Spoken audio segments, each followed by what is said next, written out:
It's the Mixed Martial Arts Hour with The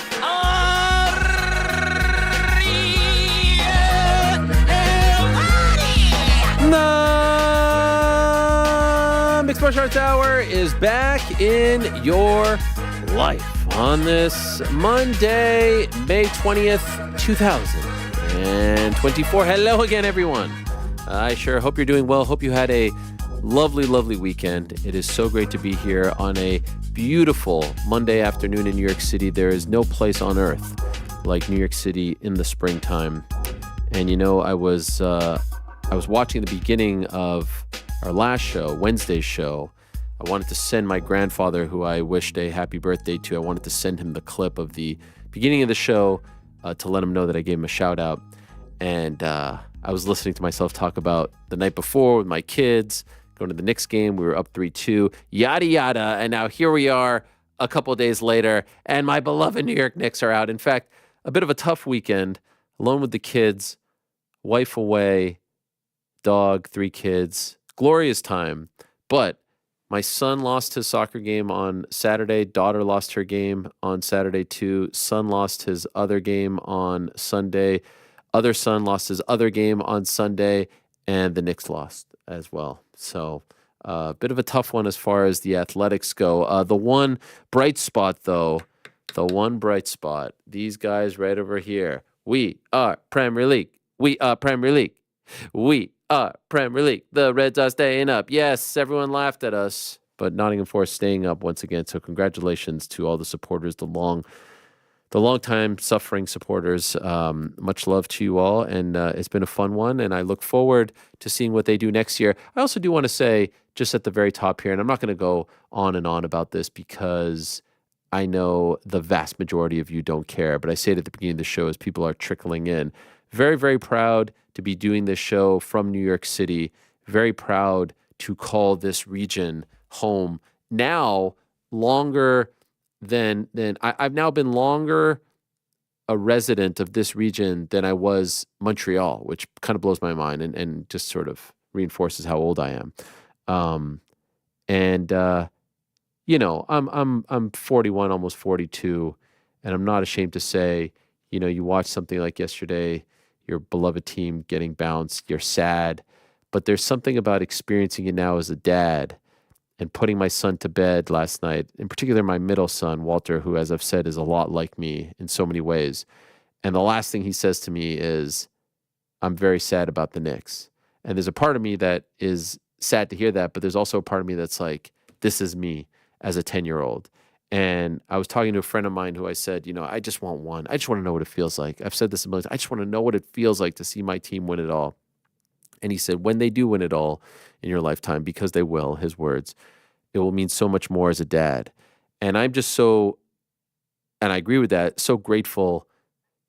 I'm so grateful for sports. I'm so grateful to hurt about something so trivial. I'm so grateful that, you know, when you try to explain to people why we care about sports, whether it's individual sports like fighting, whether it's basketball, baseball, football, hockey, soccer, etc., it's so hard to truly explain to someone who just doesn't get it, who doesn't have it ingrained in their soul, who didn't grow up with it, what it means, the escape that it provides, the sort of irrational joy and heartbreak that you experience, the community, the bliss that you experience after a big win like the one I experienced on Tuesday. Like, there's nothing like it. And I kind of feel bad for people that don't get it. They have their own things, and that's great. But I'm grateful to have this pain. I'm grateful to have this heartbreak because I know hopefully one day it will pay off. And I'm grateful for the journey that got us to this point, to where we are playing and caring, and we're a community, and I get to experience it with my kids, and I get to experience it as a dad. And it's a weird thing. It's a real weird thing, but it's something that I'm very grateful for. I'm grateful to be here, to be breathing, to be, I think, healthy, and to go through stuff like that. So, you know, to all the people sending me Reggie Miller choke memes and GIFs and all that stuff, it's all good. It's all good. Congratulations. And very proud to be a fan of that team, and very proud to have been able to experience that with my kids. Just, I don't even know if I'm putting it into the right kind of words, but there's nothing like going through that as a dad. It's one thing to go through it all as a kid, as a youngster, as a 20-year-old, but as a dad with your kids, to experience that with them, these are memories I will never forget. So hopefully next year, there is always next year, and I just want people to recognize that, I talk about sports for a living, and I'm so blessed to do so, but I still haven't forgotten what this means. And whether it's watching your favorite fighter prevail, or it's watching your favorite team prevail. And in our little world, it's usually a singular thing, right? And that person may represent the country like Georgia, like England, like Ireland, like Brazil, like the US, like Canada. And so it becomes a greater thing. And so I have not been doing this long enough to where I'm jaded, to where I've forgotten, and I get it. And it's a privilege, and it's a great opportunity. And we try to do the best that we can and acknowledge that every time we're talking about this. This means a whole lot to a lot of people. Sports do, as silly as that may sound to some. It really does matter on so many different levels. So with that said, thank you as always for joining us on a beautiful Monday. Thank you very much to our good friends over at DraftKings. Thank you to the pollen in the air that is giving me insane allergic reactions. My eyes are killing me.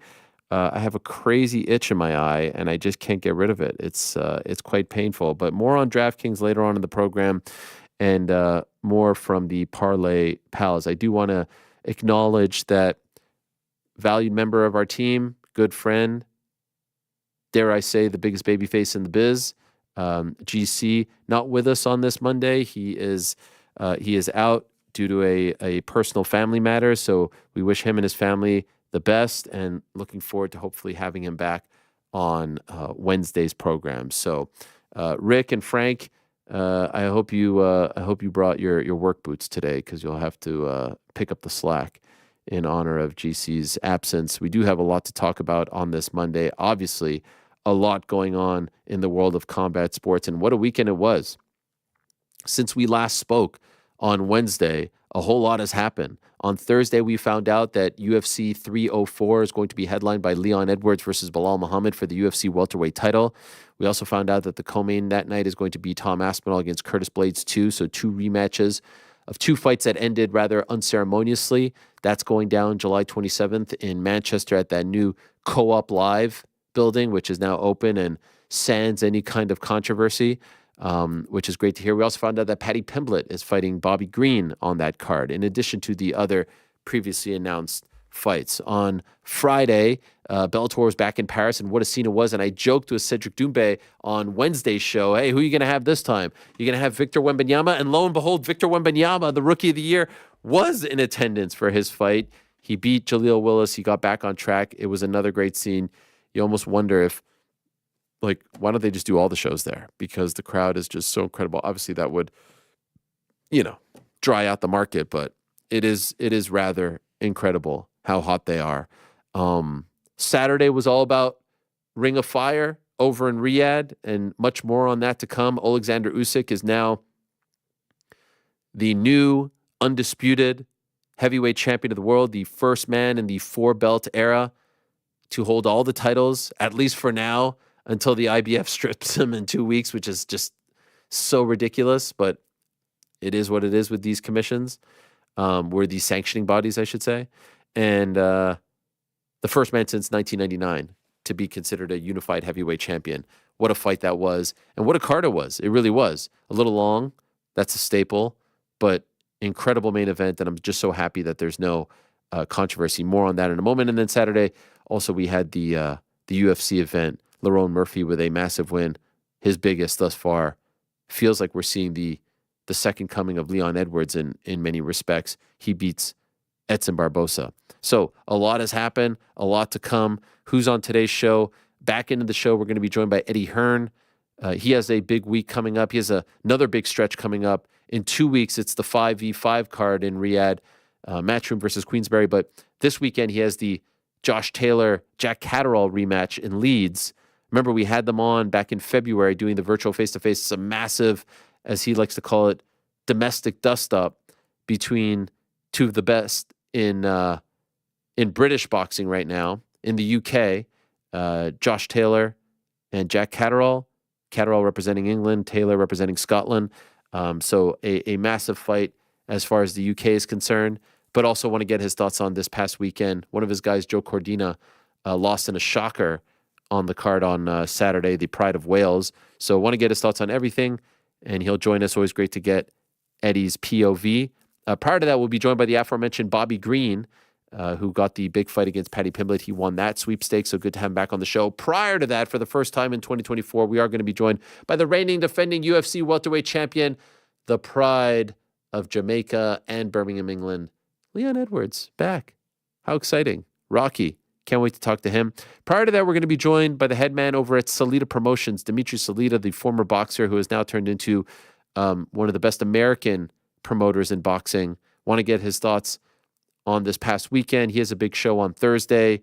He has navigated the scene in an interesting way without a major TV deal. He has a nice stable of fighters headlined by Clarissa Shields. He's trying to revive the Detroit boxing region. He's got another show there on Thursday. Like I said, he has a recent deal that he struck with DAZN. He hired Al Bernstein, Raul Marquez to call his fights. So he's making moves. I saw his documentary back in the day called Orthodox Stance, an amazing backstory. And if you're not familiar with him, I think you'll like the conversation. Cédric Doumbé is going to join us at 1:40 as well. So a lot to get to. But of course, we have to start with the biggest news of the weekend. The one that everyone's still talking about on this Monday, the one that everyone is debating, the one that everyone is going back and forth on. Everyone at the water cooler today, I'm sure, is talking about it. Everyone at the barbershop is talking about it. Everyone at the watering hole is talking about it. Of course, I'm talking about the announcement that on June 15th, Anderson Silva's fighting Chael Sonnen again for the third time. Could you believe it? They're actually doing it. They're back. Oh, yes, they're back. This was announced on Sunday by a beer company. They announced that Anderson Silva is going to be fighting Chael Sonnen at a black tie event in front of 600 people. It's going to air on Globo and Combate in Brazil. As of right now, I'm told no TV deal in the United States. How about that? And this was an ad to announce it on Sunday in Times Square. They announced Chael and Anderson in Times Square. How about that? Chael actually put out a great video. It's called Spatin Fight Night. This is what Chael put out after the announcement. Classic bad guy. Oh, Anderson, yoo-hoo. It's me again. See you June 15th. I told you guys, the Venn diagram continues to get greater and greater. MMA, boxing, everyone wants to do it. 5 2-minute rounds, 98 kilos. That's around 216 pounds. Pro boxing, June 15th, Sao Paulo, Chael, Anderson 3. Crazy. We could talk about that as well. But of course, I'm just kidding. It's Usyk Fury. What a fight it was. Golly, what a fight it was. It was everything we wanted and more. And yes, I know people were lamenting that it was going on and on. And yes, the cards tend to drag. And yes, they said, okay, let's go to the tail. My guy Ade is like, let's go to the tail of the tape. But first, here's a concert. The concert actually wasn't horrible for what it was. The production, top notch. I will say this, from afar, I wasn't there. The only one I've been to was Ngannou Joshua. This seemed 1,000 times bigger. Ngannou Joshua, if I'm being 1,000% honest, was rather cavernous and empty. And this one culminated at around 1:30 local time. Joshua Ngannou culminated at around 3:30. The place never really got going. The luminaries weren't there. The legends weren't there. The celebrities weren't there. And I know that the stakes were completely different. But I was curious if we were starting with Ngannou Fury, which was here, and then we went to Day of Reckoning, which felt like it was here, and then we went to Ngannou Joshua, which felt like it was here, and I was curious if this would be here. This went all the way back up to the beginning of this new run led by Turki Al-Sheikh. This went back to Ngannou Fury, in my opinion, and maybe even above it. It felt massive. The luminaries were there. The legends were there. The transition from the concert to Usyk's walkout, I thought was well done. Bravo. Both walkouts were tremendous. And then we finally got to the fight. And what a fight it was. I mean, a 40 or so pound weight difference between the two. It continues to defy logic how amazing Usyk is in this weight class. a guy who won gold in 2012 at the Olympics in London as a cruiserweight, was undisputed champion as a cruiserweight, and now he goes in there as a heavyweight. He beats AJ twice, he beats Chisora, he beats Daniel Dubois, and now he beats Tyson Fury. And I thought that he won the first 2 rounds. Then I thought Fury started to settle in and won the next 4 to make it 4-2. And then Usyk started to figure it out to make it 4-4. And then in the 9th, as you see right there, everything changed. He was oh so close to knocking out Tyson Fury. Did the rope save him? Did the ref save him? Who knows? Few more seconds, maybe he does the job. Fury saved by the ropes and the bell, and maybe even the ref. But then Usyk just kept pouring it on, and maybe Fury stole a round or 2 later. But to me, there was no controversy. I didn't like what Fury had to say after the fight in the ring. I didn't like that comment about, hey, maybe, they picked it for him because his country's at war. But again, I'm not going to sit here and kill him because the guy just got punched in the head for 12 rounds. You got to give him the benefit of the doubt. Not a great moment, but that's how he felt in that moment, and who knows what was going on in his brain. Usyk won that fight fair and square. One judge gave it for Fury. I'm not shocked they did, but to me, there was no controversy whatsoever. It was all Alexander Usyk. And in a way, this is the best case scenario for everyone involved, because if Fury would have won, and if he would have won decisively, there would have been no interest in the rematch. Very much like Kambosos and Haney recently. There was no interest in the rematch. Everyone would have said, please step aside, Usyk, give us AJ Fury. But that didn't happen. Usyk won, fair and square. And he was the better man that night. And he might just be the better man, period. But now I think people want to see, can Fury figure him out? This is his last chance. And it's the last chance, at least for now, to revive the AJ fight. He wins that fight. He goes on to AJ. Most likely, of course, AJ could slip on a banana peel in September. But it makes that rematch now what we want to see. Now I want to see that rematch more so than I wanted to see the first fight. And I know that that's, a crazy thing to say, but now I want to see if Fury can redeem himself. His first loss, he had the draw against Wilder in the first fight, but he has never been beaten before. Now he has a 1 on that record. Can he get back on track? Can he figure him out? It's tremendous. And at this point, I don't know if he can. I'm not saying that he got outworked. I'm not saying that he got outclassed, because like I said, he won those next 4 rounds after the first 2, and the first 2 were super close, but you got to give it to someone. I just wonder if right now Usyk is just on a whole other level. And I do consider him to be right now the number 1 pound-for-pound fighter in the world. I was at Canelo Munguia working on the broadcast, the MMA guy, and they were talking about all kinds of people in the top 2, top 3. And the general consensus is it's Inoue Crawford. It's almost like one guy fights, he goes above the other. Inoue Crawford, Inoue Crawford, Inoue Crawford. I think Bivol should be in that discussion as well. I think Bivol should be above Canelo because he beat him ultimately. Usyk's typically in the top 3, top 4 for most people. I don't know how you can't put him number 1. I don't know how you can say undisputed at cruiserweight, and now what he's done as a heavyweight where he's giving up 30 to 40 pounds. I don't know how you don't put him at number 1. The resume is better than Crawford's, and yes, Crawford has maybe double the fights, and Inoue has more as well. But considering the strength of schedule and considering what he's doing now as a heavyweight against bigger guys and who he's beating, again, AJ twice, Fury, the Dubois win I thought was solid as well. I know somewhat controversial, but it's a 3-horse race. Ultimately, you're not offending me if you're picking Inoue Crawford or Usyk, but if you have to pick one, to me, it's Usyk, Crawford, Inoue.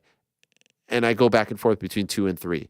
So what a run he's on, and what a moment for his country, and what a week for his country. Lomachenko wins in Australia against Kambosos last Saturday, and now Alexander Usyk wins on the biggest stage of them all. New York, Rick, you watched the fight. You're a big boxing guy as well. Who did you have winning the fight? Who did you score it for? Yeah, I had 114, 113 for Usyk. Wow. Okay, so pretty close. Yeah. I gave Tyson rounds 3 through 7, and round 12 was how I scored it for Tyson. The rest were for Usyk, including the 10-8 in round 9. So that was how I ended up. Did you enjoy it? Oh, man. like I couldn't have enjoyed it more. Like, and I've said this before, I will always say it. I come back to it quite a bit. High level boxing, number one combat sport for me. Number one combat sport experience. Underneath that, high level MMA. Underneath that, mid level MMA. Maybe mid level boxing, but more likely low level MMA if I'm being honest. Then mid level boxing, then low level boxing. Nothing to me tells a better story. Nothing has better drama than 12 rounds, 12 3-minute rounds of the absolute best boxers on the planet going at it, and that is what we saw on Saturday. So it does not get better than that for me. And undisputed heavyweight championship for the first time in nearly 25 years. Like it's the maximum drama that you can possibly have. I love it. Saudi Arabia, Turkey, they're not going anywhere. They obviously have great interest in being a part of boxing and combat sports. Obviously, they're getting more and more into MMA. I thought that this was the best show since Fury and Ngannou, and maybe even better because the aftermath of Fury and Ngannou was incredible, especially for us in the MMA world. But I thought they nailed it. Again, the broadcasts are long. There's a lot of fights on these cards. But overall, I thought the fights were pretty entertaining. And again, goes to show, and I hope all the promoters are looking like you need to give people a reason to stick around from 12:30 to 7. It can't just be, no-namers after no-namers. And they gave us enough, Jayo Pataya, Joe Cordina, etc. You gave us a reason to stick around. The fights delivered. But then the buzz in the building for the walkouts and then the fights and the aftermath, it didn't feel what I said dating back to Jake Paul, Tommy Fury, which kind of kicked this off. I know that AJ and Usyk fought in Saudi Arabia, and I know AJ fought Andy Ruiz way back before all this really started in Saudi Arabia. But to me, it kind of starts with the Jake Paul Fury fights where it became a thing. This run of it definitely started with that. Yeah. They were feeling soulless. They were feeling empty. This was the first time that I felt like, okay, the fans traveled. It felt like a big deal. Obviously, there's 80,000, 90,000 if it's in Wembley, but it didn't feel out of place. It didn't feel like we were missing out. It felt like they put together a big-time show and people came and it delivered. Also, there's no guarantee if it's not there, if this is not being funded for that purpose, that it even happens. So I will take that no matter what. If I'm getting the fight, I mean, my feelings on like Apex versus other things are well known. I care about the fight, and we are getting the fight, and the atmosphere being incredible and great only amplifies it. But the fact that we saw what I believe are the two best heavyweights going at it is all I need. And yeah, it was great to see. It was great to see, and the crowd supported. Sorry, were you going to say something? I was going to say, you asked how could anybody not have Usyk number one. I will tell you how I do not have Usyk number one, and that is because I hold Terrence Crawford's win over Errol Spence in higher regard because of his placing on the pound-for-pound ranking. And so that is the make or break fight, I think, for the argument across all of it. I would still have Terrence number one. Unfortunately, heavyweights just don't get ranked in pound-for-pound rankings, right? So Tyson Fury, I think, would be like near the bottom of it, right? Or somewhere in the 10 range for most of the lists that we see. Now, granted, I think Tyson Fury is the best heavyweight of the era, but when it comes to the kind of pound-for-pound discussion, I think Crawford's win over Errol Spence is the one that holds the most weight. Yeah, but that's one. That's one. It's one, but it's the one. It is two pound-for-pound best guys in their primes. And he absolutely demolished him. He didn't win a close decision. He destroyed him. One of the most like systematic breakdowns we have ever seen on another pound for pound great. To me, that is a separator. Am I going to argue with anybody who goes, Usyk went from being an undefeated cruiserweight to now the heavyweight champion of the world, undisputed, and says that's my number one? I'm not. I'm not gonna push back. But I will tell you that is why I have Crawford still number one. Fair. And I hate revisionist history, but you can make a strong case that wasn't the best version of Errol Spence. Errol Spence, we don't know, who survived an insane car crash, whose retina was detached. Like, he was not fighting Errol Spence was number two in most people's eyes because of the resume, not given where he was at right then and there. Also, long layoff going into that fight. Fury is still Tyson Fury, who is... We can do that too. We could say, he got knocked down by Francis Ngannou a fight ago. He wasn't flipping four times in the air in a freaking Corvette or whatever it was. I'm just saying, to do that at cruiserweight and now to do it at heavyweight... I love it. I love it. It wasn't, let's say this, it wasn't built that way. That fight wasn't built as Terrence Crawford versus diminished Errol Of course, Spence. they ain't building it. They're not going to do that. But come on. To me, that is the separating factor. But if also anybody such a has big jump. Usyk, It's I have such no a big jump. Hey, I'm perfectly okay with it. I hate these debates in general. I'm okay with it. Yeah. I'm telling you my justification. But there's no amongst those three, you can rightfully say like any of them has an argument. There's certainly an argument between who you mentioned, Crawford, Inoue, and Usyk, and then Canelo somewhere below there. Like there's a lot of dude. What a time! guys. What a time for boxing! Like you are so missing out if you are not paying attention to this. I still hear people saying boxing's dead, boxing is broken. Like look at the fights we are getting. And again, we're getting more this weekend, and then we're getting the 5 versus 5 June 1st, and on it goes. And then look at the talent. Like it's not like one through 3 are just sort of there by default. These are all generational greats. These like people will talk about Usyk from now until the end of time. People will talk about Crawford from now until the end of time. People will talk about Inoue from now until the end of time. People will talk about Canelo from now. You know what I mean? Like there was once a time when John Ruiz was the heavyweight champion of the world.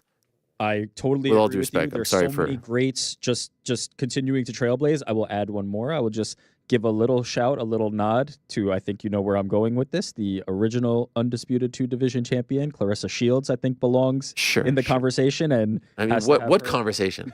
The conversation about boxing all-time greats. Yeah, but queen. She is in the Demetrius Johnson like sort of category where you're only as good as the opponents that you face. And unfortunately, she doesn't have dance partners.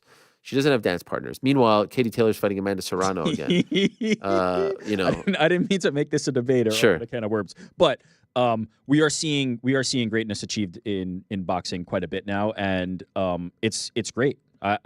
Boxing is dead has been trotted out there for as long as I can remember now. It's had the longest possible death I can imagine. It seems to continue on forever. Not dead and extremely healthy. Do you agree now that the rematch is a lot more digestible? That like if it would have been Fury Usyk, rematch would have been like, please, can you just give us Fury? Meaning Fury beating Usyk. Yes. Can you please just give us Fury Joshua? Like this is the time. Make it. Please just do it. Do it in September. Do it whenever. But now there's an amazing story to be told, right? There's Fury coming back from his first loss. Usyk, can he do it again? Was he saved? Like, there's going to be the rematch, I think, is going to be bigger than the first fight.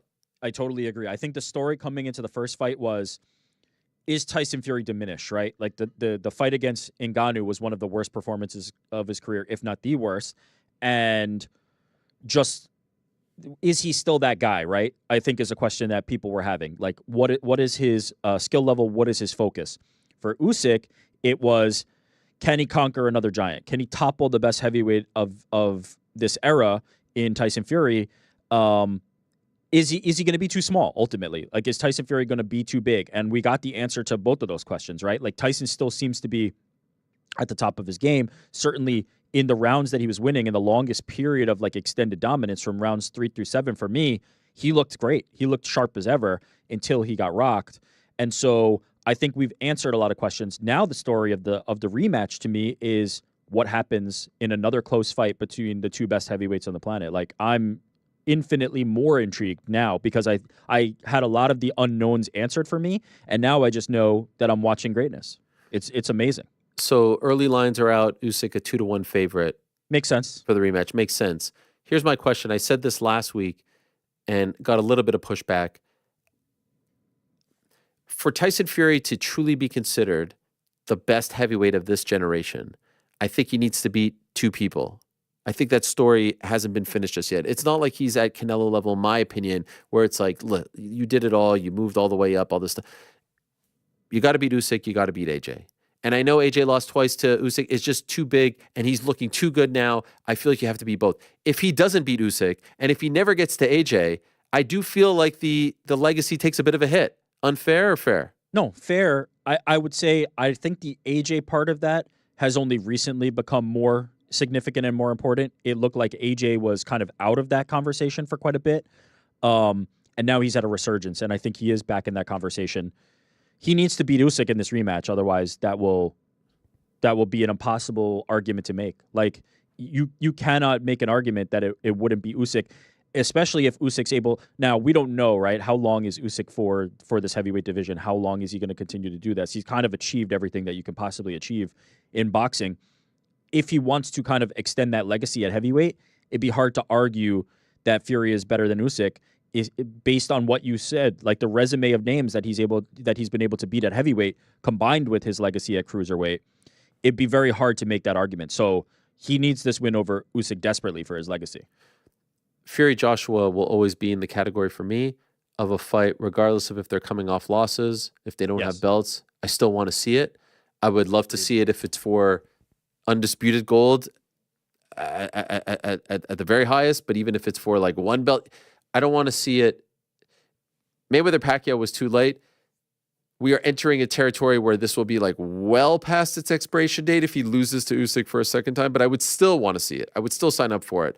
Well, it almost feels inevitable, right? Because do you do Usyk versus Joshua if Usyk wins again? Like, is that the fight? Well, Joshua has to beat probably Hrgović. If he beats Hrgović. If Hrgović beats Dubois on June 1st, then he probably fights him September 21st if he's healthy. And then do you do Usyk? There's an interesting debate to be had. Let's say Usyk wins the rematch. Yeah. What's the bigger fight? Which is currently like October, right? Yeah. We're looking at? Yeah, the start of the next Riyadh season. What's the bigger fight? AJ Usyk 3, and the first two weren't particularly close. In particular, the first one was close. In particular, the second. Yeah. Or at that point, just F it, AJ Fury. I don't think there's going to be a lot of interest in Usyk versus Joshua, if I'm being honest. Like, I know. It's after two Usyk. wins, like, it'd be hard to get people. I will say, I think Joshua looks the best he's ever looked, right? Now, granted, I'm not going off, wow, he knocked out Francis Ngannou. Like, it has been his pairing with Ben Davison that I think is what people need to kind of like focus on, and where Joshua is in his career, and also kind of like where he is mentally, and how he seems. But I would not hate watching Joshua versus Usyk again. I think that's a fight that if Joshua is on his game and in his best state, like, can be competitive and might potentially win that fight. But I think it'll be a hard sell for the public, right? Because of the two losses already. I would prefer to see Joshua versus Fury because, like you, I don't need titles to be on the line for that fight. That is the fight you put in Wembley, and it will just be magical no matter what. Okay, before we get to Doumbé in about 8 minutes, quickly, just want to get your thoughts. I love the two fights for 304. Those were the fights to make. I know they reached out to Gan. He's filming a movie. I like the Blades fight better, if only because there's a better story to be told there, what happened 2 years ago with the knee and all that stuff. Between the two, and by the way, for anyone complaining about the interim belt, get over it. The interim heavyweight title has been defended, has been, by three, this will be the third time, and Hannah Barrow did it at 135. Like, there is a precedence here. It's fine. It's okay. Everyone's at peace with it. Like, don't get hung up on it. Between Edwards Muhammad 2, Aspinall Blades 2, which one are you more interested in? Aspinall Blades 2 by a high margin. Although I will say, I know the sentiment is to like crap on Leon and Belal, and like it did no favors when it was like rumored for 300, then ultimately didn't because everybody was griping about it. Like, this fight has been like promotionally sunk somehow. I think it's a very compelling matchup. I like the fight. I don't think it's as like people whining about it and griping about it are just kind of like doing it as a gimmick at this point. It's a good competitive fight between two of the best welterweights.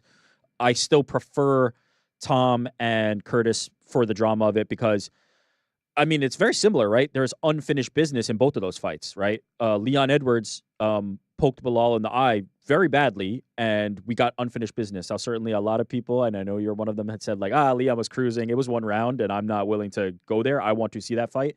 Same with Tom, right? If he's not injured, and the only way that Tom has stumbled in his career was the injury in that Curtis Blades fight, I'm interested in seeing that story play out. I think Curtis Blades is still a very dangerous and viable heavyweight. I think there's a real path to victory for him. And then you combo in the idea that it seems like whatever Tom Aspinall does seems to continue to aggravate John Jones, and the potential collision course, if that ever happens, that to me is the more intriguing option. But I want to make sure to say I'm not in the camp of these people who are like, oh, Leon Bilal, and feel like it's like being shoved down their throats. That's an awesome fight. I love that fight. And by the way, just because I say that I thought Leon was en route to victory doesn't mean I don't want to see it. There has to be a rightful winner. And also, Bilal should have been offered the 300 fight. It's bizarre to me that that first round wasn't boring. No, It was, it was a solid first round. Yep. He's unbeaten in his last 10. I think off the top of my head, Leon's unbeaten in his last 11 or 13. Like, both guys are the two best welterweights in the world right this second. That's the fight to make. That's the fight that should always have been made. And I feel the same about Aspinall and Blades. That's the fight to make. Blades is coming off a huge win over Jalton Almeida. If I were to answer that question, am more interested in the Edwards Muhammad fight, if only because I think it's a very close fight, and I think that obviously it's for undisputed gold, and Edwards has looked so good as champion. I'm curious to see how long he can be a champion for, right? Like, I thought the Covington performance was tremendous. I thought the Usman trilogy fight was tremendous. Obviously, the second Usman fight ended great for him. He didn't look great going into the 5th round, but a lot of that had to do with the elevation as well. Like, I want to see how long this story can go. And I think the 5-pack of fights that they've announced for it, we don't know if that's going to be the main card, but that main event, that co-main, Paddy versus Bobby Green, Manel Kape versus Muhammad Mokaev is great as well. Arnold Allen against Giga Chikadze, like, that's a very solid 5-pack of fights, especially at 3 a.m. Yeah, I mean, who doesn't want to see Leon Edwards walking out at 5 a.m.? It's gonna be What we great. all love. It's gonna be great. Come on. Solid, super solid card. Love it top to bottom. I'm personally more interested in Tom Aspinall versus Curtis Blades than I would have been in Tom Aspinall versus Cyril Gane. Don't particularly care about that fight. And to be honest, with the way Cyril Gane kind of like poo-pooed Tom Aspinall and downplayed him, I would have hated to see him get that opportunity anyway, once the shoe was on the other foot, when Tom had the keys to the car. So I like how this turned out, and I think it's going to be a more competitive fight, and I'm interested to see if he can pass this test. I asked this question on Friday. Conor in Ireland is number 1, maybe in combat sports. Is it possible that Cédric in Paris, Cédric Doumbé in Paris, is the number 2 best seen in all of combat sports? Or I should say, now we're getting into MMA specific, because there's Fury in England. In MMA, because there are people who said Aspinall in England, like, that's a great scene, but a lot of that has to do with Paddy there and Molly. Like, I don't know if it's quite there just yet. What Cédric is doing in Paris for PFL Tour is pretty damn amazing, especially considering how the last fight went. Am I wrong? What's better than this? It's hard. I don't know how to measure it, right? Because if you're comparing like how big an arena they can sell, I think that there'd be an argument to be made for some of the UFC fighters. If your metric is like who can draw the most attention, even when they're just the lone opponent, right? To all due respect to Jaleel Willis, but like, he's not exactly the guy that like anybody was there to see, right? When we're talking about the UFC, we're talking about most of the time at that level, a matchup, right? It's Conor versus Chandler. It's Leon versus Bilal. You're kind of like talking about the pair of them. In this, it's the Cédric show, right? And with Conor, it's kind of the Conor show to an extent. The celebrities out, the footballers and Wemby and all the people that Cédric's able to draw. It's, I would say, like, dollar for dollar, he's probably the guy behind Conor. But just for lack of a better one, I'm sure, everybody's favorite fighter, they're going to come out and be like, yeah, you put this guy in here and it's going to be crazy and they're the best. You have to kind of see it. The proof is in the pudding, and Cédric is the man right now. Wow, it's really incredible. I said to him, oh, is Wembanyama going to be there? Just like trying to think of who other than Mbappe or Hakimi, PSG guys, could be in attendance. Tony Parker last time. But I was saying it as a joke. And then lo and behold, he's sitting in the freaking front row. Yep. What's amazing about these shows as well, and I love seeing Chael in the mix. Chael at one point was breaking down international basketball, which was just tremendous. But like, there's dudes on, like, I'll be honest, I'm not too familiar with them. And the crowd is going nuts, like true local talent. The crowd is going nuts for. It continues to be one of the best stories of the last couple of years. Whatever is going on in Paris, whatever is going on in France in particular, as far as combat sports, MMA and wrestling in particular, boxing hasn't really had much of a scene over there. It's really remarkable. There are rivalries, there are turf wars. It does feel a little bit like what we were exposed to when Ireland exploded. And luckily we have the likes of Pizzi to explain to us like the differences between the gyms and the backstories, stuff that I would never know about. It feels a little bit like that. And it's so cool to see it, explode on this level. And we're watching it from afar being like, damn. And you're watching Bellator and PFL, and then you'll see them go to like San Antonio or Atlanta and be like, this doesn't even hold a candle to those scenes. You might as well just focus on Europe if you're them, because the promotions are seen in a completely different light. And the product is so much better and so much more energized when it's over there as opposed to over here. It's such an interesting dichotomy. Well, it's also the star power, right? You are taking Cedric and putting him in Paris, right? And when the UFC goes, you are taking the athletes and putting them there and putting them in the best environment to kind of succeed and get that appeal. I guarantee, like, maybe, I mean, if people are still awake by the time Leon and Belal walk, maybe they'll get excited. But I guarantee if Tom Aspinall pulls off something special, that the roof is going to come off that place. So you do this until you can't anymore. That is the way. You put them in the environment that is going to make them seem like the biggest possible stars. And with Cédric Doumbé, PFL, Bellator have done a very good job at making sure that happens. And look, I know Anthony Pettis isn't the Showtime of 2011, but this to me was another reminder that yes, the season, the playoffs, all that are nice little gimmicks. But when you could put together a big fight, having him sit there, bring him in the cage, the star power, the face-to-face, Chael in the middle, and now you could say, and this is next. You can't beat that. That's combat sports. That's prize fighting. And I thought it was well played, and it might turn out to be, and people will roll their eyes, but you have to start somewhere. It might turn out to be the biggest show in PFL history. These two guys, Pettis playing the part of the veteran who still has some left in the tank, Doumbé coming in there, talking the talk.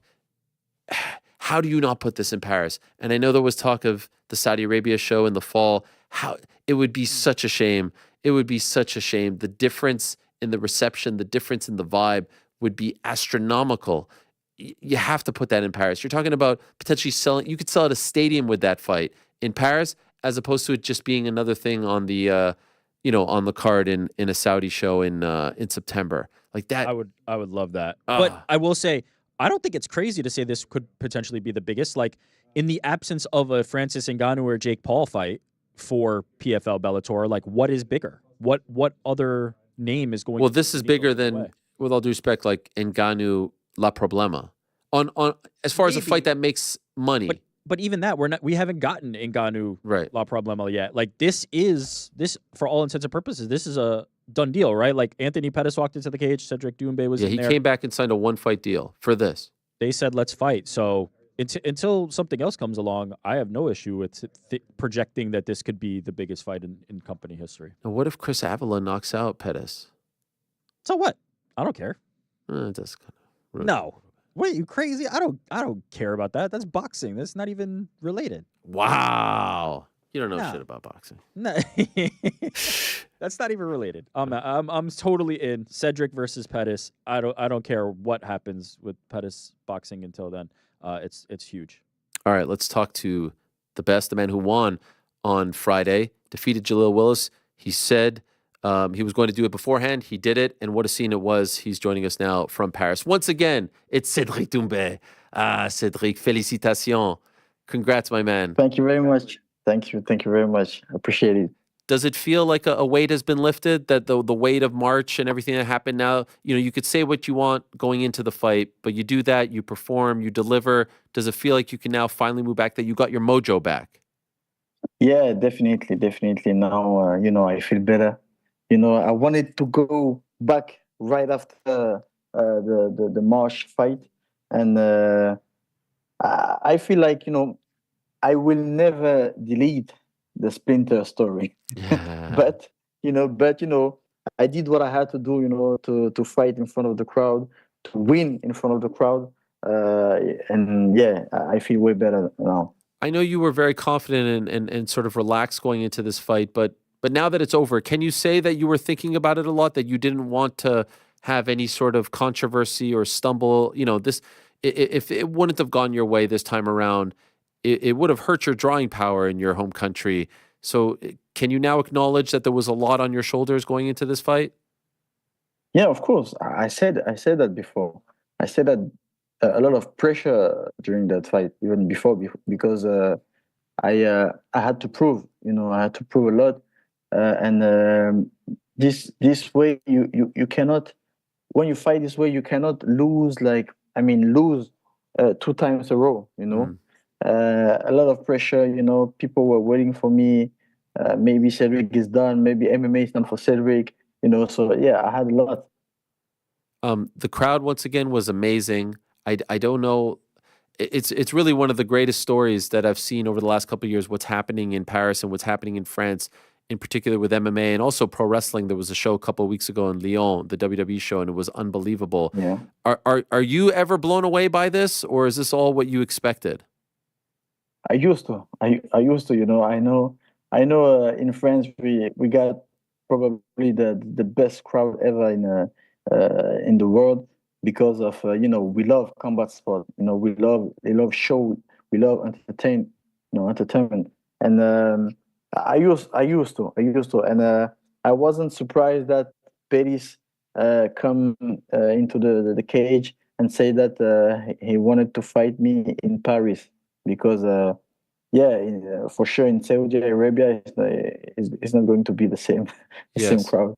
And I want to ask you about that in a moment. But by the way, on Wednesday, when I made a joke like, "Oh, is Wembanyama going to be at the fight?" I was just trying to think of a famous athlete. I didn't actually think that he would be there, and there he was. That was a joke. It was a joke. It was a joke. Yeah, yes, and there he was. Oh, are you friends with him too? No, not yet. Okay, but he seemed to enjoy it. He seemed to like it very much. Yeah, of course. He was amazed. He was amazed by the fight, by the way I dodged the punch. You remember when I yes I split and then I dodged the punch? Yeah, he was amazed about the victory and the TKO, everything. He really liked the night. I asked him if he ever played in the same arena. He said, yeah. He told me maybe twice or 3 times he played there. Okay, amazing. Yeah, it was great to see his enthusiasm. And your performance was amazing. I would imagine you're delighted with it. You showed a lot of different facets, some takedown defense. As you mentioned, you were evasive. You get the finish early. Overall, there can't be anything that you're disappointed in, right? No, nothing. I really wanted to submit him. I had the chance, but he got up. I had a chance. I had a door to submit him, but at the end of the day, he stand up, and then I couldn't do it. So I wanted to make him sleep, put him asleep. A real KO, but TKO it's okay. It's okay. I love that they brought Pedersen. I love that he was in the front row. I love that they had this ready to go if you would have prevailed. Obviously, you had to have picked up the win. And I want to go back to something that you said. So we know about this show in Saudi Arabia. To me, it would be a huge mistake. They have to put this in France. You can't go from such a scene to with all due respect, it just doesn't make any sense there. Is there any chance that they will rethink this and make it in France? It would be so gigantic over there. It would be such a shame not to do it. Of course, that's what we said. That at the moment he mentioned that he wanted to fight me in Paris, and then the French crowd were agreed with him. So now it changed everything, So I think we will make it in France if PFL agree with that, Bellator agree with that. We will make it in France. But I agree with you. It doesn't make any sense in Saudi Arabia. Okay, and really. Would that be? Do you think back at that arena, or do you think it could be in the stadium? It could be in a stadium, yeah. Wow. Really. Wow. With Paris, it could be in a stadium. Wow. For you, we can set it out. For you to be in there facing off with an MMA legend like that, what was that moment like for you? For me, that's a small dream coming true. A former UFC champion in front of Cédric Doumbé was coming from kickboxing, from full contact even, and for me, yeah, it's like a dream. As I told him, to beat Anthony Pettis in my record is gonna be really amazing. I can't wait. what is your assessment of where he's at in his career right now? Do you feel like he is still a formidable threat? Do you feel like he still has what it takes? I think he's not, of course, on his prime. He's not the Pettis we knew in UFC, but still Anthony Pettis is not done yet. Still very strong. I mean, he have all the weapon to beat me. So he's still a dangerous opponent. But I'm not gonna lie. It's not the same as before. So. Still Anthony Pettis, the great Anthony Pettis we knew before, and still a very dangerous opponent for me. Is there a weight attached to this fight? Like, what weight would it be at? Welterweight.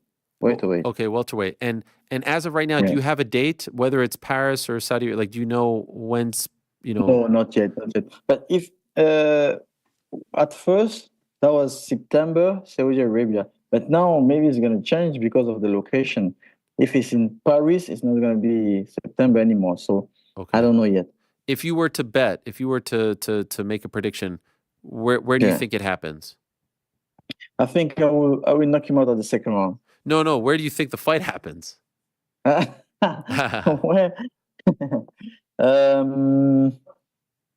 Paris. Okay. All right. That would be incredible. Yeah, Paris. Yeah. Now, you may or may not know, he is scheduled to be on the Jorge Masvidal Nate Diaz boxing card fighting Chris Avila. Are you worried about this? Are you worried that what if he loses to Chris, that it would diminish the fight? No, because that's boxing. That's another sport, combat sport. I think no. I didn't even know that. Oh, okay. Well, maybe they took him off it now that you've signed with him. Is that possible?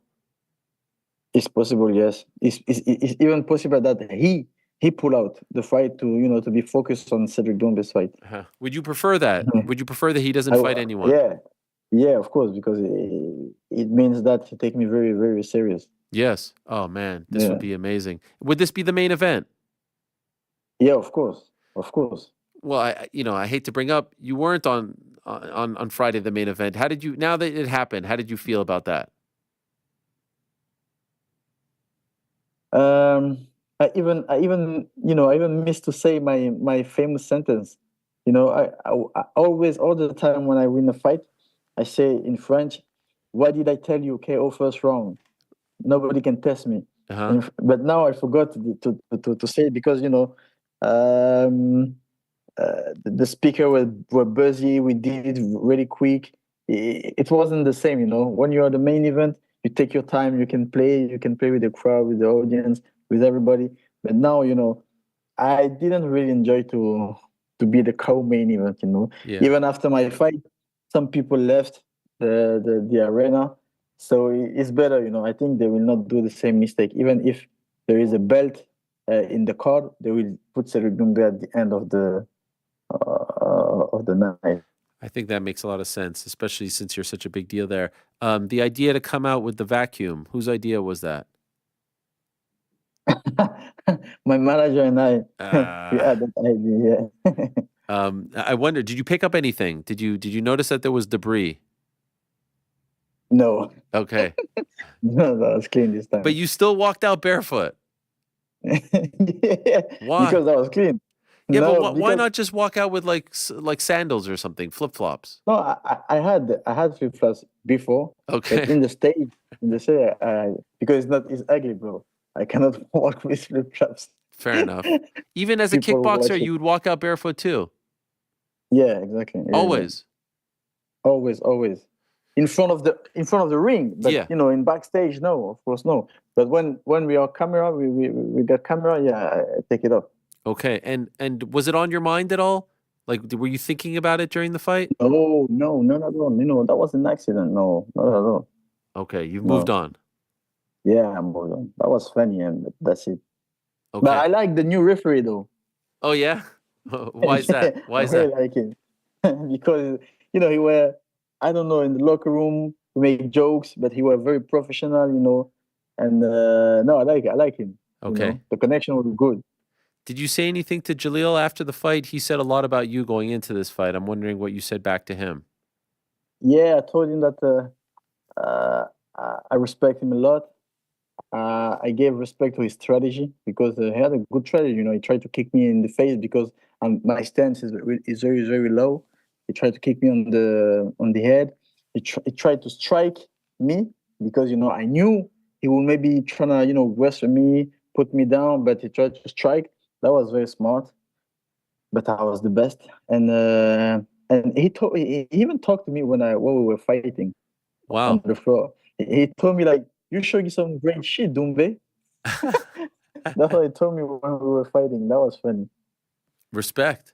By the way, Yeah. as someone who's so good at marketing and promotion and whatnot, would you advise to PFL to make PFL and Bellator into one so you're not confusing the audience, or do you understand why they have them separate? I don't understand why they are doing that separate, but they are better than me to Yeah. do what they do. But if I can give an advice, I would tell them to mix the both organizations. Just have it as one, right? Just like one Yeah, brand, exactly. because it's confusing to the Either people. or PFL or Bellator, but only one. Which do you prefer? I prefer Bellator because of it's older. You know what I'm saying? Like, Yeah. it's older. The story of Bellator is. I think it would be better if they keep only Bellator. Okay, fair enough. I also asked this question on Friday.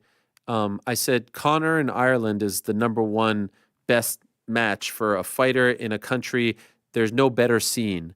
And I wondered out loud if Cédric Doumbé in France and in Paris in particular is the #2 best combo in MMA right now in terms of the best scene possible when a local guy is fighting there. Do you agree with me? Do you think there's anyone that comes close to what you're doing right now in France? What do you mean #2 Meaning, in France? Conor McGregor in Ireland. To me, there's no Yeah. there's no bigger scene. There's no bigger Yeah. combination. Right? Him fighting Yeah. there is gigantic, and I think strongly that Cédric Doumbé in France is the #2 best in the world in terms of combination between fighter and Okay, his okay, home okay. country. Not that you're #2 in France, that you're the No, #2 I combo. understand. Like there's I Aldo understand. in Yeah, I understand. Brazil. There's this guy in that. You know what I mean? Do you feel I like there's understand. anyone that comes close to what you're doing in France? No, no one. They're too shy in France. I'm very special in terms of fighter, entertaining, and everything. I'm very special. There's no one like me in France, and I think you're right. You're right. In France, I'm the best combination. And I But would say I maybe would when it say comes I would say in the world, like in the world, meaning if I take any particular guy, let's say I take Leon Edwards and put him in England. I put Aldo in Brazil. I put Valentina in Kyrgyzstan. I put Alexa Grasso in Mexico. The scene of you in Paris is better than everyone. Do you understand what I'm saying? okay. I The get it. combination of you in your home country. Now I get it. Yeah, Conor first, and then me. Yeah, I get it. And I'm wondering if Yeah. you now think is Cédric Doumbé in France better than Conor in Ireland? Bigger, or maybe not quite there yet. No, I wouldn't. No, I wouldn't say that. Okay, not No, yet. I Not wouldn't yet. say that. No, not yet. How far away are we from that? I think I'm coming. Let me knock out Anthony Pettis, and then maybe. Okay. Well, I love it, man. Yeah. I love everything that you're doing. So hopefully September, October is the next one. Yeah, hopefully. Okay. Well, congratulations. I know you you have a very lot much. on your plate now, so we'll let you go. Great stuff. Good internet. Pretty good internet. Maybe 7 out of 10. Thank you very It's much. getting a little bit better every time. We're not quite there. Maybe a couple more knockouts and we'll get there. But congrats again and well done. Thank you very much. Thank you very much. Thank you for inviting me. Thank you. all Always right. a pleasure. Always. There he is, Cédric Doumbé. What a guy. Amazing stuff. And what a scene that was. It took me a while to properly explain the combo there that I was talking about, but you feel me? I mean, let me just look at the top 10 as far as the rankings are concerned right now. So Makhachev in Dagestan. Who knows what that scene is like? We haven't really gotten. So maybe. I still would give it to Doumbé in Paris. Jones in America. Islam in the Middle East, though, is definitely like a. Is it that? I mean, Habib in the Middle East was pretty strong. Like I think that's Is up it there. is it that insane? Again, this is impossible to measure. This is so special. But okay, fair. The vibes are crazy with Doumbé in Paris. Leon in Birmingham, maybe we haven't seen it. Like maybe. Is it fair to say this? There's no American fighter that can claim this. Oh no, because we don't do that. We Yeah. don't go to bat for our American-born fighters in the same way that these other countries do. It's just a thing, and all the fighters know it too. Like Why do you think that is? happen.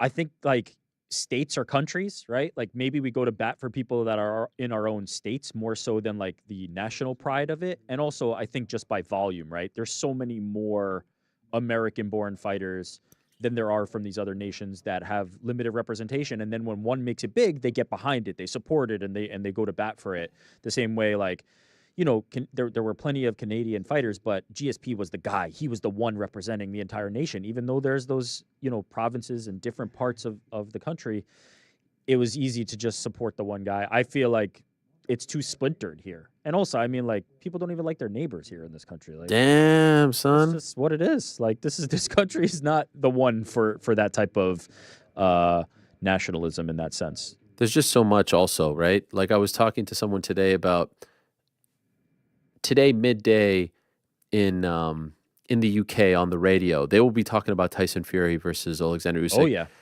Even though the Premier League just wrapped up on Sunday and there's stuff here, that ain't getting a mention. Nothing is getting a mention. Anthony Pettis wasn't making, you know, when he was the champion of the UFC, it wasn't getting mentioned. Maybe in Milwaukee, that's about, you know what I mean? Like it was Maybe, but not on a national national news. level. And that's probably because there's just over there's like one major league, so to speak. It's the Premier League and then there's the champion, but it's all the same sport. Here you've got the NBA playoffs going on, you've got the NHL playoffs going on, you've got Major League Baseball, you've got NFL, which is 365.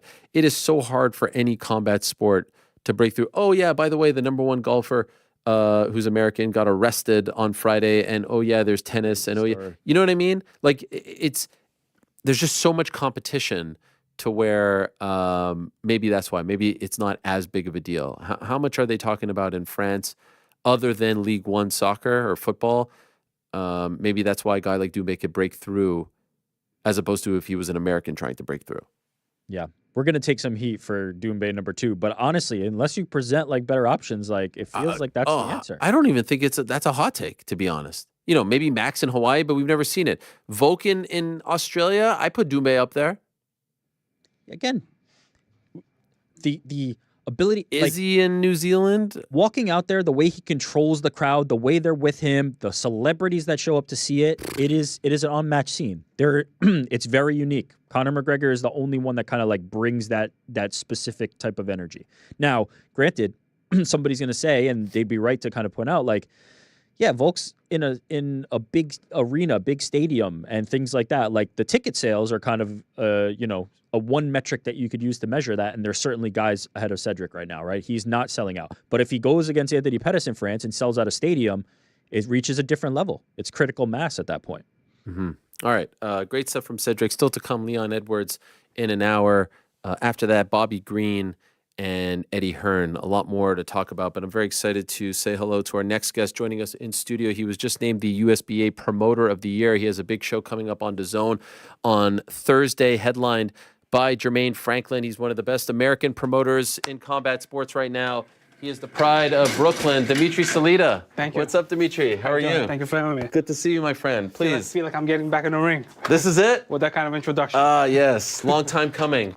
So Let's great go, to have let's you. go, Oh baby. my God, you would whoop my ass. It's so great to have you here. It's great to be on. We've been talking for a while and very excited about all the things that you are doing. And so this is a great honor for us. I was talking to a friend of mine, John Beer, yesterday. I was like, Dmitry Salita in studio. He and I went to the premiere of your documentary, Orthodox Stance, in 2000. Oh gosh, when did it come out? Maybe 6 or 7. And you were such an inspiration for us to see what you're doing. What a great documentary that is. How can people watch that now? Is it available on any platform? Because I was looking for it yesterday on YouTube and stuff, and I couldn't find it. It's not available. Why? Shout out to Jason Hutt, Okay. who's the filmmaker of that documentary. We have to find a streaming deal for it. Okay. Do you own it, or does I he? do own it. Yeah, Okay. we own it together, but we're flexible to make a deal. Okay. It was a great documentary. I'm very grateful that that I got a chance for someone to document such a significant part of my life for so many years. I mean, and he could have made 6 different documentaries because he has so much footage, and Mayweather and Bob Arum and Lou DiBella, and it's many. amazing. I mean, in the most intimate, stages of a boxer's career. Really, really grateful, and and very nice of you to remember. It's one of my favorite combat sports documentaries, and I've seen so many of them. Maybe now that you have this deal with DAZN, we could get it on there. What do you think? That's a great idea. Should I call up my friends at DAZN? You should let them know. Okay. Congrats on that deal. Thank you. Big time boxing, right? Big Time Boxing USA. Big time boxing USA. Important to distinguish that. You have another show on Thursday. Yes. By the way, why Thursday? Why do you pick Thursday? It's a weeknight show. DAZN has a lot of offerings, not only on Saturdays and Fridays, but also throughout the week. And I'm very grateful that we were able to come to this deal. Actually, the first show was on Tuesday, but going forward is going to be on Thursdays. And this is going to be our 3rd event. I want to list just the level of fighters that we had on the first 2 shows and coming up on May 23rd. On the February 20th show, we had Adriel Holmes, who's the USBA champion, one of the best junior middleweights in the world. Ali Ismailov in the co-main event, one of the best blue chip light heavyweight world-rated contenders. Joseph Hicks, U.S. Olympic team captain, was on the undercard. And Deval Smith, many believe that he's the next Tommy Hearns from the Kronk Boxing Gym in Detroit. On the March 20th show, we had Vladimir Shishkin, who's the official IBF number 2 contender at super middleweight. Possibly will fight for that title, depending on what happens with William Skull and Canelo. Shogjikhan Ergashev, one of the biggest punchers in the sport of boxing, junior welterweight, world-rated. Gave a great fight to Sabriel Matias, had an injury that impacted him, and the fight, his corner stopped the fight because his leg swelled up. And Juan Correa, 2-time Olympian, also world-rated light heavyweight. And coming up on May 23rd, world-rated Jermaine Franklin will be in the main event. Joshua Pagan, U.S. national champion, a 9-0, fighting a 13-0 fighter. And Adriel Holmes and Ali Akhmedov, another highly touted super middleweight. So lots of talent from the state of Michigan, from the United States, and from all over the world in competitive fights. It's a combination of showbox and Tuesday night fights. Yeah, I love that. Old school fans will know about that. And the talent is just as good in the booth. You've got Al Bernstein, Yes. Raul Marquez, Corey Erdman, fellow Canadian. You've given Al Bernstein a home after the demise of Showtime Sports, which I love as well. Well done. Thank you. It's a great team. I believe it's one of the best teams in sports. In this renaissance age of boxing, when things are changing, and I'm a fan of the sport. I grew up in Starrett City Boxing Club in 1995. Remember rushing home to watch Boxing After Dark, HBO Championship Boxing. And it's very important the way what's happening in the ring is presented to you. So, like folks like Raul Marquez, who's a former world champion, and I actually fought on his undercards when I was coming up, and obviously Al Bernstein and Corey Erdman, the way they present the stories and the way they describe the action is so important for the sport of boxing to grow and for the fight fans to get the nitty-gritty of what goes on in the ring. So you just refer to it as a renaissance right now that boxing is enjoying. Yes. And I agree wholeheartedly, but from your sort of expert perspective, why do you think that there's a renaissance right now? Well, HBO is out of the game, Showtime is out of the game, and there's only 2 U.S. broadcasters, DAZN, ESPN, and now Amazon. Maybe Netflix too? Maybe Netflix too, Right, hopefully, right. yes. I really believe that there will be many others, or maybe not many, but a significant amount of others that are strong and that'll be able to elevate the sport. And really, I mean, this incredible fight that happened over the weekend, the undisputed heavyweight championship of the world, the fact that Riyadh season and Saudis and His Excellency Mr. Turki Al-Sheikh, who was on your show last week that I watched, is coming in to fill this hole and to make these big fights, to make people work together, which is so important. And seems that the promotion that they're doing, the storytelling, the pictures, the posters is really incredible. And I really believe that it comes at the right time. Are you worried that this is not sustainable? That they're paying a lot of money for these events, right? The fighters get a lot of money, the production.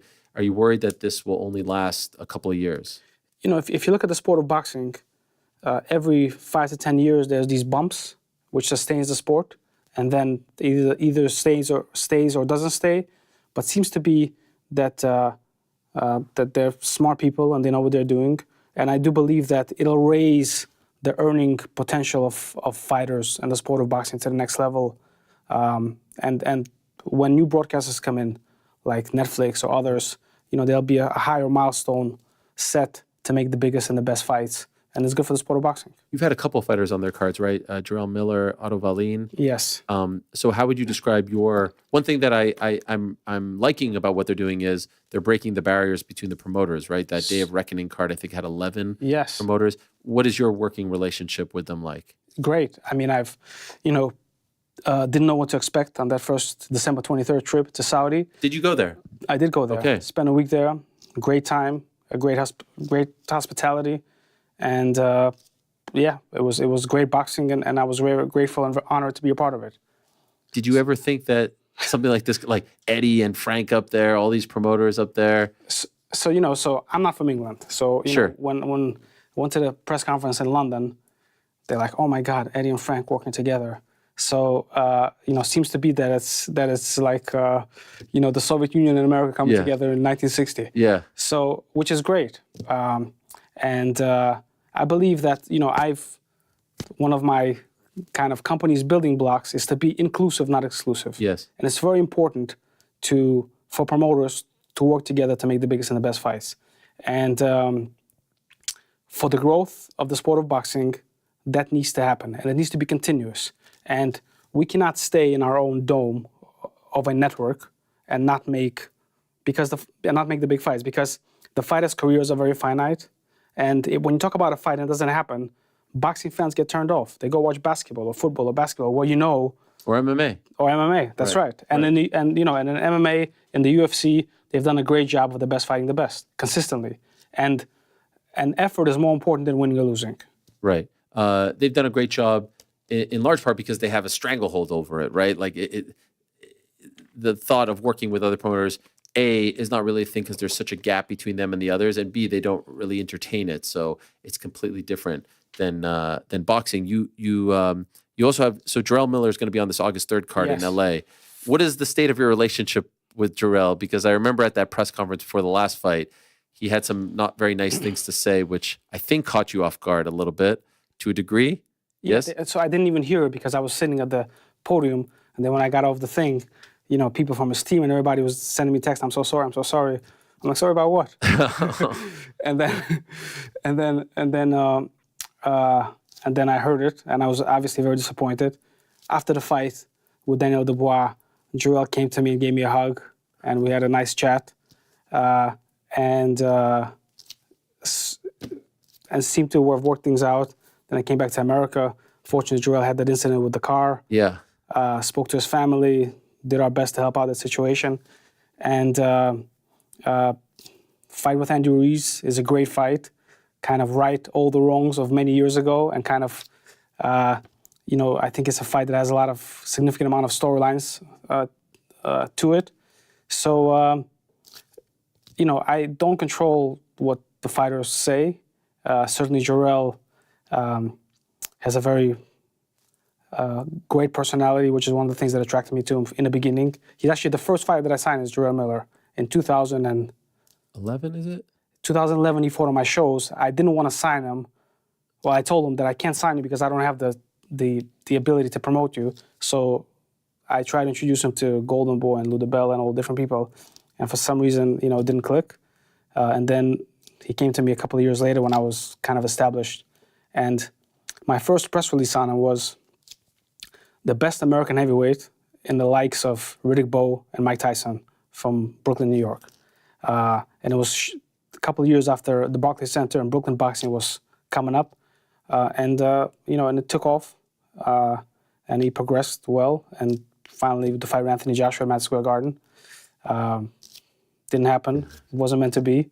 But I'm very glad that we worked together to get him from the beginning of his career, fighting at club shows to fight at Madison Square Garden for the undisputed heavyweight unified. But are you okay now? Are we okay now?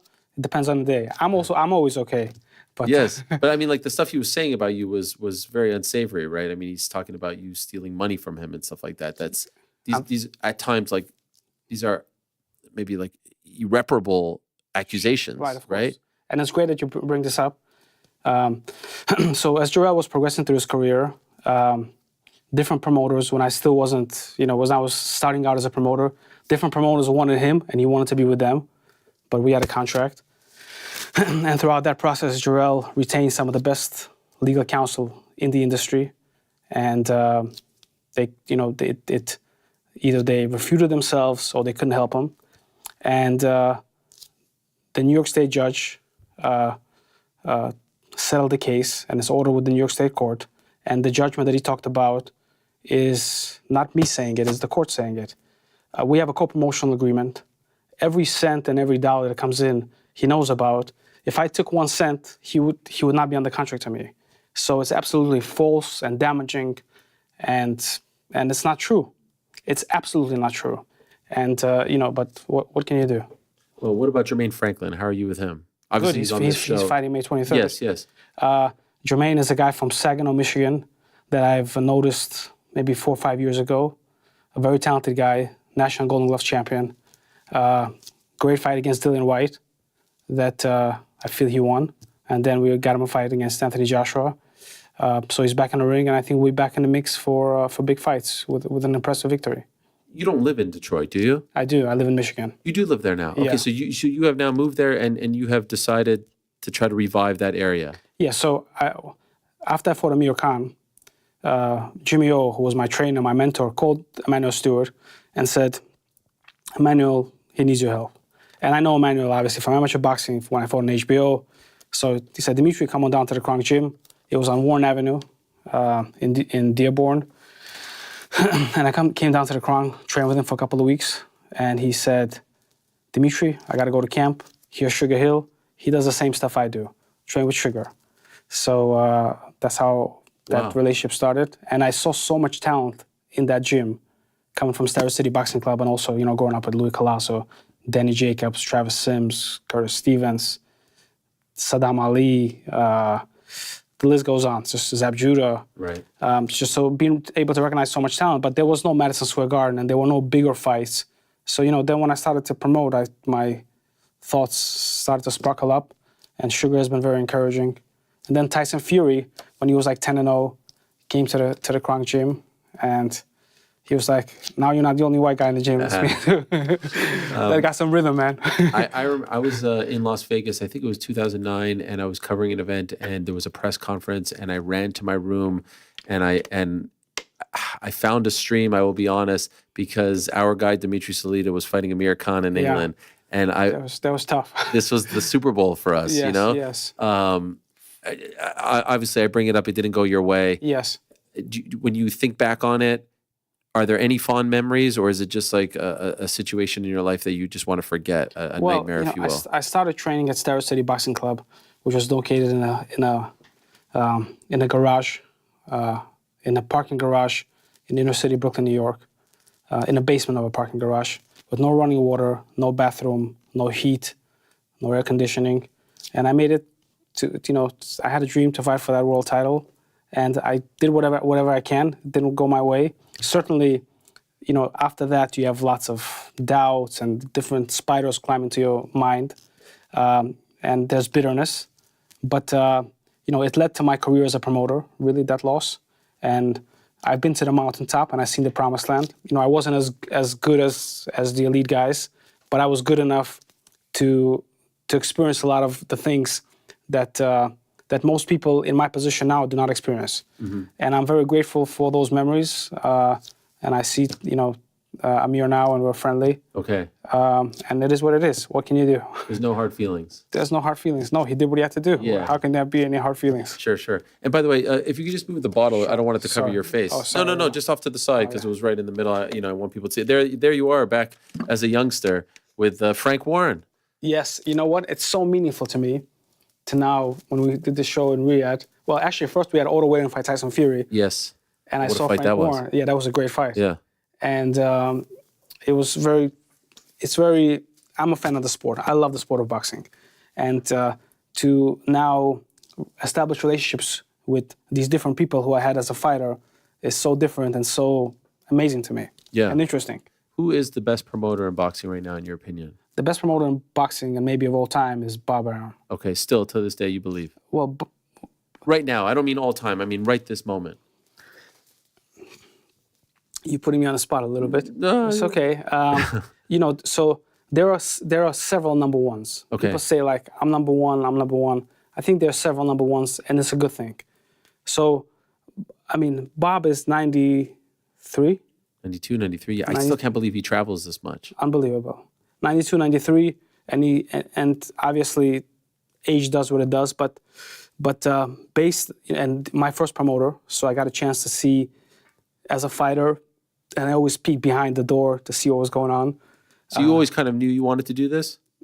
No, I don't. I mean, maybe 4 or 5 years into my career. Okay. But I always wanted to ask questions. I just loved boxing since I was a kid. Yeah. And read books and wanted to know just all the different things from matchmaking to publicity to all kinds of stuff. So, Bob and Don King created modern boxing in a way, the business of modern boxing. And I think that Arum created a system where he can be old and not be as involved, but the business still goes on because there's structure, there's systems in place, and he can relax and do what he does, or not do anything, And I think that Don was a great personality, bigger than Bob as an individual, but I think that as a business did not set up those kind of systems that Arum did. But two of those guys are the greatest promoters in the sport of boxing. Okay. I like to use the phrase "only in America," and I use it often. It applies to me because I'm an immigrant from the Ukraine, Soviet Union, so I love the phrase "only in America." So who's the best promoter in the sport today? I think there are several. I mean, you have to give a lot of credit to Matchroom and to Eddie Hearn. Yeah. A lot of people don't like, especially here in America, they don't like that he comes here. So one of the reasons why I bring up Eddie, his first 2 shows in the United States, we promoted with him on HBO before The Zone. Also involves Jarrell. I had a choice to make. Which way do I take Jarrell once he became really highly world rated? Deontay Wilder or Anthony Joshua? And I felt that Anthony Joshua was the more winnable, more appropriate road. And I called Peter Nelson, that time president of HBO, and he said, either team up with Eddie Hearn, who's going to be coming here, or Golden Boy. And Eddie had Anthony Joshua, and that's how that relationship started. Okay. So you have a good working relationship with him. Yeah, we've done many fights together. And again, we co-promoted those first 2 events at Long Island Coliseum and the Barclays Center. Also great experience and a great company. And Frank Smith, who's his right-hand man, great guy. A lot of respect for him. I love all the personalities. Oh, go ahead. I also want to say that from working this December 23rd show, although they're only in England, I would say that Frank Warren and his son George are great operators as well, and top-of-the-line promoters. And I don't know about people's differences and different beefs. I'm just saying. Are there any promoters that you won't work with right now? I think that you cannot, whatever personal feelings you may have, you cannot say that I'm not going to work with anybody. Right. Because if your fighter is in position to fight their fighter, you have to make those fights for the sport of boxing and for the fighters, because their careers are finite, and you have to find a way to make things work. Whether I like you or I don't like you, or you like me or you don't like me, we have to find ways to work. And Don and Bob are great examples. They hated each other sometimes, and they also drove each other to the next level. But they always found ways to make the big fights. I just read a great book called Choose Your Enemies Wisely by Patrick Bet-David, right? Oh, yes. And, talked about choosing competition that drives you. Right. And Bob and Don drove each other, and they were each other's enemies, but they made boxing grow. And, so I obviously want to be on top of the boxing game and contribute to the sport, but it's important that the people that are in this place find ways to work together and to make the fights happen. So important for the sport of boxing. And seems to be that that the Saudis are making people that don't like to sometimes sit at the table come together and work, which is great. So I'm assuming you watched the fight on Saturday. Yes. After Shabbat. Yes. Right? And so what a scene, what a fight. But I was looking forward to it my God, last yes. couple hours, yeah. It was incredible. First of all, do you agree with the decision? Do you agree with Usyk winning? I think it was a close fight. Could have gone either way. Great performance by both fighters. Elevated the sport of boxing. In what sport can there be such drama as a championship heavyweight fight?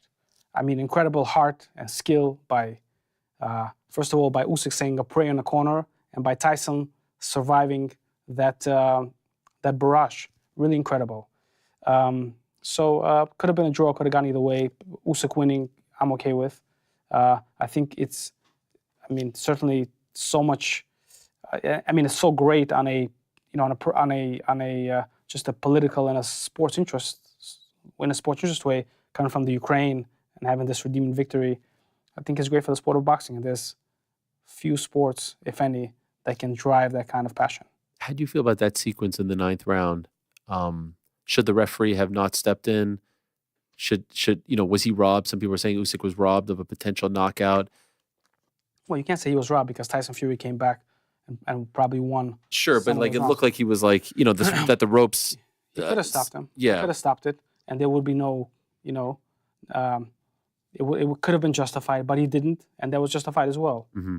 And that's why, you know, certain referees, through experience, make the right calls, and I think that he made the right call. Okay. We were debating earlier. I think Usyk is the best pound-for-pound fighter in the world now, considering what he's done now at heavyweight and cruiserweight. It's, to me, you know, Usyk, Crawford in a way, and it feels like every time one of them fights, like he goes up. But now I feel like it's Usyk because of, you know, what he just did. Do you agree or disagree? I agree with you, yeah, I agree with you. And coming up from cruiserweight and doing it to one of the greatest heavyweights of all time in Tyson Fury, I think is incredible. I do want to say that I saw a post today on ESPN Knockout about 4 belt champions, Inoue, Crawford, and Usyk. Mm-hmm. And Clarissa Shields was not on that list, but she absolutely deserves to be on that list. She had 4 belts and 160, 154, and then 160 again. So please make that. Please wrong, correct right. it. Yes. Is it possible they were just talking about male fighters, or was it? I mean, they I don't know. They didn't I distinguish don't know that. what they were talking about it, but you know, someone that's as great as Clarissa needs to be included in those conversations. 1,000%. And you know, and for purposes of equality and raising up women's boxing, Clarissa and other champions who have the credentials should be included in those conversations because I agree. Because if they don't, it isolates women's boxing and degrades it and doesn't elevate it to where it needs to go. My guy in the back over there, New York Rick, is the biggest Clarissa Shields fan. My guy. We debate all the time. I think Katie Taylor is the greatest women's boxer of all time. I say this to your face. To your face. I don't want to hide behind my thing. The fight against Amanda Serrano is one of the greatest that I've ever seen.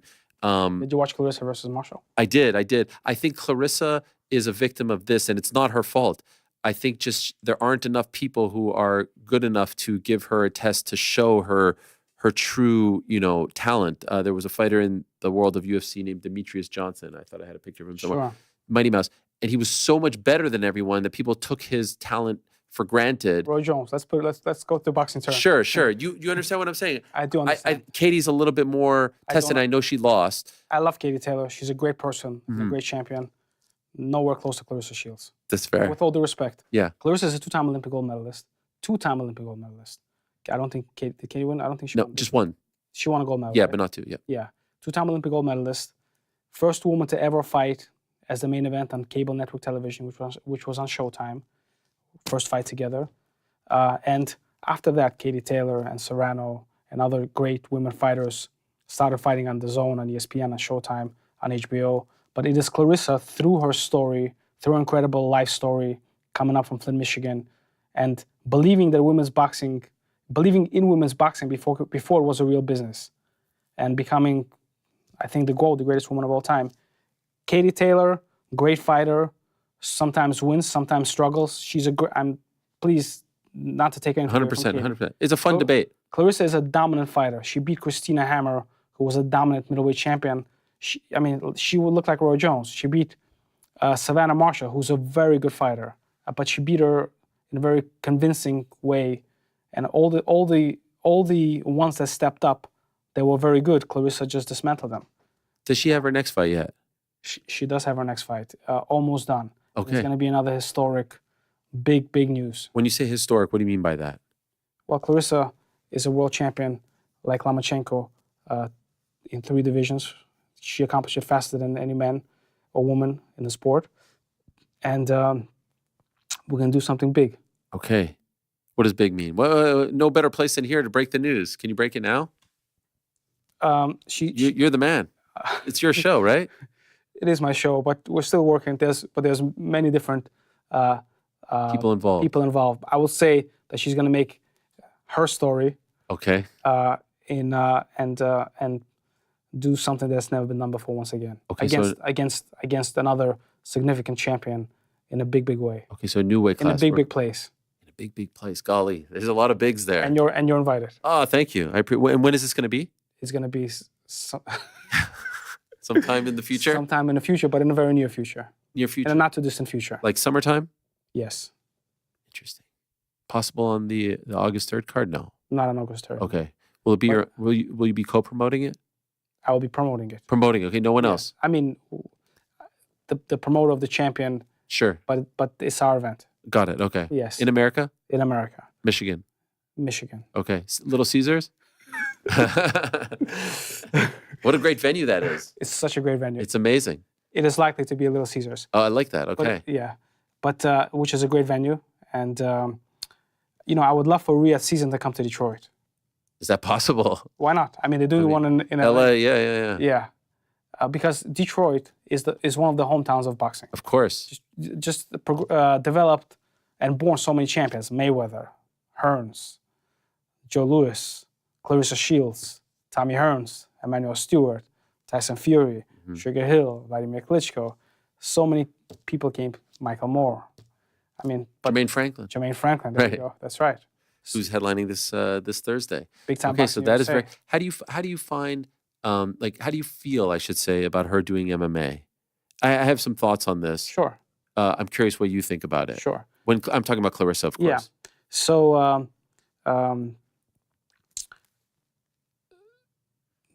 Clarissa's our MMA partner is the PFL. Yeah. They're great partners, and I love working with them and have all praise for what they're doing with Clarissa.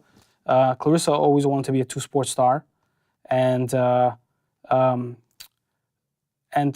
she just didn't know when to pull the trigger. When COVID came, it was a bit of a challenging time. I actually want to talk about it separately. Okay. About what happened to COVID during COVID to the boxing industry, but it was a challenging time, and it was the right time for her to strike. And we didn't have a way to get Clarissa on any of the networks that were in business at that time. So we did our own pay-per-view for Clarissa and Flint, which did great. Yeah. And all women's pay-per-view, and then she did her stuff with PFL. So it opened her up to a bigger fan base, and I think it'll just tell her story bigger and wider, and it's good for her. When you see her on the prelims of a PFL card, so we're not talking UFC, we're talking the number 2, and there's a struggle there. She lost one fight. She's on the. Do you think it diminishes her star power because she's so dominant in boxing? It's like to a degree seeing Michael Jordan play baseball. Exactly. So I Right. was just gonna say. So the fact that Michael Jordan is not a superstar baseball player, Yeah. does it make him any less of a basketball player? At the time, if you recall, we're around the same age, right? You're 42. Yes. Right, I'm 41. So Okay. in the summer, I'm 42. So you're born in Yeah. 82. He did take a lot of hits. Like he was a punching bag for that moment because it was the first time people could really like poke at him, right? Do you remember when he was Sure. striking Yeah. out and all this stuff? And so I'm just wondering, as her promoter in boxing, where she's so good and dominant, is there a part of you that's like, I'd wish you didn't do this because it maybe, I don't know if this is true, diminishes your aura because you're on the ground struggling. I just hope that she doesn't get injured. Okay. But as an athlete, it made her a better fighter. She became more stronger and more athletic in certain ways. She trains year round, which is great because she always has something coming up. She fought in Saudi Arabia. Yeah. Her last fight, PFL fight. I believe for Clarissa, it will be very significant and powerful to fight in the Middle East as a boxer Yeah. and to fight in Africa. I think that excluding the opponent because of who she is and because of what she represents, I believe that they'll be so powerful for the world, and can tell the Clarissa story, kind of like Muhammad Ali. She is like Muhammad Ali in many ways for women in the United States. Every time I go on Twitter, I feel like I'm subjected to like 10 tweets between her and Alicia Baumgartner. Back, forth, back, forth, back, forth. Yeah, but This fight that you're talking about, is it possible? It can't be, right? There's too big of a gap. well, so let me talk about it. Okay, please. Well, Because that would be a gigantic deal in it would be a in gigantic Michigan. deal. Right. Yeah. So Alicia, she had this fight. She had the failed the drug test. Whatever. Time went by, and Clarissa and Alicia and myself and Alicia are friends for years. she would come to the shows, always, always showed her respect, helped her with PR, whatever, trained in the same gyms. And then all of a sudden, she started to take these swipes at Clarissa. I think it was on Shaquille O'Neal's podcast. Was it? the Okay, first I don't time, know. Possibly. And it's like, huh? And once, twice, I usually stay out of this stuff until, and then I call her managers and promoter or whatever, and there was no interest in it. So I said, well, then why? What are we talking about? Okay.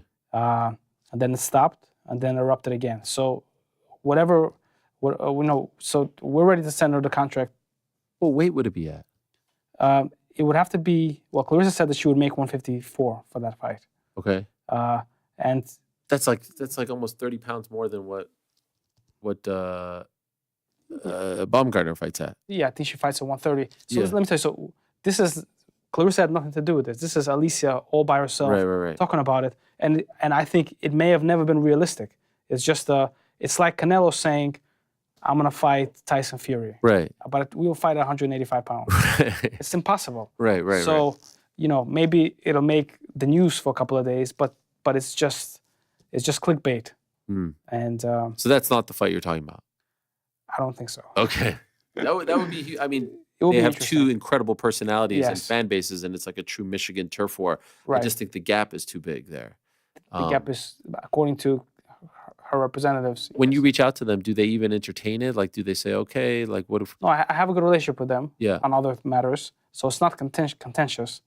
But it is truthful. Like, what are you doing, man? Right. You know? Right. I mean, and some of the stuff is good fun. Some of the stuff is not good fun, in my opinion. Right. And I don't think that from their point of view it was ever real. It's just Alicia just trying to get clickbait and some interest and making herself relevant. And I guess she did do that in a way. But she has a mandatory due, so she got to. Yeah, is she cleared? By the way? That's a good question. I guess we'll find out soon. Yes. By the way, speaking of the mandatory, isn't it so crazy that we are celebrating undisputed heavyweight champion? It's so good for the sport, and then in 2 weeks he's going to be stripped of it. Like, what's the point of this? These are the problems, right? Isn't this what turns people off? I don't know if it turns people off because It's a celebration, and then I'm trying to explain to my audience who's more of an MMA, and they're like, wait, so all that talk of undisputed, and then literally in 2 weeks, Dubois and Hrgovic are going to fight for the IBF? but each organization has their mandatory. Just because someone is great doesn't mean. So there's a system, and I think that because each organization has their own system, it's many times clashes with what the network is trying to do, Right. clashes with what the organization is trying to do. But I do think that it's important that rules are abided by, and that the mandatories fight for the title eventually. No, I don't know if it takes meaning that he's no longer the undisputed champion. He's the linear champion. Yeah. I get it. It's but nice when it's all unified. Isn't that better? It is nice when it's all unified, but I don't know if it's all better because it adds to the excitement of the sport when one champion fights another champion. Sure. And But we there just is- had it, and then it's being taken away. And we enjoyed a great moment. It was good. It was good. And hopefully we'll have a rematch.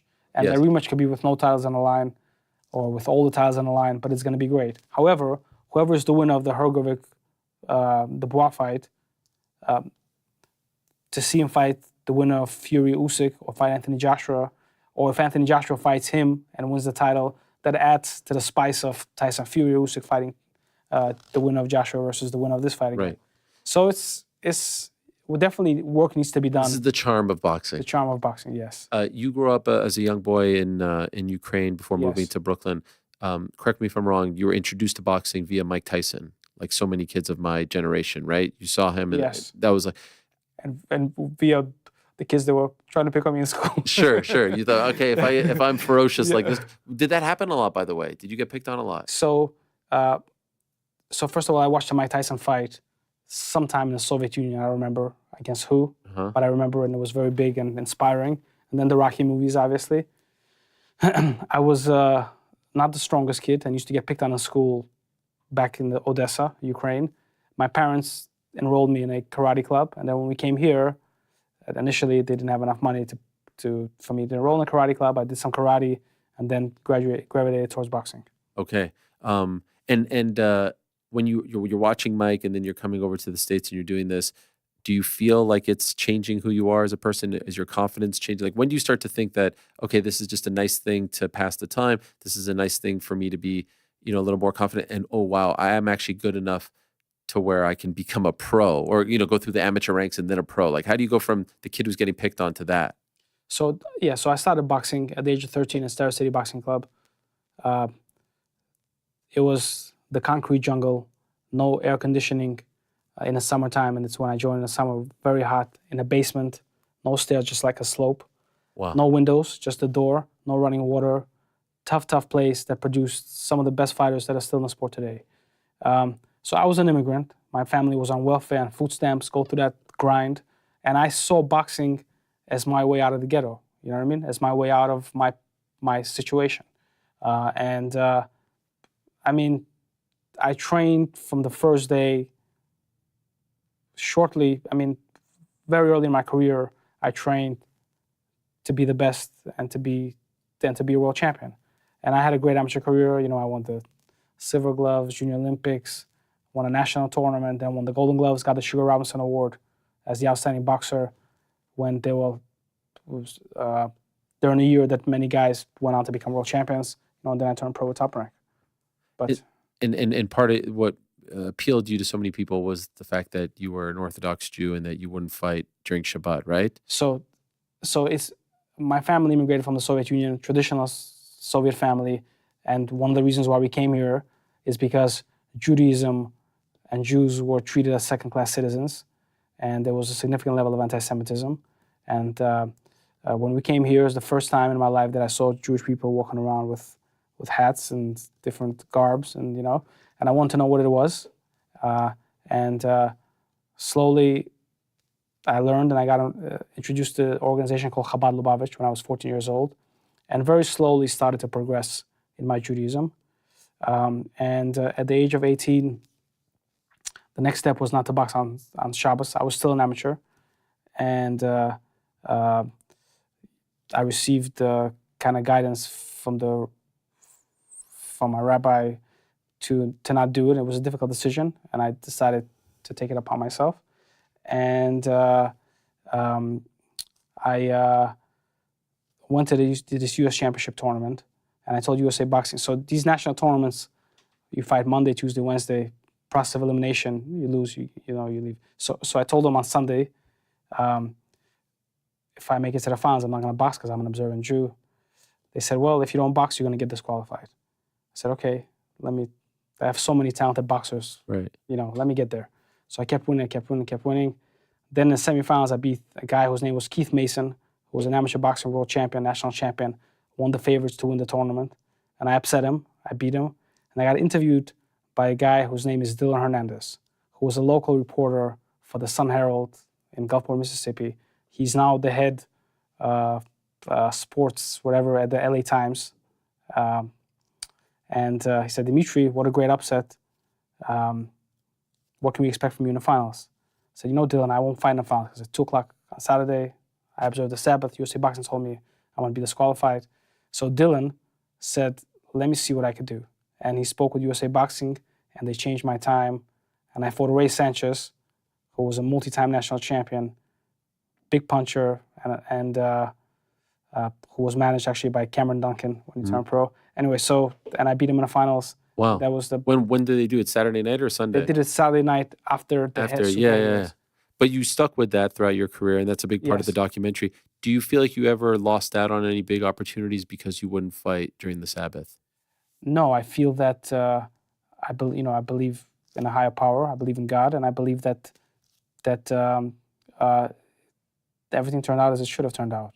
And I grew up in Stereo City Boxing Club. One of the people that took me under his wing and kind of adopted me in a way was Jimmy O'Farrell, who was an older African-American gentleman. He passed away some years ago. And, a lot of the education of America I got through his eyes and through his experiences. And, so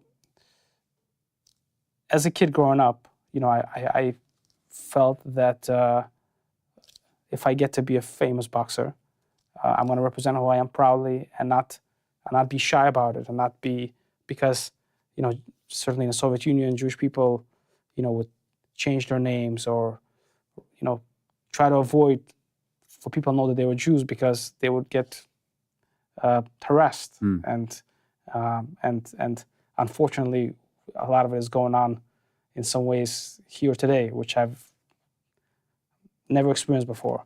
Anyway, so I knew that I wanted to be open about who I was and learn about myself, and God bless America, and I'm very grateful that in the United States I was able to be successful in boxing and reach the highest level, and still observe Shabbos and talk about it, and openly wear a kippah, and you know, and people are not telling me, you know, get out or use the other door. Right. Early in your career, though, correct me if I'm wrong, you used to wear a hat, right? Yes. So sorry, go ahead. No, I was just wondering, like, when you decided that you felt comfortable enough to take off the hat and just wear that. So I stopped boxing on Shabbos, but my level of observance and my education was was not, and my knowledge of Judaism and my observance in other ways was not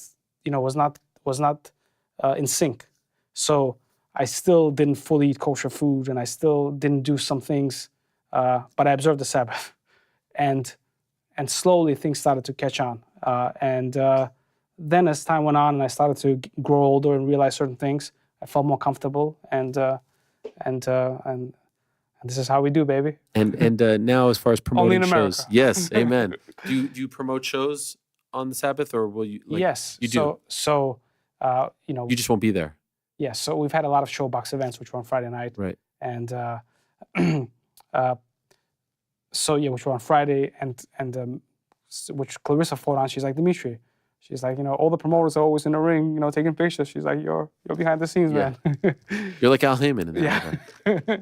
So the events that are on Shabbos, I don't go to. But thank God we have a great staff. And from a Jewish point of view, there's a way to be able to do it in a way that's in accordance with the law, and that things are done, you know, in that way.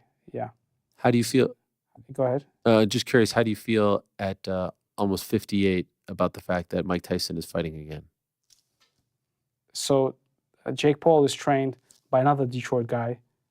He's known as Third. His name is Trayvon Chambers, who I know for many years, who's helped train many of the fighters that I promote. How do I feel about it? I feel that Mike Tyson, after all he's accomplished, deserves a victory run. I don't know. Well, hopefully, if the fight was announced, means that he's healthy and that he's okay. And I think that if he tries, he you know, power is the last thing to go, man. So I think that if he lands one good one on Jake Paul, based on his fight with Roy Jones Jr., he's good. Okay, so you're not uncomfortable. Some fighters have said they're uncomfortable, that he shouldn't be in there, that he could get hurt. You don't feel the same? Generally speaking, I'm uncomfortable with people boxing probably past 45 in real professional fights. What Jake Paul is doing in many ways is great for the sport of boxing, in my opinion. And this is not like a real professional fight in some ways. You know what I'm saying? I mean, it's not like Jake Paul won the National Golden Gloves. Sure. And had 300 amateur fights. He's getting fights. Punched in the head. You know, I know it's 2-minute rounds. He is getting punched in the head. 14-ounce gloves. Yeah, so that's a decision for the commission and for the doctors to make. Yeah. If he's safe enough and healthy enough and can run and pass certain tests and is deemed healthy enough to get into the ring, then it is what it is. So, I mean, that I don't have any criticism of it. Yeah, sure. As a fan. Sure. And as a fan, I'm grateful that Netflix is showing these fights and Serrano and Taylor fighting. It's a pretty good card that they're putting together slowly but surely, right? They have Kid Austin on there against H2O Silv. There's an MMA guy going up Darren Till against Julio Cesar Chavez Jr. I mean, this could be the most watched event ever, right? 270 million subscribers worldwide. Mike Tyson against Jake Paul.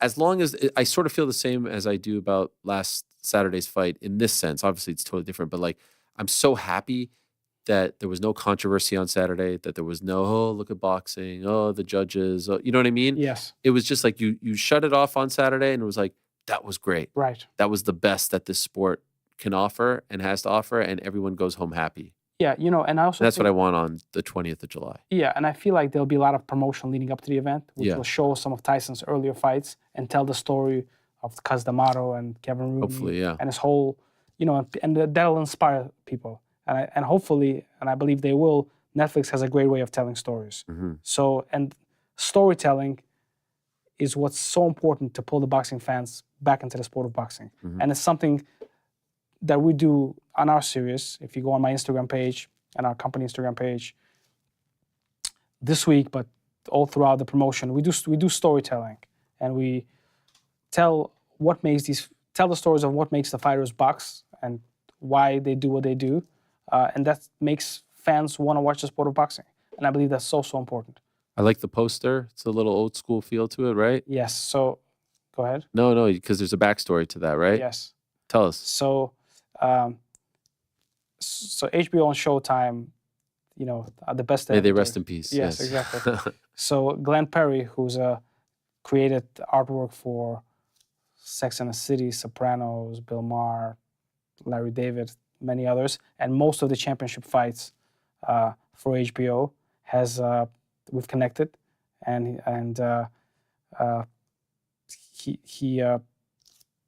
He's doing your stuff. He's doing my stuff, and I'm very grateful for it. And I've gotten a lot of that from many different random people. Yeah. Saying, "Oh my God, this is such a great poster. So old school, so cool." So I love that stuff. That yeah. stuff's important. It is important. Why should this audience watch on Thursday? Give us the promoter hard sell. Sure. So this is the rebirth of big time boxing in the city of Detroit. In the main event, world-rated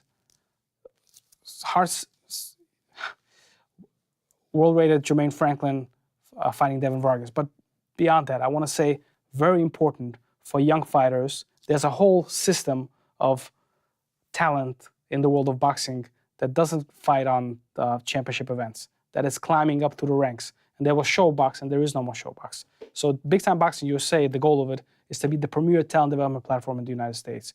We do great production. We have great folks telling the story of boxing, Al Bernstein, Raul Marquez, Corey Urban, and we have great young fighters in the ring from the United States and from around the world. So in the main event, Jermaine Franklin. In the co-main event, Joshua Pagan fighting the most competitive fight of his career, 9-0 versus 13-0. Then we have Deval Smith, the next time he Hearns, so they say. Mm-hmm. And Ali Akhmedov, top-rated super middleweight, promoted by Tom Loeffler and Gennady Golovkin. Just another example of us working together. If you look at my events, to whatever extent I can, I work with everybody. I made a deal with Clarissa to fight Savannah Marshall, which was on a boxer show, all the way on to fight Tyson Fury, which was with Arum. We had Ergashev fight Sabir Matias, which was with Heyman. I mean, and the list goes on. And it's very important, and I say this because, you know, I don't yet have a chance to voice myself, but it's very important. Two very important things to me are for people in the boxing industry to work together and to tell the stories of young boxers so that the fans and the boxers can establish a relationship as early as possible in their careers and kind of connect on that level. I love it. Good luck on Thursday. Thank you. Thank you so much for coming in. It was a pleasure. Thank you. Thank you so very nice. much. And we need to have Orthodox Stance on DAZN or some kind of other platform because I love people it. need to see that. So I'm going to work on that on my end. Thank you. For whatever that's worth. Check it out on Thursday on DAZN. What time does it start? Starts at 8 p.m. Eastern Time. There you go. And keep up the great work. And we need more promoters like you who are willing to work with everyone. I think that's Thank you. only good for the sport. We'll Only take in America, baby. That's right. We'll take a quick break. Coming up in about 5 minutes is Leon Edwards, the reigning defending UFC welterweight champion. For now, another big fight this weekend. Josh Taylor against Jack Catterall going up in Leeds on DAZN as well. We did a face-to-face with them back in February. Here's that. It's very entertaining. We'll be back with Leon Edwards. Lord knows they are definitely sick of each other, and I can't imagine them really wanting to be here right now, but I appreciate them very much because they've done a tremendous amount of media and a tremendous job over the last 2.5 days selling their grudge match, their rematch, which goes down on April 27th in Leeds. It's one of the most anticipated fights in recent British boxing history. They fought in February of 2022. It was a hotly contested and debated and controversial decision, a victory ultimately won by Josh Taylor. They're going to run it back in Leeds on April 27th on DAZN worldwide, on ESPN Plus as well here in America. We're talking to Josh Taylor and Jack Catterall, the pride of Scotland and the pride of England, joining us right now on the program. There they are. Gentlemen, thank you so much for doing this. Really appreciate it. I know it's been a long couple of days for you guys, and you're probably sick of talking to the media, so thank you so much. Josh, great to have you back on the program. I appreciate it very much. And Jack, thank you as well. I want to ask... Thank you. Thank you, guys. Josh, I want to ask you a question about something that I heard Jack say yesterday to IFL TV, referring to some of the banter in the last couple of days and the gift that you gave him yesterday, the coloring book and all that. He sort of feels like you're kind of implying that he's for lack of a better word, like a simple man, that he's not a very complex guy, that's what you're going with here. Is that what you're trying to get at? Yeah. Short answer, short version, yes. And why do you feel that way? I just know it. He's not a very clever dude, man. The guy's not got much brain cells to rub together. And yeah, he's a couple of planks of wood. That's what he's like. And how do you feel about this? This is an interesting sort of way of trash talking, of getting under one's skin. Jack, how do you feel about this plan of attack, so to speak? It's not an attack. Yeah, it's embarrassing. And oh, there it is. I kept the last gift. The last gift made it back. But listen, he can say what he wants. Ultimately, we get to lace up April the 27th, and as simple as he thinks I am, I'm going to beat him, and that's all that's going to matter. The last few days for you guys, and I'll ask you first, Jack, what has it been like for you to be traveling around, to be in front of him? I saw you guys on Talk Sport right next to each other earlier today. Has this been a nuisance? Has this been annoying for you? How would you describe the last few days in your life? Yeah, it's been a busy few days. It's part of the job. I always believed that this was a big fight. It sold well, and I think the last couple of days have reiterated that. We've had a great turnout, but it's glad that it's finally over now. We can go our separate ways. I don't have to spend any more time in Josh's company. I'm sure he feels the same way, and we can go and do our training, and the next time we see each other, it's on. Yeah, I understand the pre-sale sold out according to Matchroom, so clearly some great demand for it. Josh, how do you feel about this fight taking place in Leeds as opposed to closer to home? Of course, the first fight happened in Scotland. Are you okay with that? Yeah, absolutely fine with it. It doesn't matter where the fight is. It was due to them. There was the other side that didn't want to come back to Scotland. They were crying and moaning about coming back to Scotland, which is fine. So it's all good. Yeah, it doesn't matter where the fight is. Leeds is a great venue. So yeah, it's great. Jack, is that true? Did you refuse to fight in Scotland again? There's been no crying and moaning. I feel like I had earned the right to say that we didn't really want to go back up to Scotland. Josh feels like he didn't want to come to Manchester or London or this place, that place. So I just wanted to fight. If it wasn't in Scotland, it was up to Josh. Pick a venue. We picked Leeds, and again, it's done now. We're fighting in Leeds, and that's where it's set. So we can look forward to that. Josh, I know you've had to deal with a lot of stick over the sort of length of time between the first fight and the second fight. In fact, first time you're on this show, I think you didn't like my opening question regarding that topic, and I totally understand. Is there a theory to be told to the public that perhaps it wasn't your fault that it took so long, that perhaps Jack changing promotional outfits multiple times and all the things going on in his career was part of the reason why this fight took so long to make? Yes, and this is part of the reason why I call him Simple Jack, because he doesn't understand that. Like, changing promoter 3 times in 2 years, of course that's going to have an effect. When you're opening negotiations with 3 different people on 3 different occasions, your starting points are completely different, and it's a starting point every time, which delays the fight. And that's why it gets called Simple Jack, because he just doesn't understand it. Do you concede some of that, Jack? I know he's been blamed a lot for the delay in making this fight, but your sort of business dealings, did that have anything to do with it as well? Yeah, listen, the politics have been different from my side. Again, he wouldn't understand. It's not his business. He doesn't know what's going on behind the conversations. For me, the fight was set last year. He was the one that pulled out, and ultimately it didn't materialize last year, but that's fine. It's on now, and that's all that matters. Jack's manager, Sam Jones, kind of stole the show, especially on Monday. Very brash. We don't see this sort of thing in MMA. The managers don't usually partake in the press conference. Josh, what did you make of the things that he was saying in his overall demeanor on the dais? The guy's just an egomaniac. He wants to be more famous than the boxers, so the guy, and he's not really got a clue about boxing, to be fair, either. You know, he wants to be more famous than the fighter. So there's two fools stuck together, which is great. It's a perfect match. Do you like him being so outspoken, Jack? You know what? Sam's a personality in his own right, and people listen and engage. And yeah, it doesn't bother me. I enjoy Sam's company. And listen, he spoke well, and he got people engaged talking about the fight, and that's what everybody wants: the fight to be mainstream and people talking about it. So yeah, I think Sam done a great job. This fight taking place at 140. Job for you, because you can't do it yourself, Jack. He's done your job for you, because you can't do it yourself. You can't speak for yourself. Which is why you got the crayons as a gift. Do you want to respond to that, Jack? I didn't hear what he said. I didn't hear it. He said that you can't speak for yourself. That's why you have to have Sam up there. Yeah, he said that for these last 3 days, but I've done plenty of speaking on my own, and yeah, I don't know what more he wants me to say. Sam doesn't speak for me; I can speak. That's it, really. I'm probably sick of Josh now, sick of listening to what he's got to say. He's boring, very dry, and I can't wait to beat him up.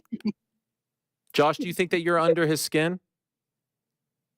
No, the guy, absolutely. He's not got the wit to get under my skin, man. He's so easy to wind up. It's like taking sweets off a baby. Question. What was that, Jack?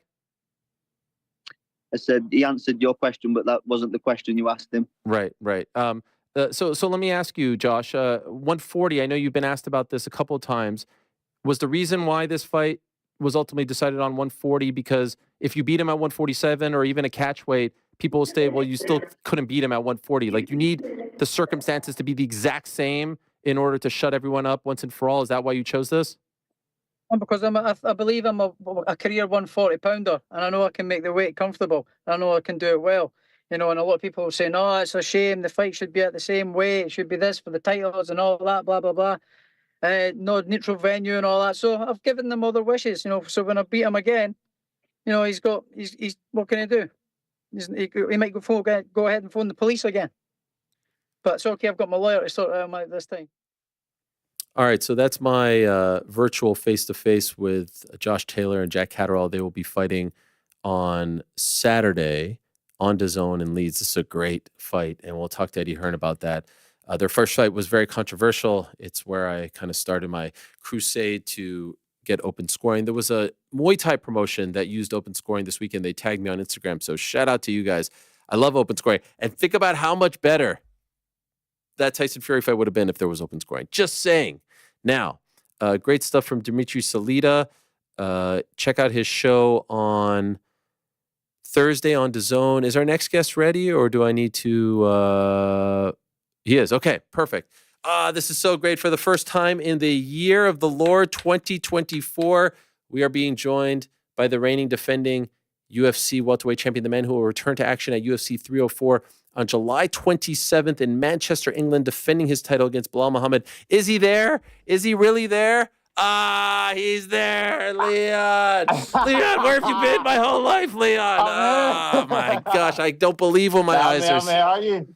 Leon, can you tell me, where do I need to send you my firstborn son? Because I told Tim that I was gonna like donate him. I was gonna sacrifice him because it was so hard to get you on the show. So now I have to sacrifice my firstborn. It's been so long, Leon. It's so good to see you. Where have you been? Are you alive and well? Nah, all well, all good. Sorting out life and just getting on with it. You know, head down. I got a big year ahead of me, so just sorting shit out. Okay, well, congratulations on the next assignment. It is July 27th in Manchester. There's a lot I want to talk to you about, and I'm not trying to keep on with this, but it has been a while since we spoke.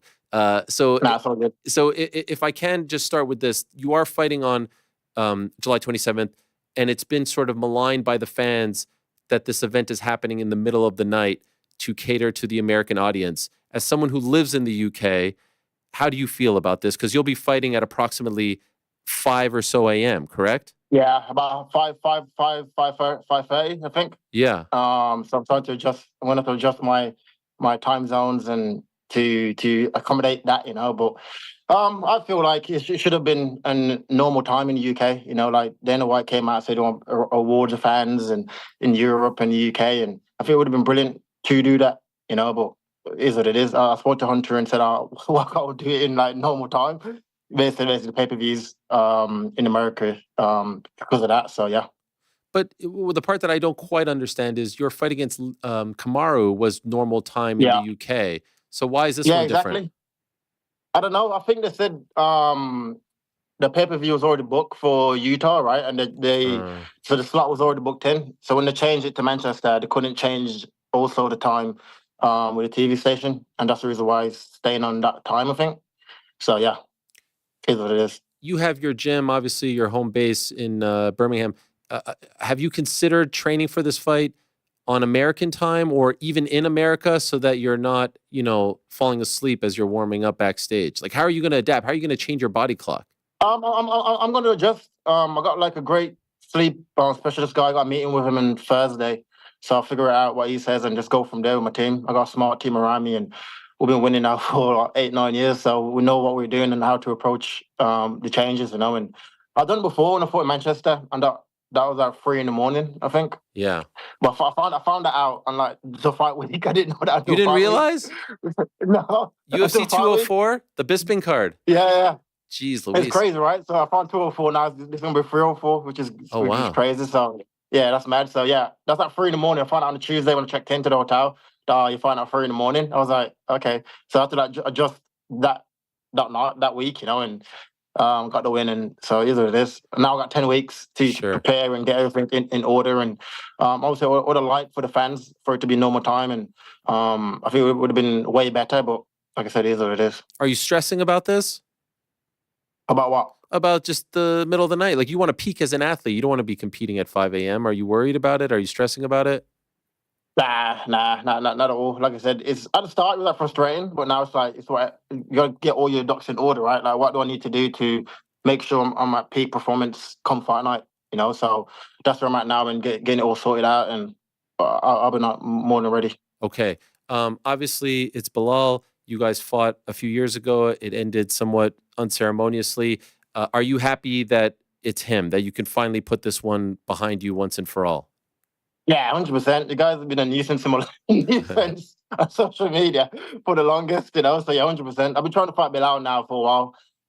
Like I said, I got asked for 300. I said yes to everyone. There was 3 opponents said yes. I even said, "What about Belal?" And they said, like, no. Is that true? Is it really true? Islam, Shavkat, and Khamzat, they asked you for those 3.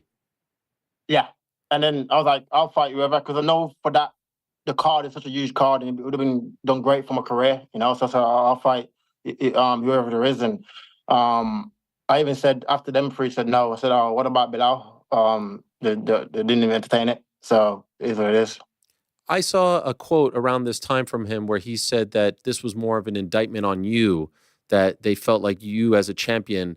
I'm paraphrasing here, okay, so don't get all crazy on me, but that you weren't the one that could, you know, carry this on your own, 300 against him. So they were looking for a big name dance partner. And it wasn't an indictment on him that they didn't offer it. That was an indictment on you. Did you hear that quote? Well, I didn't hear that quote now, but I don't really listen to what Belal says, to be honest with you. He tweets every day about me. So I can't get lost in the whatever he's doing, you know. And but I don't know how he works it out, you know. I think like he's the number 1 contender in the division.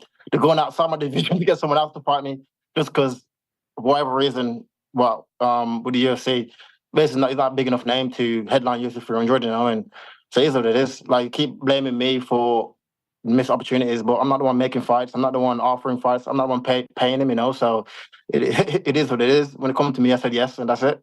Were you disappointed to ultimately not be on UFC 300? Yeah, 100%, because I know what it would have done for my career and what a big moment that was, you know, so to become... For the trials and tribulation I went through in my career, then be able to headline UFC 300, it would have been like a moment for me, you know. But like I said, it is what it is, and we got no one remembers his name in Manchester, so all good. I see what you did there. I remember around New Year's when you were honored at the Aston Villa match, and you were telling reporters there it's looking like 300, and that was, you know, late December. Did you start training for 300 and at some point have to pull back when it became clear? Because it took so long for them to announce the main event, and we thought for a while... Yeah, 100%. So you did? Yeah, I did. I started camp because I was talking to the UFC. I was like, I'm a definitely fighting that I could just keep training. We're trying to find the opponent, you know, and so I was training for at least a little while, you know, and when I got the news I weren't fighting, I kind of like pulled it back a little bit and went back into that normal training camp, you know. Around UFC 300, we had your manager Tim Simpson on the show, and he was talking about this fight as well. And around that time, Belal tweeted, "Leon, his manager, his coach, his brother, all bitches." And then you replied, "All 4 of these men would beat you in a fight." LOL. They would. Tim too. Beat him in a fight. Tim too. Tim had a kickboxing fight the other day. Saw that. So I feel like Tim. I think Tim beats him. Dave beats him. They all beat him. My brother would kill him. You know what I mean? So I feel like he needs to like just calm down. And I don't understand where this confidence is coming from.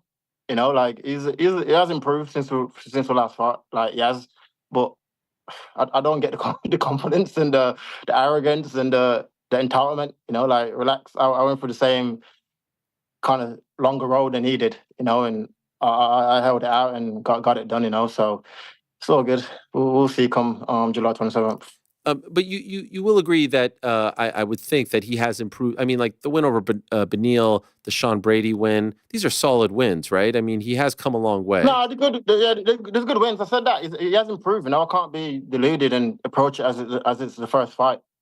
Because it's not. But his improvements will make no difference come fight night. You know, I feel like I'm just much better athlete, technical, everything, mentally, everything. I feel like I'm just better than him, and that's just what it is. You know, I feel like fight 10 times, I should beat him 10 times. You know, and July will be the second time fighting him. I'm going to take him out. When's the last time you watched your first fight with Belal? Yeah, probably since starting camp. To be fair. Okay. I haven't watched it. I look around, pretty easy round to be fair, and then the eye poke happened, started crying, and that was it. There weren't much to watch, you know. But yeah, like I said, he has improved in what he does, but he still does the same exact things, you know. But probably does it a little bit better. But it's just the same kind of techniques, how he approaches it, and so we'll see. How do you think that fight would have played out if there wasn't the poke and all that stuff? Like, what do you think? What are you feeling? Well, what do you think, Errol? Come on. Now you're trying to get me in trouble. I think Belal dislikes me more than he dislikes you. If I'm being honest, he cares about no one cares about Belal. So he cares. It's like a both. Nobody cares. I'm trying to come peace and love. I'm not fighting him. Peace and love. Peace and love. I feel like normally it takes a while to get going, you know, and that fight, I felt that was my night. I felt on, you know. So from the first round, I went at him, and as I see, the first round went smooth, you know. Then the eye poke happened. I was just getting into the flow of things, and then the eye poke happened, you know. I can't see how he would have took that momentum away from me. So I feel like we went out there, I would have finished him. So in a perfect world, you will have fought in April, and I'm guessing you knew about this card, so you would have maybe tried to fight 3 times this year. Does this change your plans for 2024? You said yeah, it's a little bit. Yeah, a little bit. I would have liked to do like April, then like one in the summer, and then like New York. That was my plan. December, like New Year's. That was my thing in New Year's, and I was like, let's be active this year, and that was my thing. And so I was really pushing for April. Well, that didn't happen. The UFC came to me and said, okay, we're coming back to Manchester in July. I wanted to headline the card, and I was like, okay, that's like perfect. You know, I enjoy fighting at home. I like fighting here, and when I said that, I thought a few more months to wait, but I'll wait and do it. You know, and Belal was the opponent. Was there any talk of Birmingham for this fight? No, I don't think Birmingham got the big enough arena. You know, I think the biggest one in Birmingham is like 12,000. I think. What about where Aston Villa play? Yeah, I know, but UK weather is quite wild, you know. I wish it was, but I think one that hopefully we can get it done like in the summer, like August, July. But it's a lot go behind it to get that locked in, you know. But that would have been sick. But if not, like I said, Manchester's just an hour away from my house, so it's basically home. Pretty anyway. damn close. Yeah, basically home. The win over Colby, was that the most gratifying win of your career? Obviously, the Usman one is gigantic as well, but considering everything that he had said leading up to it, not just that week, but in the years leading up to it, would that be a fair thing to say?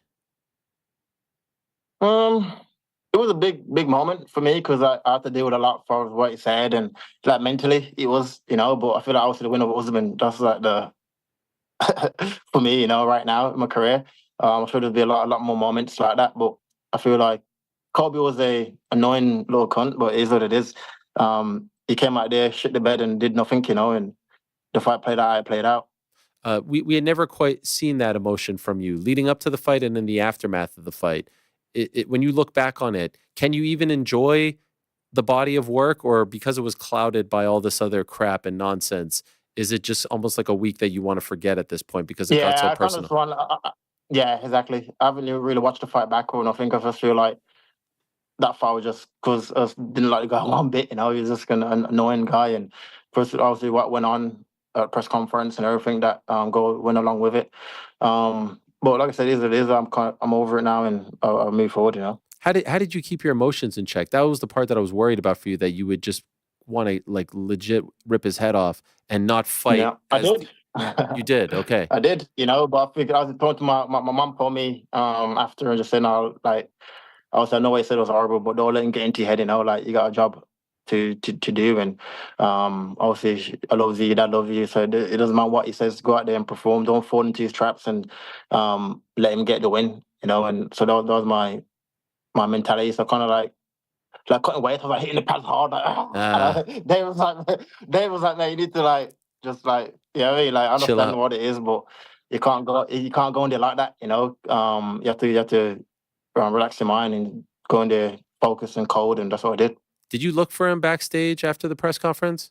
Yeah, but they moved him. I don't know where he went, but he weren't backstage at all. I think obviously security took him away, and I don't know where to put him, but he was somewhere. What were you looking to do?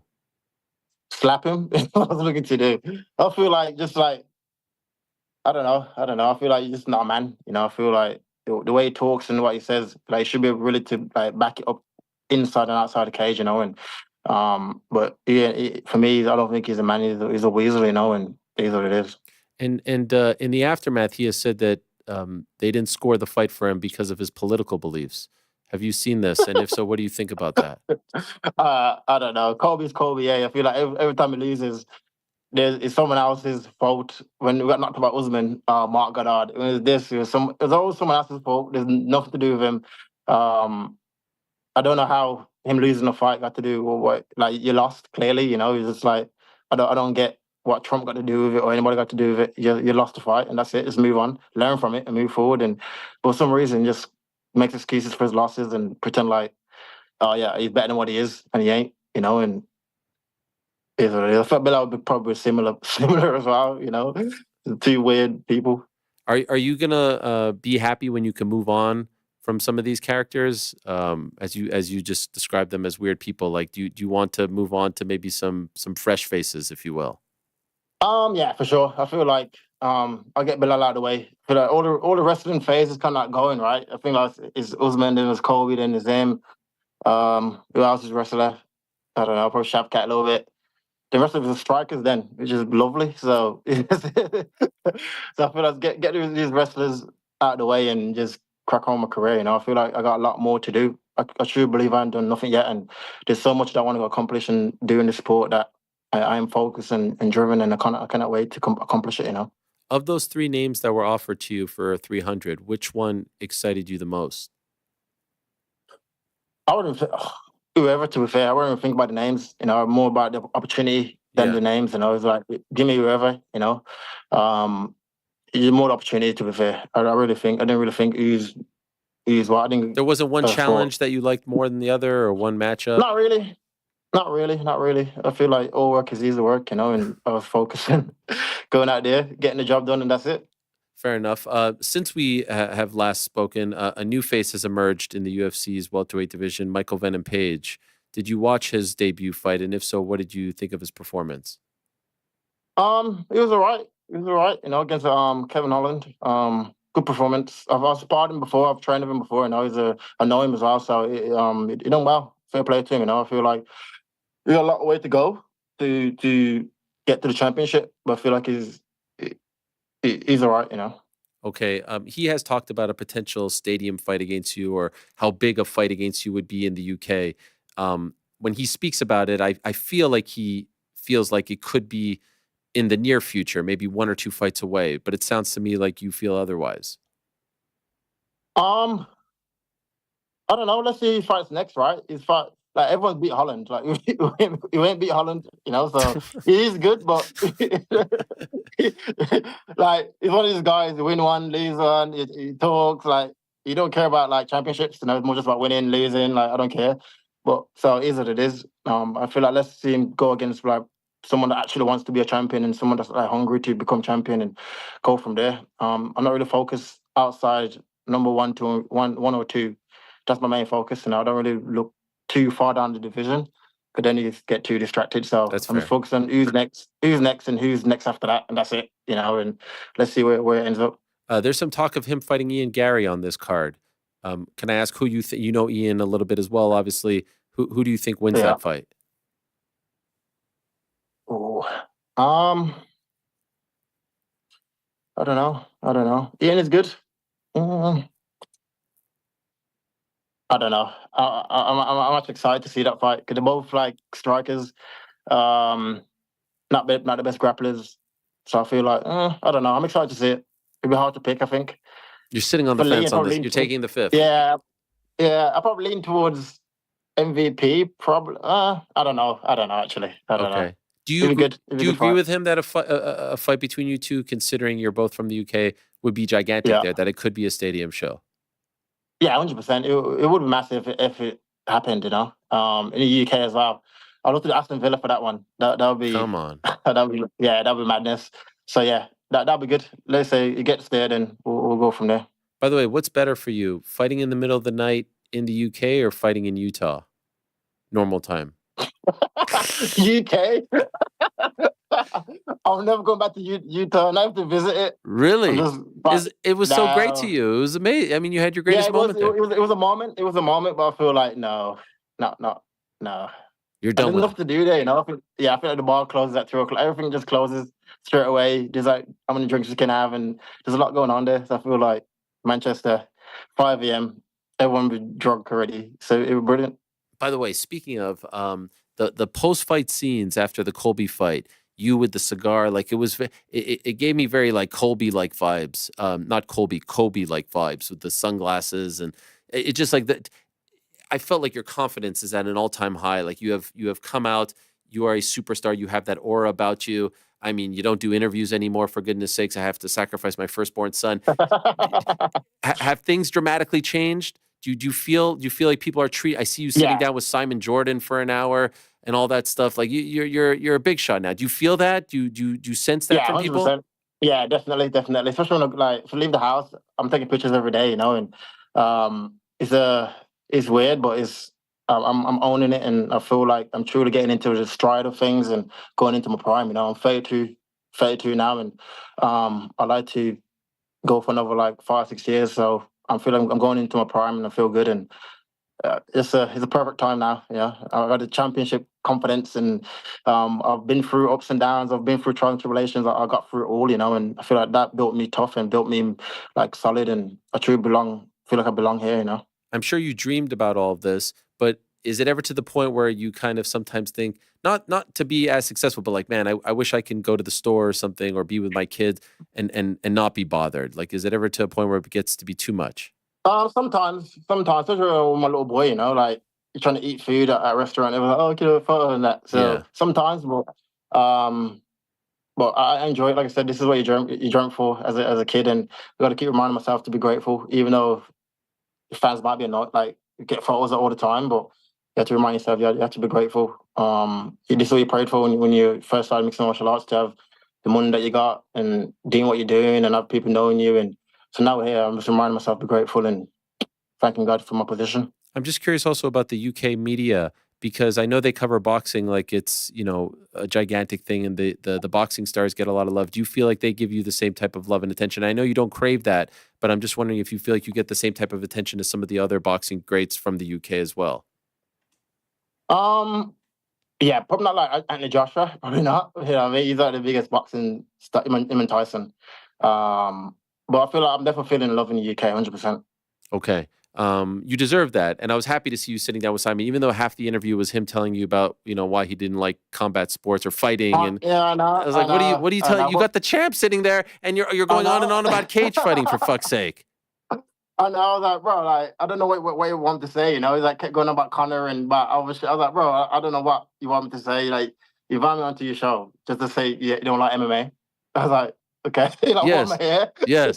You know what I mean? But I feel like when I head in there, that the kind of interview that he is, you know, he likes to like create like arguments and arguing, and he's all good. Is there any chance, Leon, that Connor beats Michael Chandler on June 29th? Yeah, I think so. I think he beats him. Okay. If you watch like stylistically, if you watch him stylistically, I feel like Connor's like very sharp shooter, like counter shooter, and I feel like Chandler is he plays off his aggression, right? He likes to entertain the crowd and try to have a scrap. I feel like he's too small as well. I feel like he's gonna walk into like to the backhand, you know, and it's gonna be a good fight. But I'm favoring Connor for this fight. Is there any chance he wins that fight? You win a month later, and your next opponent is Conor McGregor for the welterweight title. That'd be good. That'd be good. You know, I feel like let's this a give possibility? Him opportunity to yeah, 100%. Why not? You know, I feel like let's give him opportunity to become through division world champion. Give me opportunity to take out a guy like Conor McGregor. New York, that'd be perfect. Oh So my gosh. That is the fight. You know, I feel like he goes out there, take out Michael. I'll take out no one remember his name, and then we'll go from there. we'll go New York, MSG. Oh my dear. Let's go. Back to where he That's the made fight. history the first time, double champ. They bill it as now he tries to become triple champ against you. Oh my God, imagine the scenes. That's the fight. I feel that's the fight. You know, like I said, we got business to take care of, but that's the fight. You know, I feel like that's needs to happen, and it should happen. Has this been brought up at all? Hey, if this works out, if that has there any sort of whispers, any chatter about it behind the scenes? Not really. I heard like little noise, but nothing like get me excited about. You know, I feel like like I said, we've got fights on our hands that we need to get past first before even get into that far in. So I have to go out there. I'll take care of Belal. You go take care of what you need to take care of, and we go from there. Okay. Lastly, before we let you go, and again, thank you. Great to talk to you as always. What's the prediction for the 27th of July? What are you feeling this time? I need a finish, and I feel like anything short of a finish is not good enough. All the shit this guy talk on social media, Arrow, the fucking tweets, the t-shirts he made, the memes he made. He deserve an ass whooping. You know, I feel like he's gonna get his ass whooped. And I've never lost a fight in the UK. I've never lost on home turf. You know, and I bring that confidence with me. I bring the confidence of being a champion with me. And he's just too easy to hit. You know, like he can improve all he wants. He's too easy to hit. You know, like his head is there, his body is just there, and he's going to get hit. He's going to hit a lot, and I want to take him out. You know, compared to Usman, compared to Colby, do you put him third on that list in terms of the challenge he presents, or do you put him higher up? Now I'll put him higher up because I'm going to fight him now. You know, Yeah.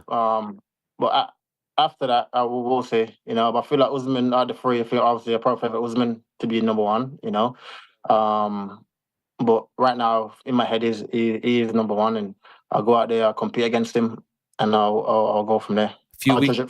A few weeks ago, your coach, Dave Lavelle, said, to me, analyzing the fight, looking back at it, Belal was looking for a way out. He was looking to steal a decision. He said this to Talk Sport. Belal responded to him saying, remember this statement after round 4, and Leon is looking to you for your motivational speech after I've slapped him around for 20 minutes. Yeah, but when has Belal ever did that to nobody? You know, like, come on, bro. Like, he's just talking, innit? I'll let him talk and let him make his little memes and his little tweets. But come on, everyone knows, like, he ain't on my level. And that's just the facts of it. You know, he has improved, so have I. But there's levels to the game, and I truly believe that I am levels above him. And come July, I'll show that. Can't wait for it. Thank you, Leon. Appreciate it very much. Good luck in training. We'll see you in July. I appreciate it. Thank you for having me on, man. You're the man. There he is, Leon Edwards. Tremendous stuff. So good to have him back on, and great to see him back in action on July 27th in Manchester at this card that has been talked about and was officially announced, back in, when was it? On Thursday.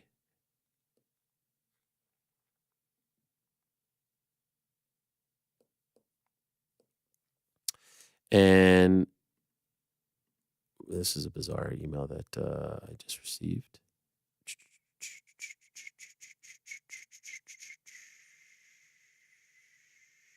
Okay. We move along now. And so, yes, this was announced back on Thursday.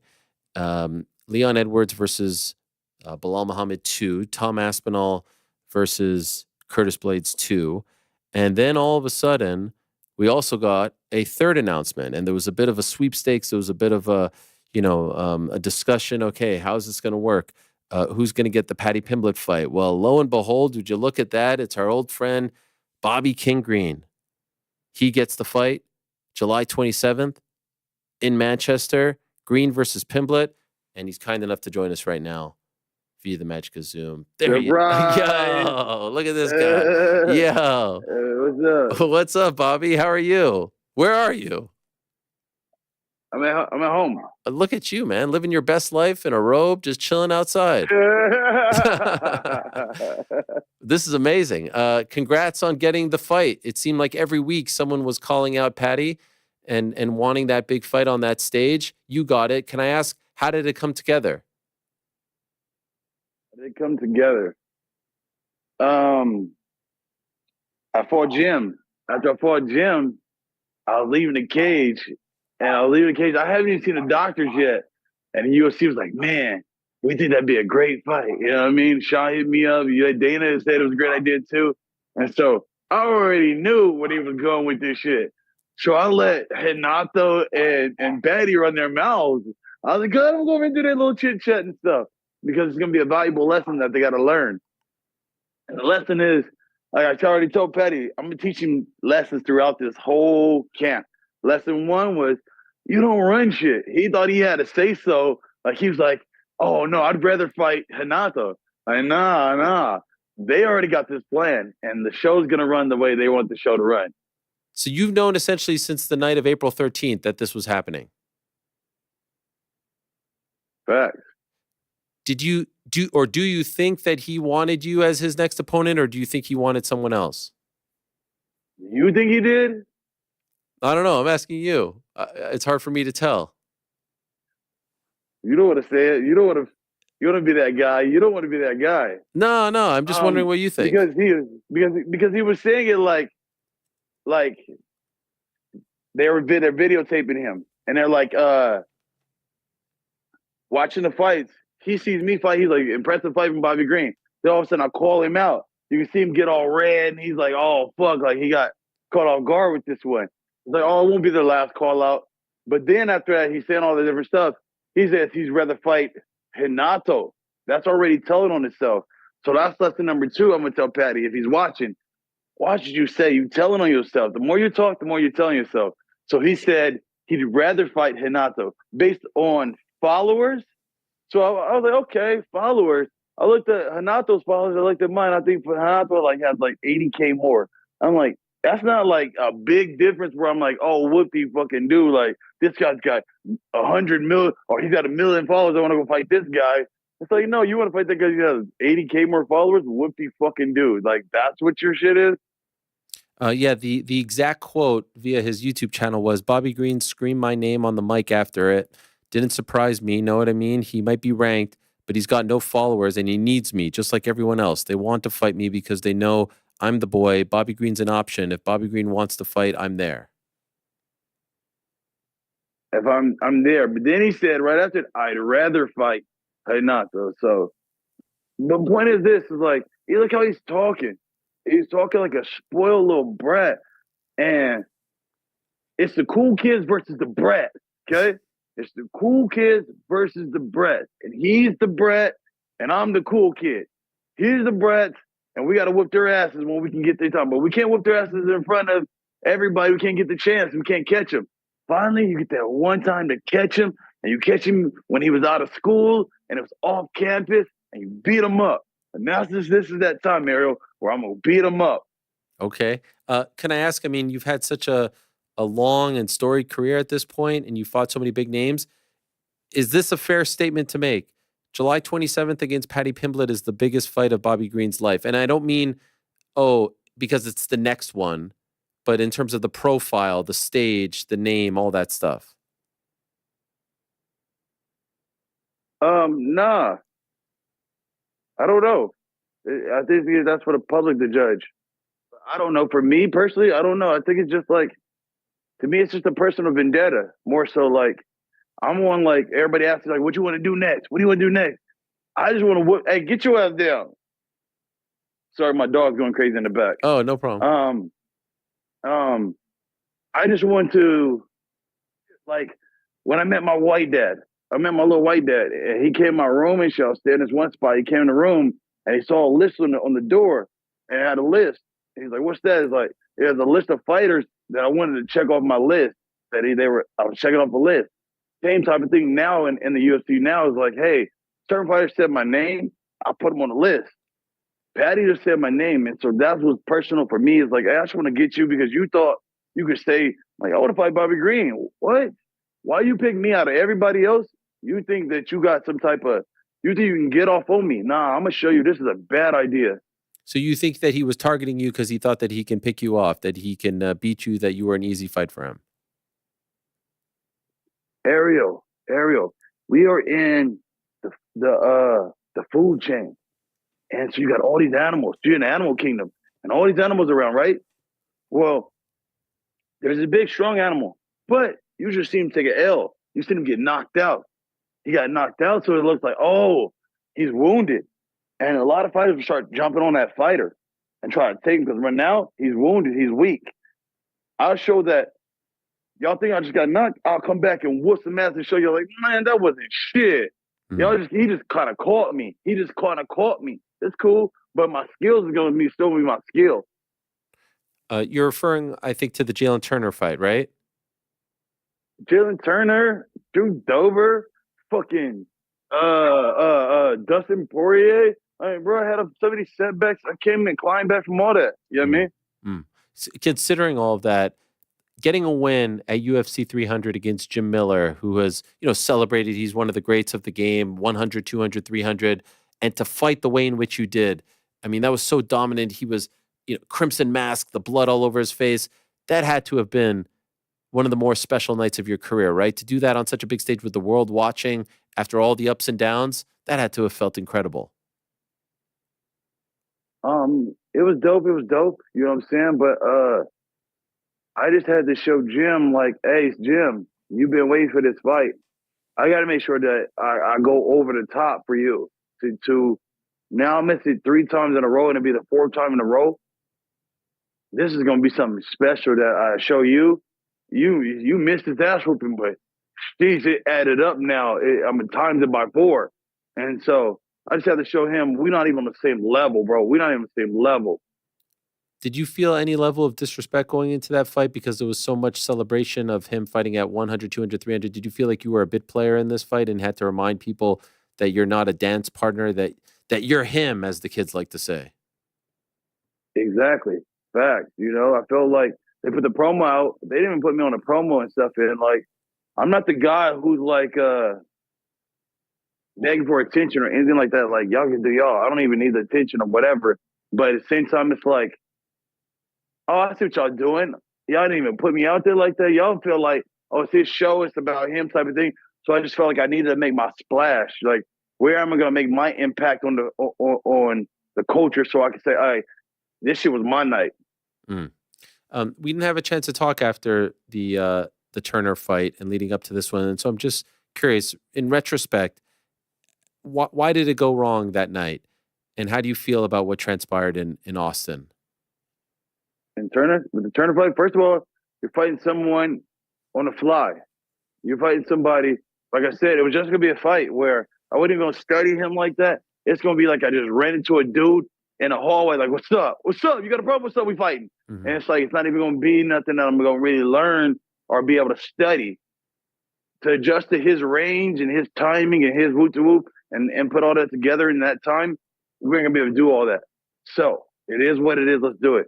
I felt like I was winning the fight up into that point. And so I just, like, I didn't even watch the fight because I felt like I hated the way it ended. Like, I got fucked up. But my coach made me watch the fight right before Jim Miller. Oh. And I watched that shit. I was like, man, beating his ass up until that point. Same thing with Drew Dober. I was whooping his ass up until that point.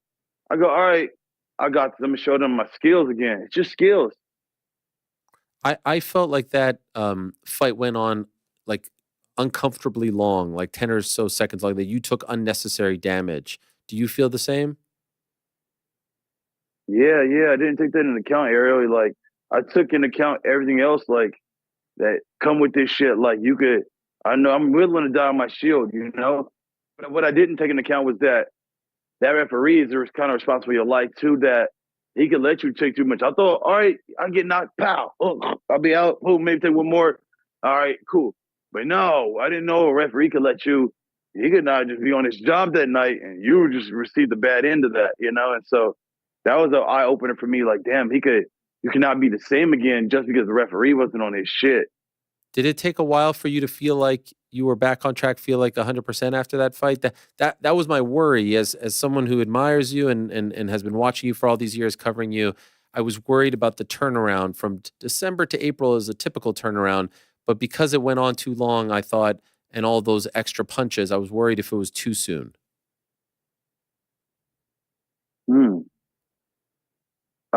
Clearly not. You proved this, you proved us wrong with the great performance on April 13th. But, it was a lot of damage that I felt you didn't need to take. Those are all things that weighed in my head, that's your way out. But at the same time, I just felt like, this is the first important time where I'm getting with the company, where now they understand me now, Before I've just been a nigga on the side. But now they're like, hey, you've been around us for like almost 12 years now. We like doing business with you. We're going to give you a phone call now. We're going to start talking to you a little more. And, oh, that's kind of interesting, And so now it's just more so to me, I was like, I'm at this point where now they listening. I got to jump back in. I got to keep it going, And what an opportunity they gave you for a 300, right? I mean, I know that maybe was centered a little bit more around Jim, but that's a vote of confidence right there that they put you on that card. Exactly. And so I just want to be humble in that aspect too, just to be humble and thankful that they picked me. They could have picked 1,000 other fighters that I thought were fighters that were 300 worthy. And then the fact that I got picked was an honor. Did anyone tell you that if you had a good performance against Jim, that Paddy was waiting, that he was next, that he would be the thing? Did you know that going in? No, I didn't know none of that. That was something that I came up on the fly. Like, I just want to let Paddy know I even forgot about you. Like, you said my name. I'm gonna catch you. And I got a few more people on that list too. There's a list. And I'm just gonna go down the list because y'all said it. I'm here. Like, you say my name, I'm gonna pop up on you at some point in time. I may not happen at the time that you want it to happen, but at some point in time, we're gonna cross paths. And I'm gonna make sure that we make that fight happen. Could I ask who else is on the list? Why you gotta do all that? What? I mean, I'm just curious. What you gotta do? We got to spoil my shit. I'm sorry. No. I thought maybe you were teeing me up to ask. I'm just happy I'm not on the list, basically. I hope I'm not on the list. Maybe at one time I was. No. Am I off the list? Yeah. No. Listen, matter of fact, we're on the same team. Yes. We're on the same team. And we got to beat up somebody else. Who else? I'll give you one name. Okay. I don't even want to give this guy the fucking clout and the shine, but he's your fucking TV host, so I got to beat him up. Uh-oh. Wait, my TV host? Yeah. Who's that? Your host. My host? Yes. He gets more clout from your show than anywhere else. He's a guy who sucks clout like like no other. Yeah, that guy is looking for clout to suck up anywhere he can find it. Is he a former fighter? Come on. I wouldn't even call him a fighter. Oh. You see, maybe a former fighter, but he's not even a fighter to me. Okay, actually, was going to ask. He wasn't. And matter of fact, he wasn't even a fighter to Paige Van Zandt either. She said it too. Yeah, now you're so bad. I was going to ask you about this. What is going on? Okay, so we're talking about Dylan Dennis here. What? Dylan Dennis ain't my host. Oh, sorry. That's your host. Nah. He gets to get on your show. He's hosting it. He's a somebody. Like, fuck, bro, you haven't did anything. He had that Logan Paul fight. A lot of people watched it, but that's fair. The Logan Paul fight, that was fucking horrible. It was pretty bad. That was it was such a terrible representation of what he should put as his work of art.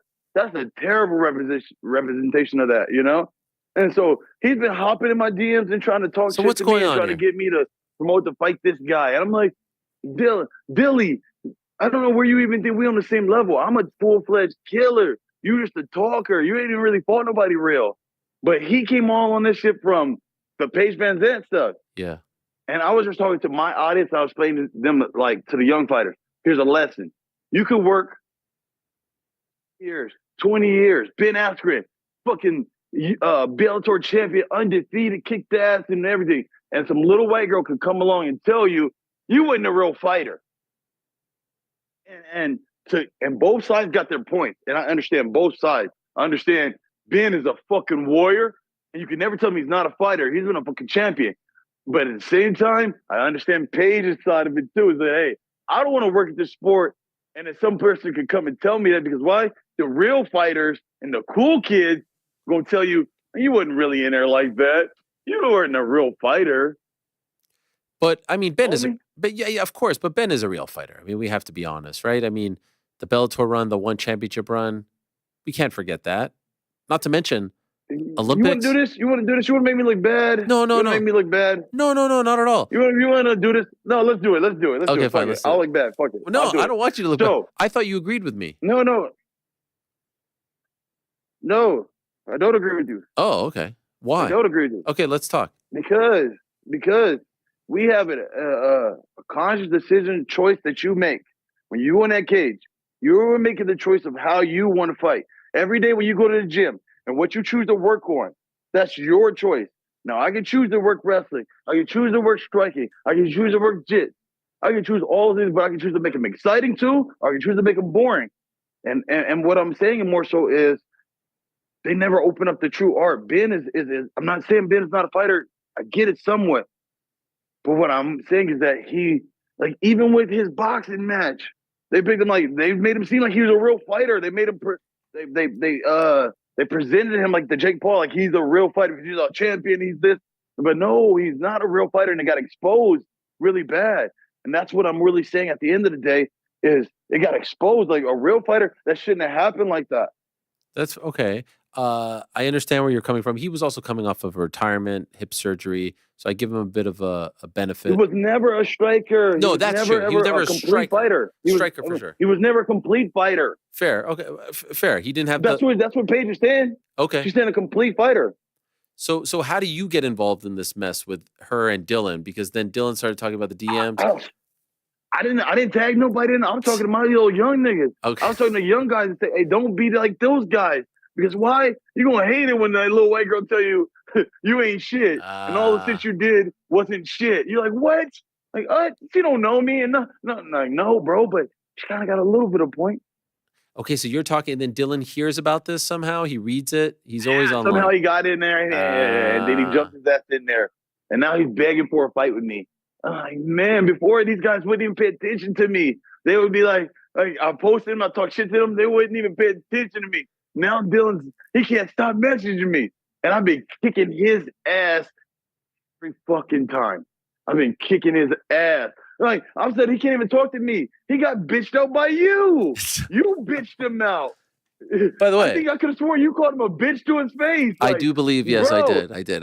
Yes. I'm sorry, Ariel. I'm sorry. I'm going to keep this shit 100, Ariel. Yes. I jump over that goddamn counter. at your ass. I'm just keeping it real with you. Like I never get to that point with you, but if we was at that point, I'd have jumped over that counter on your ass. I don't care if you had security or not. It's going down. It's just what it is. But Dylan ain't really like that. And that's what I'm saying. You're not really like that, like in real life.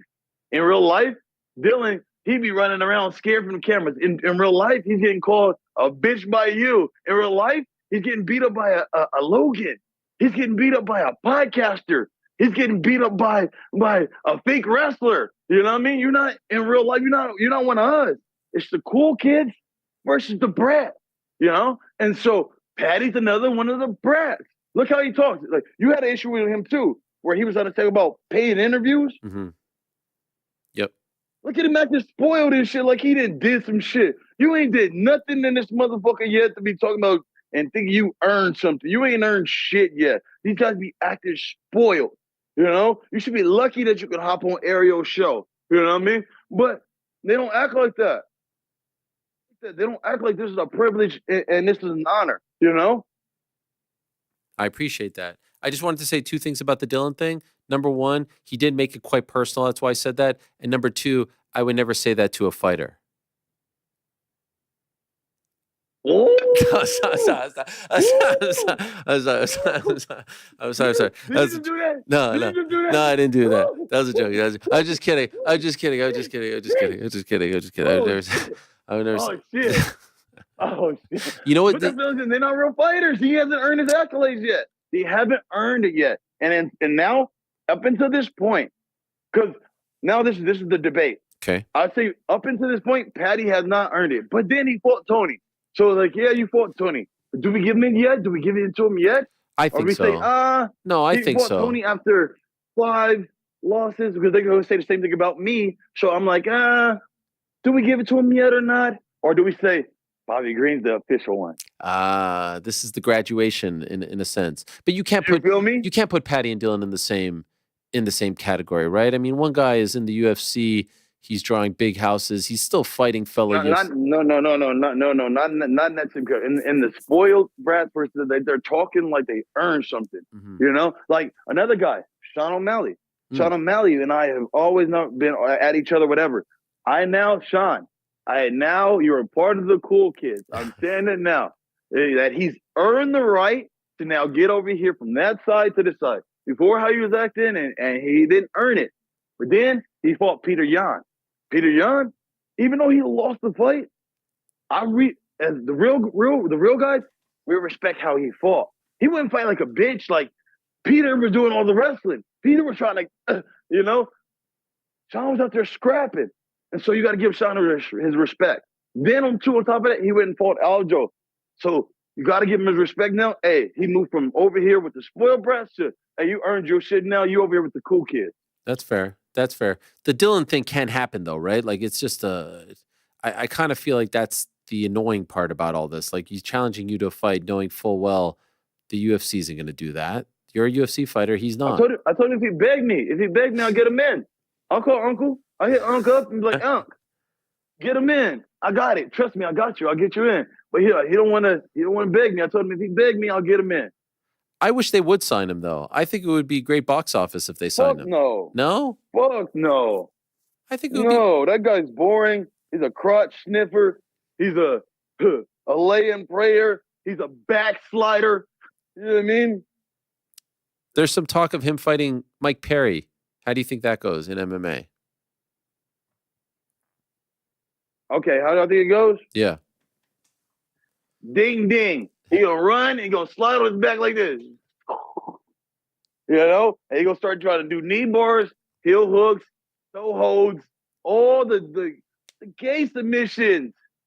Like, we don't respect that. You can't even do that like in a blue belt competition. They don't even let that shit happen. That's like, we don't even respect those. Like, you can't even do those. Like, bro, do some real shit. Choke that nigga out. Do a sick ass choke. Do a sick ass Peruvian or a knee bar at least. But a knee bar is cool, But you don't even hit knee bars. That's fair. I understand what you're saying about Paddy and him, but I'm just wondering from a skill set standpoint, how do you feel about Paddy right now? Like, do you have respect for what he's done? Do you have respect for his game? I thought his performance against Tony, even though he didn't finish him, I thought it was his best performance in the UFC. It was complete. What do you think about him as someone who's seen him all, who has fought him all? What's your assessment of him? So I'll watch him a little bit, and this is my next lesson for him. He's solid. He's not bad. He's not a bad fighter at all. But the problem is he won't shut the fuck up, Shut the fuck up. Smile. Be that stupid kid with that stupid haircut. Be happy and dancing, whatever he does. He does a little stupid dance, Let him do a dance and be happy. But when you start talking and that's what got him all this bullshit. Shut the fuck up, Paddy. Why? Because he started talking about the Jared fight. And then not only that, he doubled down on that shit like, no, I whooped his ass. Like, bro, everybody can see you lost that fight. And so just be humble. He's not humble. And this shit's gonna humble him up. And I'm wondering, when's the first time he spoke about you? Like, when did this all start?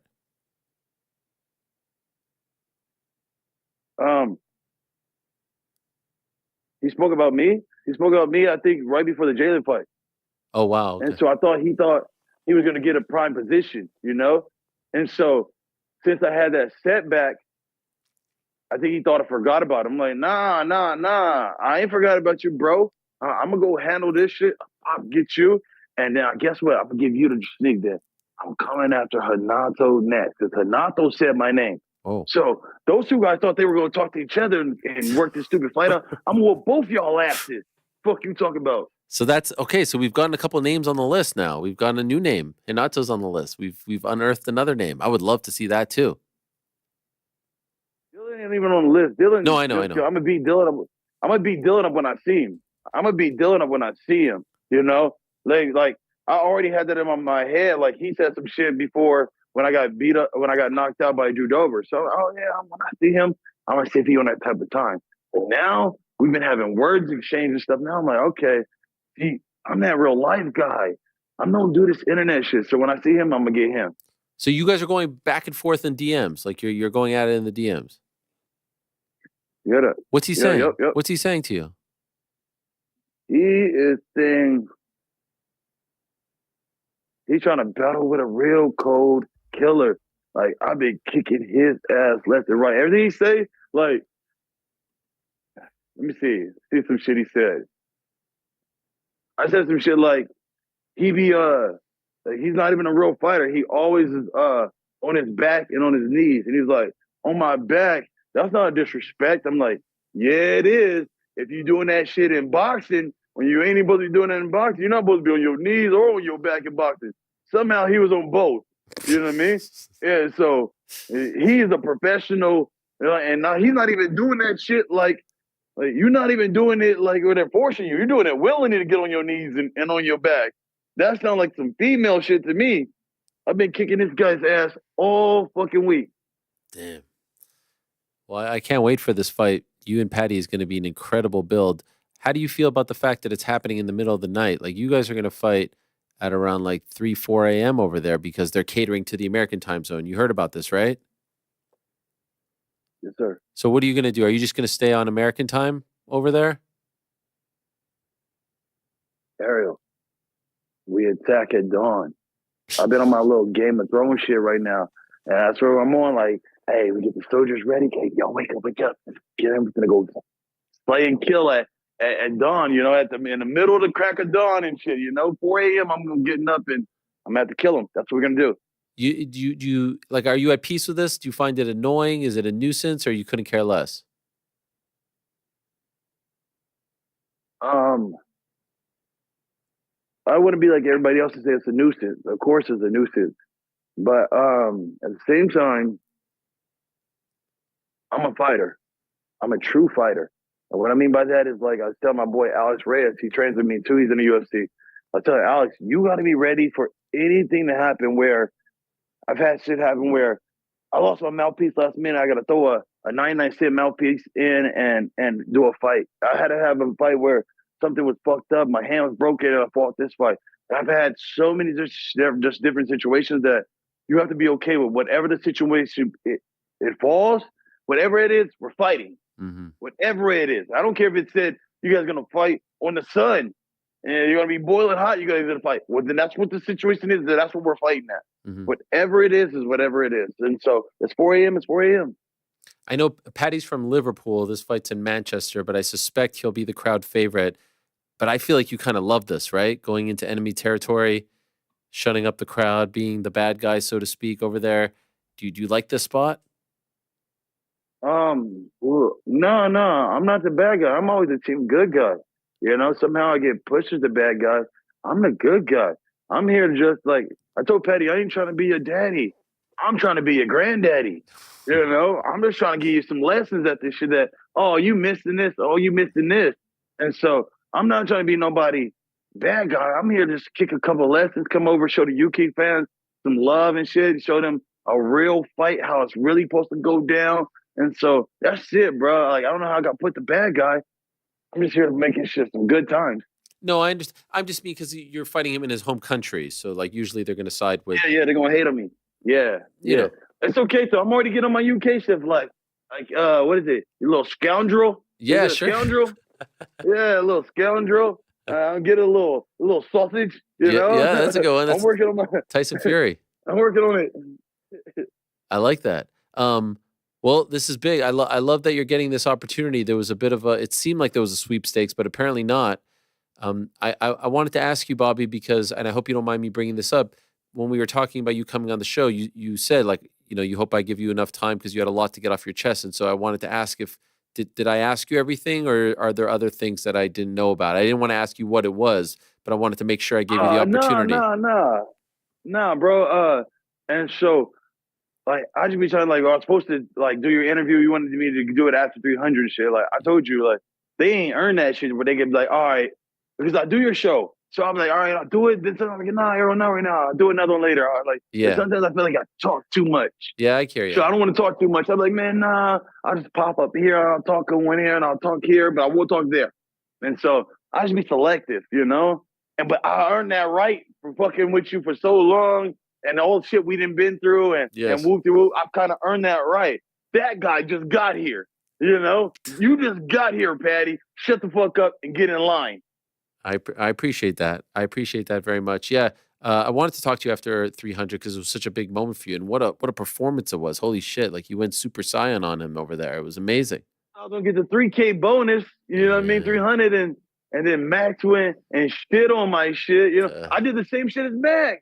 I did the let's go right here, and I went the bing bing, and I dropped him, but he didn't go out like Gaethje. So, like, man, Max came and just shitted on the party.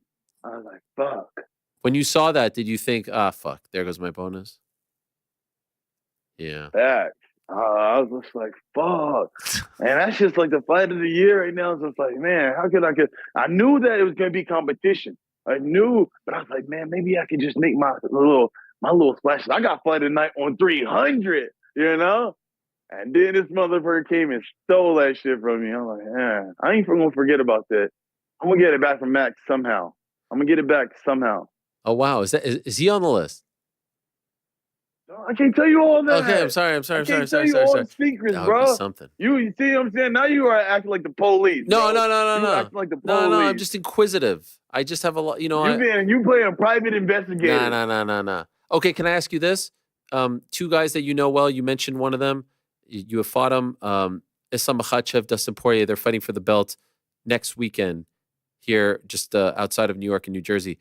Who do you like in that fight? Can Dustin pull this off, or is it too tough of a test for him? I'm definitely USA all day. I fought both the guys.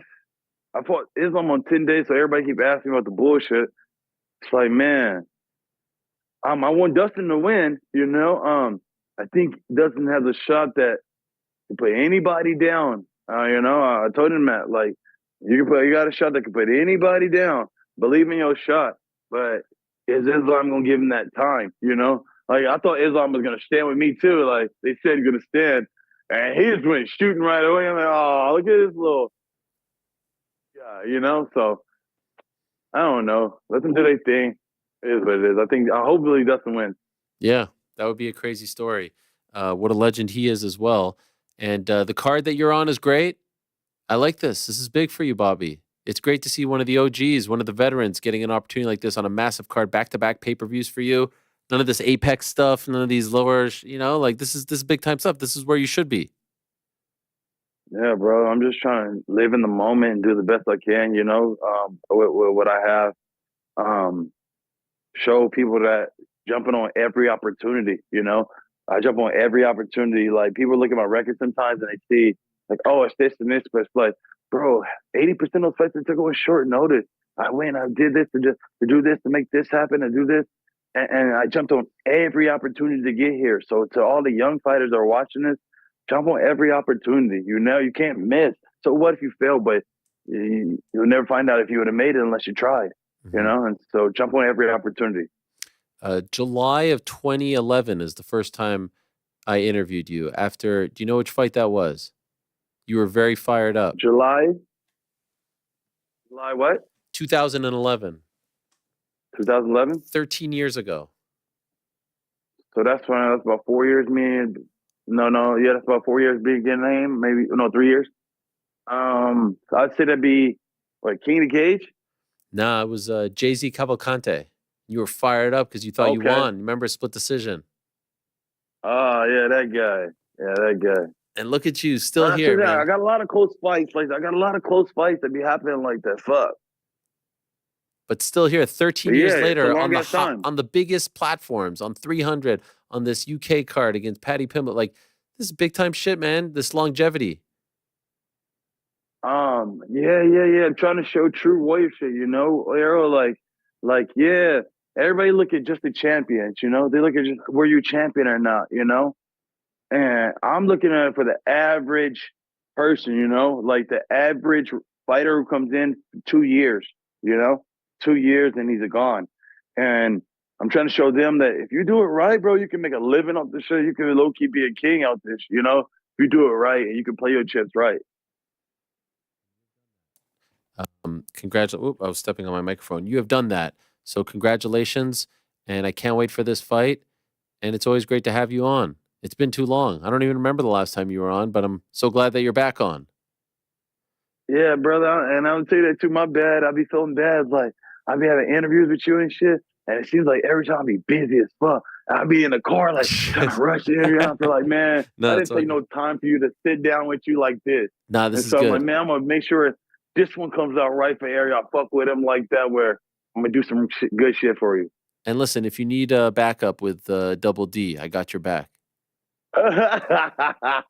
We teamed up. You understand? The same shit. Just hit me. If he ever press you, let me know. Oh, okay. If he press you, let me know. I respect that. Thank you. I appreciate that very much. Pull up on his ass. Thank you, Bobby. All right, bro. All the best. Much love, man. Good luck.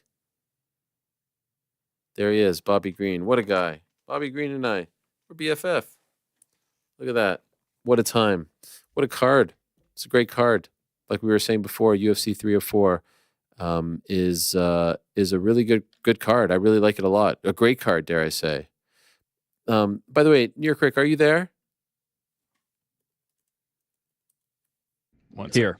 Usually I would ask GC this question because he's the youngest of the bunch. Okay. Did I screw that up? Did I? Yeah, you definitely did. Fuck. You know what I Super said? Saiyan? What did Super Saiyan? What am I supposed to say? Super Saiyan. This is crazy. This is like, Super no, Saiyan. I'm not accepting this. No, What because do you then mean?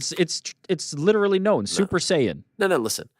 I glanced at the YouTube chat when I said it, and everyone was roasting me. Yeah, Super Saiyan. And no. This is like Iron Mike Tyson. No, it's not. This is a Canadian thing. No, I'm sorry. No, there's no. They don't. They don't have Dragon Ball Z different in Canada. No, I'm not. Now this is becoming a thing where people are. Now by the way, you guys are going to ruin me because I'm going to start getting self-conscious about everything. I'm going to start doubting myself. I can't be doubting myself when I'm talking to Bobby Green standing outside in his back garden in his robe over there. Okay, I need to be on my P's and Q's. What's it? Wait, hold on. Let me just check something real quick. Oh no.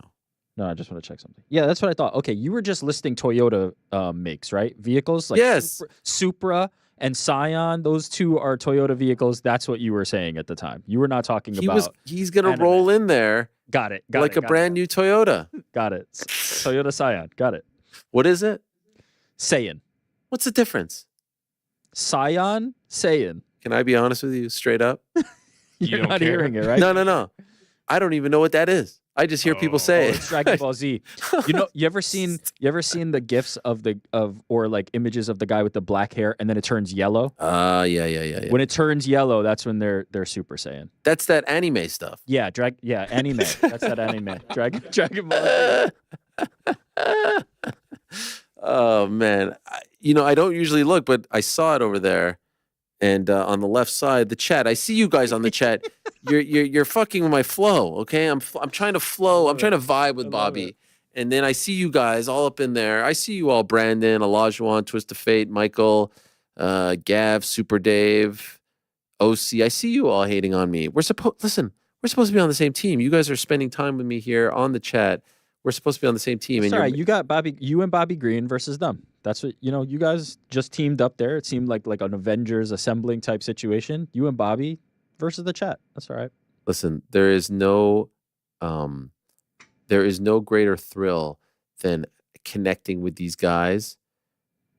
Who, have been in the game for so long, and then all of a sudden you have ups, you have downs, and now we're like Now we're thick as Thick as thieves. thieves. Now yeah. we're like, boy, the OGs of the game who have like that I could talk to, about Jay-Z Cavalcante, and I could reference July 30th, 2011. By the way, main event, July 30th, 2011, Strikeforce. Who was it? Is it Jay-Z and Bobby? I don't know. No. Of course, I know. Jay-Z Bobby, main event. Well, Hoffman They Estates. did fight though, didn't they? I'm pretty No, sure. that's when I met him. Yeah, no. But he was on the undercard. Hoffman Estates, July 30th, 2011. Anything This come is to not mind? my. This is not your forte. No, I couldn't tell you. Okay, I'll give you one It name. could be the biggest fight or the smallest fight. I'm not. Fedor. Who's his Oh. dance partner? Hendo? Mm-hmm. Yep, Oh, all right. that was it. Good job. Not bad. Not too bad. Um, Yeah, that was. Wait, so was that post-sale. on that card? Is that? Yeah, why it you're was on that referencing card. that? If you Okay. type in my name and Bobby Green from then, this is when they let us do. Casey and I were doing interviews in the back, and he literally came out and went off on the judging because he felt he got screwed. I do remember that was a controversial one. So yeah. But that's crazy. You know what's also crazy about that? 2011, he was 3 years in to his MMA career when I spoke to him, Mhm. and his record going into that fight was 15-4. He had 19 fights in 3 years. Wow. 19 fights in 3 years. It's now 2024, and his record is 32-15, 1-1. So that is 47-48. Wow, this is 50th fight. That's a question right there. Over the weekend, somebody was like, "Yeah, Alex Caceres has like 30 fights in the UFC." I was like, "What? Yo. Like, I'm ancient now. How is this possible?" Is that true? I think something like that. And there was another person too. I forget. It was on one of the preview or post shows. They're just like, "Yeah, 30 fight UFC veteran." I'm like, "What? Where is my life gone? How has this happened?" 30 fights, man. We're getting old, huh? Yeah. We're getting old. It's an unbelievable thing. But shout out to Bobby Green. That was a great one. Yeah, Bobby Green. Love Bobby Green. All right. Well, there you have it. Sion, is it? Or Sayin? Now I'm- Saying. Fuck. I actually thought I was saying it right that time. Sayin. Is it Saiyan? Yeah. Yeah, that's correct. What did I say? Sion. SCI. Did you guys say anything in the back when I We said laughed it? about it. Yeah. Ah. I did the but we have Dragon Ball Z at home. By the way, Dragon Ball Z is not exactly like for the kids. Like certainly there's a younger generation like getting onto Dragon Ball Z, but like that's for us. Like we Nah, were what watching do you mean that for as us? kids. What are you That was Saturday after school cartoons along with Pokemon and some other stuff. Yeah. Wait, Saturday after school? Sorry. Weekdays after school. Not, at first I was like about to say Saturday afternoon cartoons, but I don't think it was. It was like 3:00, at least here, Channel 11, New York City, right after school ended, and then Pokemon next. I think it was Dragon Ball Z, then Pokemon, and used to watch a half hour to then have nothing happen and watch another half hour to have nothing happen, and it took like 15 episodes before he finally finished the Kamehameha or the Spirit Bomb or whichever one it was. Yeah, I was watching like The Wonder Years or Fresh Prince All of right, Bel-Air. You're real. I was watching that type of stuff, I wasn't watching. Jeez. I will tell you though, my son, my oldest son, is very into Avatar. Oh, that's cool. He really likes that.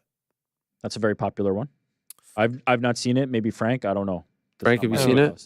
No, I haven't. GC, huge fan. Oh, see, we're missing him. Shout out to GC. Yeah. Only love to GC.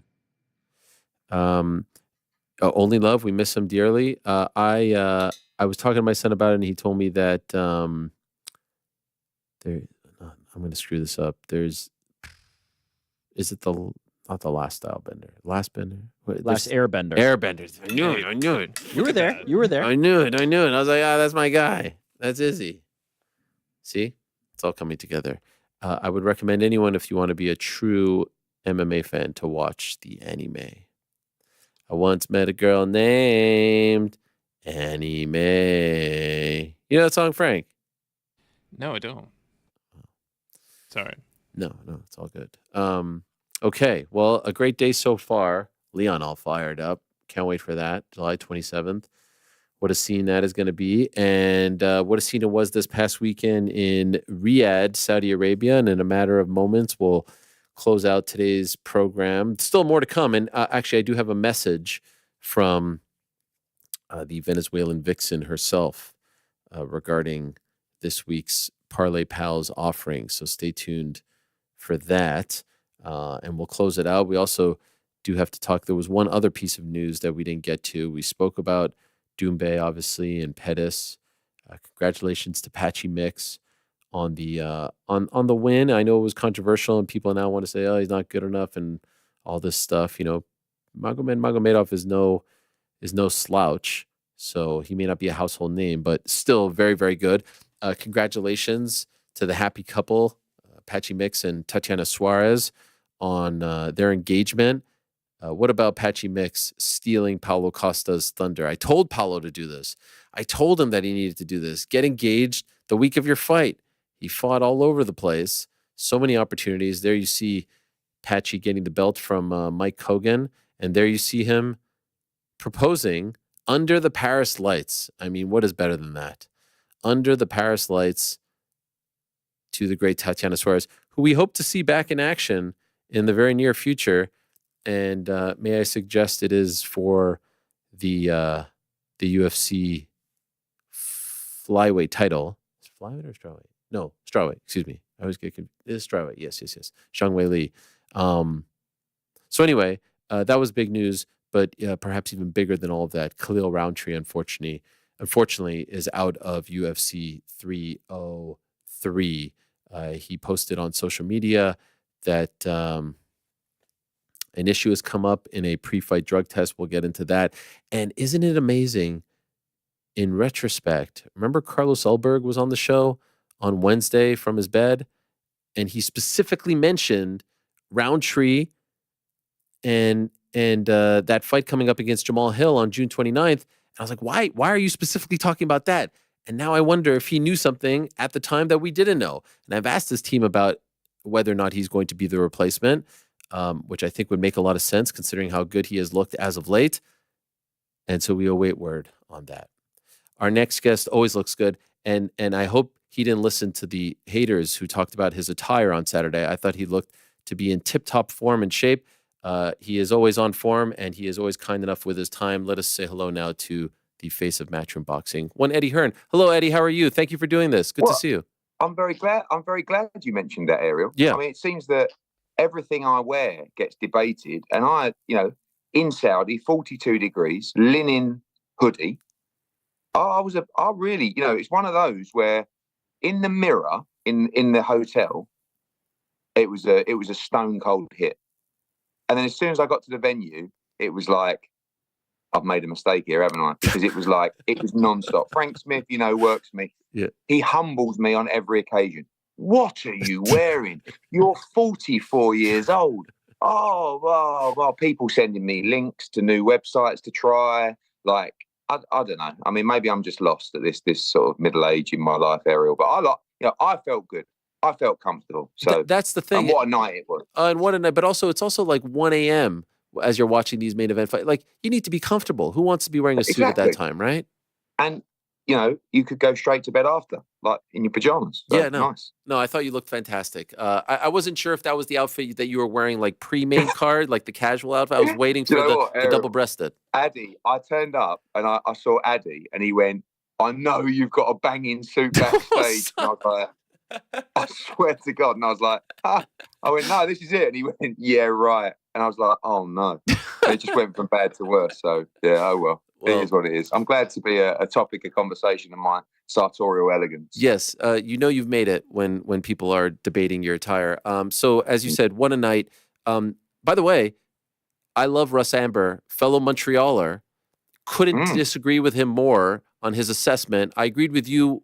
I couldn't even believe it was a debate. I know it was 2-0 Usyk, then it was 4-2, and then Usyk turned it around. I agreed with your scorecard 1,000%. Yeah, I actually gave Usyk the first and one more. I didn't actually give him the second. Wow. To be honest, there was a huge amount of disparity in terms of people watching ringside and at home in terms of, no one quite honestly thought Fury won, but they either felt it was close to Usyk or quite wide to Usyk. And I've actually spoken to a lot of people who felt that it was wide to Usyk. I'm not one of them.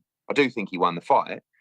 But, you know, Russ, like, I was just giving an interview and I said, oh, I thought it was 4-2 after 6. And he walked past me and went, what? He said, we didn't lose a round in the first 5 rounds. And I was like, really? I mean, I did a piece with Tony Bellew today and he said, watch it back and like on TV and see what you think. I mean, I was front row. So, and I felt that Fury was actually on his way after 6 rounds to a comprehensive victory and could even stop Alexander Usyk. And the turnaround, you know, the kiss of the crucifix just changed everything, you know, and it was just a remarkable, remarkable fight. I mean, I have to be honest with you, I didn't think the fight would be stylistically that good because, you know, both guys have got great feet, both have got great movement, both have got great ring IQ. And when you lend those qualities into a big fight of that magnitude, sometimes it's a bit cagey. But as Usyk said in the build-up, I will not leave you alone, Tyson. And he was absolutely true to his word. He just harassed him all night until he broke him in the famous 9th round. And so I've heard you talk about the 9th round, and I've heard you say that it's amazing to me that people who are in boxing don't understand boxers. Yes, boxers. But I also heard Tony Bellew himself say that he felt that Usyk was robbed of a potential stoppage in that moment. And so where do you fall on it now? Well, I argued that with him today, actually, because it was his podcast. And I said, look, Tony, if that was you in an undisputed fight and you hadn't touched down, like you would have wanted to continue in the fight. I think there's a lot of British referees on British soil that would have stopped that fight. I mean, he literally covered every millimetre of that ring, staggering. Went that way, went over to the other side, came back again, went down there. I mean, by the way, remarkable courage and heart and determination. I don't mind Mark Nelson's play right there, but I do feel like he gave a lot of time to Tyson Fury, not just in the count, but particularly afterwards. But I will say this as well. At that point, it's up to Mark Nelson to carefully consider if Tyson Fury should continue the fight. So he's not thinking, Mark Nelson's not thinking, oh, quick, right, let me have a look. Yeah, quick, right, off you go again, quick. He's going, let me take my time. I want to make sure this guy's okay, right? So I think he was right in what he did. You know, there's no standing 8 count with the British Boxing Board of Control. It wasn't a standing 8 count. It was a knockdown because the ropes were holding him up. And they clearly were as well. There was a lot of time between him getting up and by the time, well, they didn't actually meet again because the bell rang. But I don't mind, you know, I don't mind what Mark Nelson did. I don't think it was overly controversial. And, you know, some people say, well, it was an undisputed fight. And then others say, no, it should be the same for a 4 or 6 round fight. I actually disagree. Of a fight of that magnitude, something you've worked your whole life for, you have to be given the benefit of the doubt, I think. Even though we have to really ensure fighter safety, I do think, you know, when you're not, I mean, but at the same time was one clean shot away from being knocked cold out. I mean, he was absolutely gone. By the way, the recovery of the 10th round, although he lost, was quite unbelievable because every person pretty much on our row, when he went back to the corner, said, fight's over. Right? So, you know, he did remarkable. And, you know, both men, incredible. It's so good for our sport. So good for our sport. Amazing that there was no controversy, that we're not talking about judging. You can nitpick things, but the right guy won. I'm curious, as a promoter and someone who produces shows as well, how do you feel about this? How do you feel about Tyson being interviewed in that moment? If only because, I mean, obviously, like, Ade was the one in there. I love Ade. It's not his call. It's a hectic scene. But the stuff that he said about, you know, they gave it to him because he's from a country at war and all that stuff. Joe Rogan has talked about not wanting to interview fighters who get knocked out or get banged up in a fight because they may say crazy things. Do you feel like fighters in that moment should not be interviewed because they might say crazy things that could hurt their image? Yeah, it's difficult because Tyson would want to speak. Okay. You know, I feel like he would, and I thought he's, you know, other than that comment, I thought, and a Happy New Year, which was a bit wild. Yes. But other than that, I think he spoke quite well. You know, he said, look, I think I won. I mean, he spoke better at the press conference because by then you've got a little time to digest it. But you saw AJ against Usyk. I mean, these guys have worked their whole life in the last, you know, 12, 14 weeks dreaming of victory. And when it's taken away from you, you can't expect them just to act normally and diplomatically and, you know, come across spiffingly well. I mean, they've just had a fight, 12 rounds, where they've punched each other all over the ring. So sometimes I will say to a fighter, no, come on, listen, let's get you back to the change room, particularly if I feel like it's a dangerous situation. You know, if I want to get a fighter checked over, or, you know, they're struggling, they're exhausted, they're struggling to stand up. I mean, to be honest with you, Usyk was exhausted in that fight. I mean, you saw him even in like the 8th, 9th, particularly 10, 11, 12, he was exhausted and he didn't stop working. So, yeah, difficult, because you want to provide that moment for the broadcaster and fans. And a lot of the time, you know, a fighter, in that AJ Usyk, he took the microphone to speak, you know, and people said, oh, you should have stopped him. And it's very difficult to do when a fighter wants to have his word, you know. And I don't think, you know, other than that comment, which was a bit silly, but in the moment, I'm sure he regrets it now. But I don't think he said anything outlandish, and, you know, it was quite humble in the press conference from what I've seen, you know, which was, I thought it was a close fight. Respect to him, not going to cry over it, go and work again. And, you know, we lend ourselves to a huge rematch pending, I guess, both fighters' decisions, and more importantly, their physical condition going into a potential October bout. Do you think we see it in October? You know, sometimes in boxing, it sounds like a long way away, right? And then you think to yourself, well, it's June next week. So you've got to be having a 10-week camp minimum for these kind of fights. If it's middle of October, you know, you're talking about starting camp at the beginning of August, you know, probably a little bit before. So you've probably got 7 weeks off. Now, that sounds a lot to the normal individual, but actually, if you think about both guys, because of the cancellation of the first fight, they've actually been in camp probably for 7 months, 6, 7 months, coming off the back of the Ngannou fight as well for Fury. And it was a tough fight. You know, Tyson talked about Alexander's jaw being potentially broken. I don't think that was the case, but if there's damage, you know, you're not going to be able to spar for 10, 12 weeks. You know, the hands might be knocked up. So now people are talking about, is it the time for Usyk to retire? I mean, it's a hell of a Cinderella story. I don't think he will, bearing in mind the money for the rematch and etc. But, you know, I think October is a quick turnaround. But if both guys are not injured, then I think it's definitely achievable. But, yeah, it's not going to be one of those things. I think every fighter, straight after the fight, yep, I'll be ready for October. You know, most fighters will train all this week, you know, because they're on such a high. And then probably the week after, they just flop and say, right, I'm going on holiday. And that's when the junk food comes in and, you know, etc. So I think, I think October time will be good. But, you know, the benefit of Riyadh season is it does run from October through to March. But I would imagine His Excellency would love to kick off the season with that rematch. It would be quite incredible. At this point, it's Riyadh season every week, you know. Yeah, I mean, Riyadh season is no longer in Riyadh, Right. and Riyadh season is no longer October to March. Right. That's, I think, His Excellency has just decided to turn Riyadh season global, and, you know, Los Angeles coming up, and hopefully Wembley, and maybe Australia and Germany he's talked about, and, you know, all kinds of stuff. So it's just incredible what we're seeing. And you know, one of the most pleasing things about Saturday, in all honesty, was people criticised the atmosphere. Like, the atmosphere was fantastic. It really was. And you know what, Ariel? It was so pleasant, right? It was a fantastic experience as a fan, you know, it was, you know, and that we talk about the lack of alcohol at live events. You know, there's pluses and minuses, in all honesty with you. And for a fight of that magnitude, the excitement was enough over liquid and substance. You know, it was the moment in time. And it, you know, the weigh-in, fight night, it really started to feel like, you know, this place is really building itself as a big fight destination. And it's very exciting for our sport. I was not there, obviously. I was at AJ Ngannou.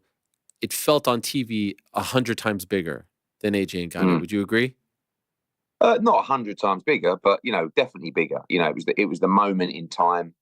The AJ knockout, that moment, was one of the most electric moments I've ever felt at a show, you know. But the anticipation of that fight, the history of the fight, you know, it takes time. It takes time to build people on the ground's knowledge of the sport.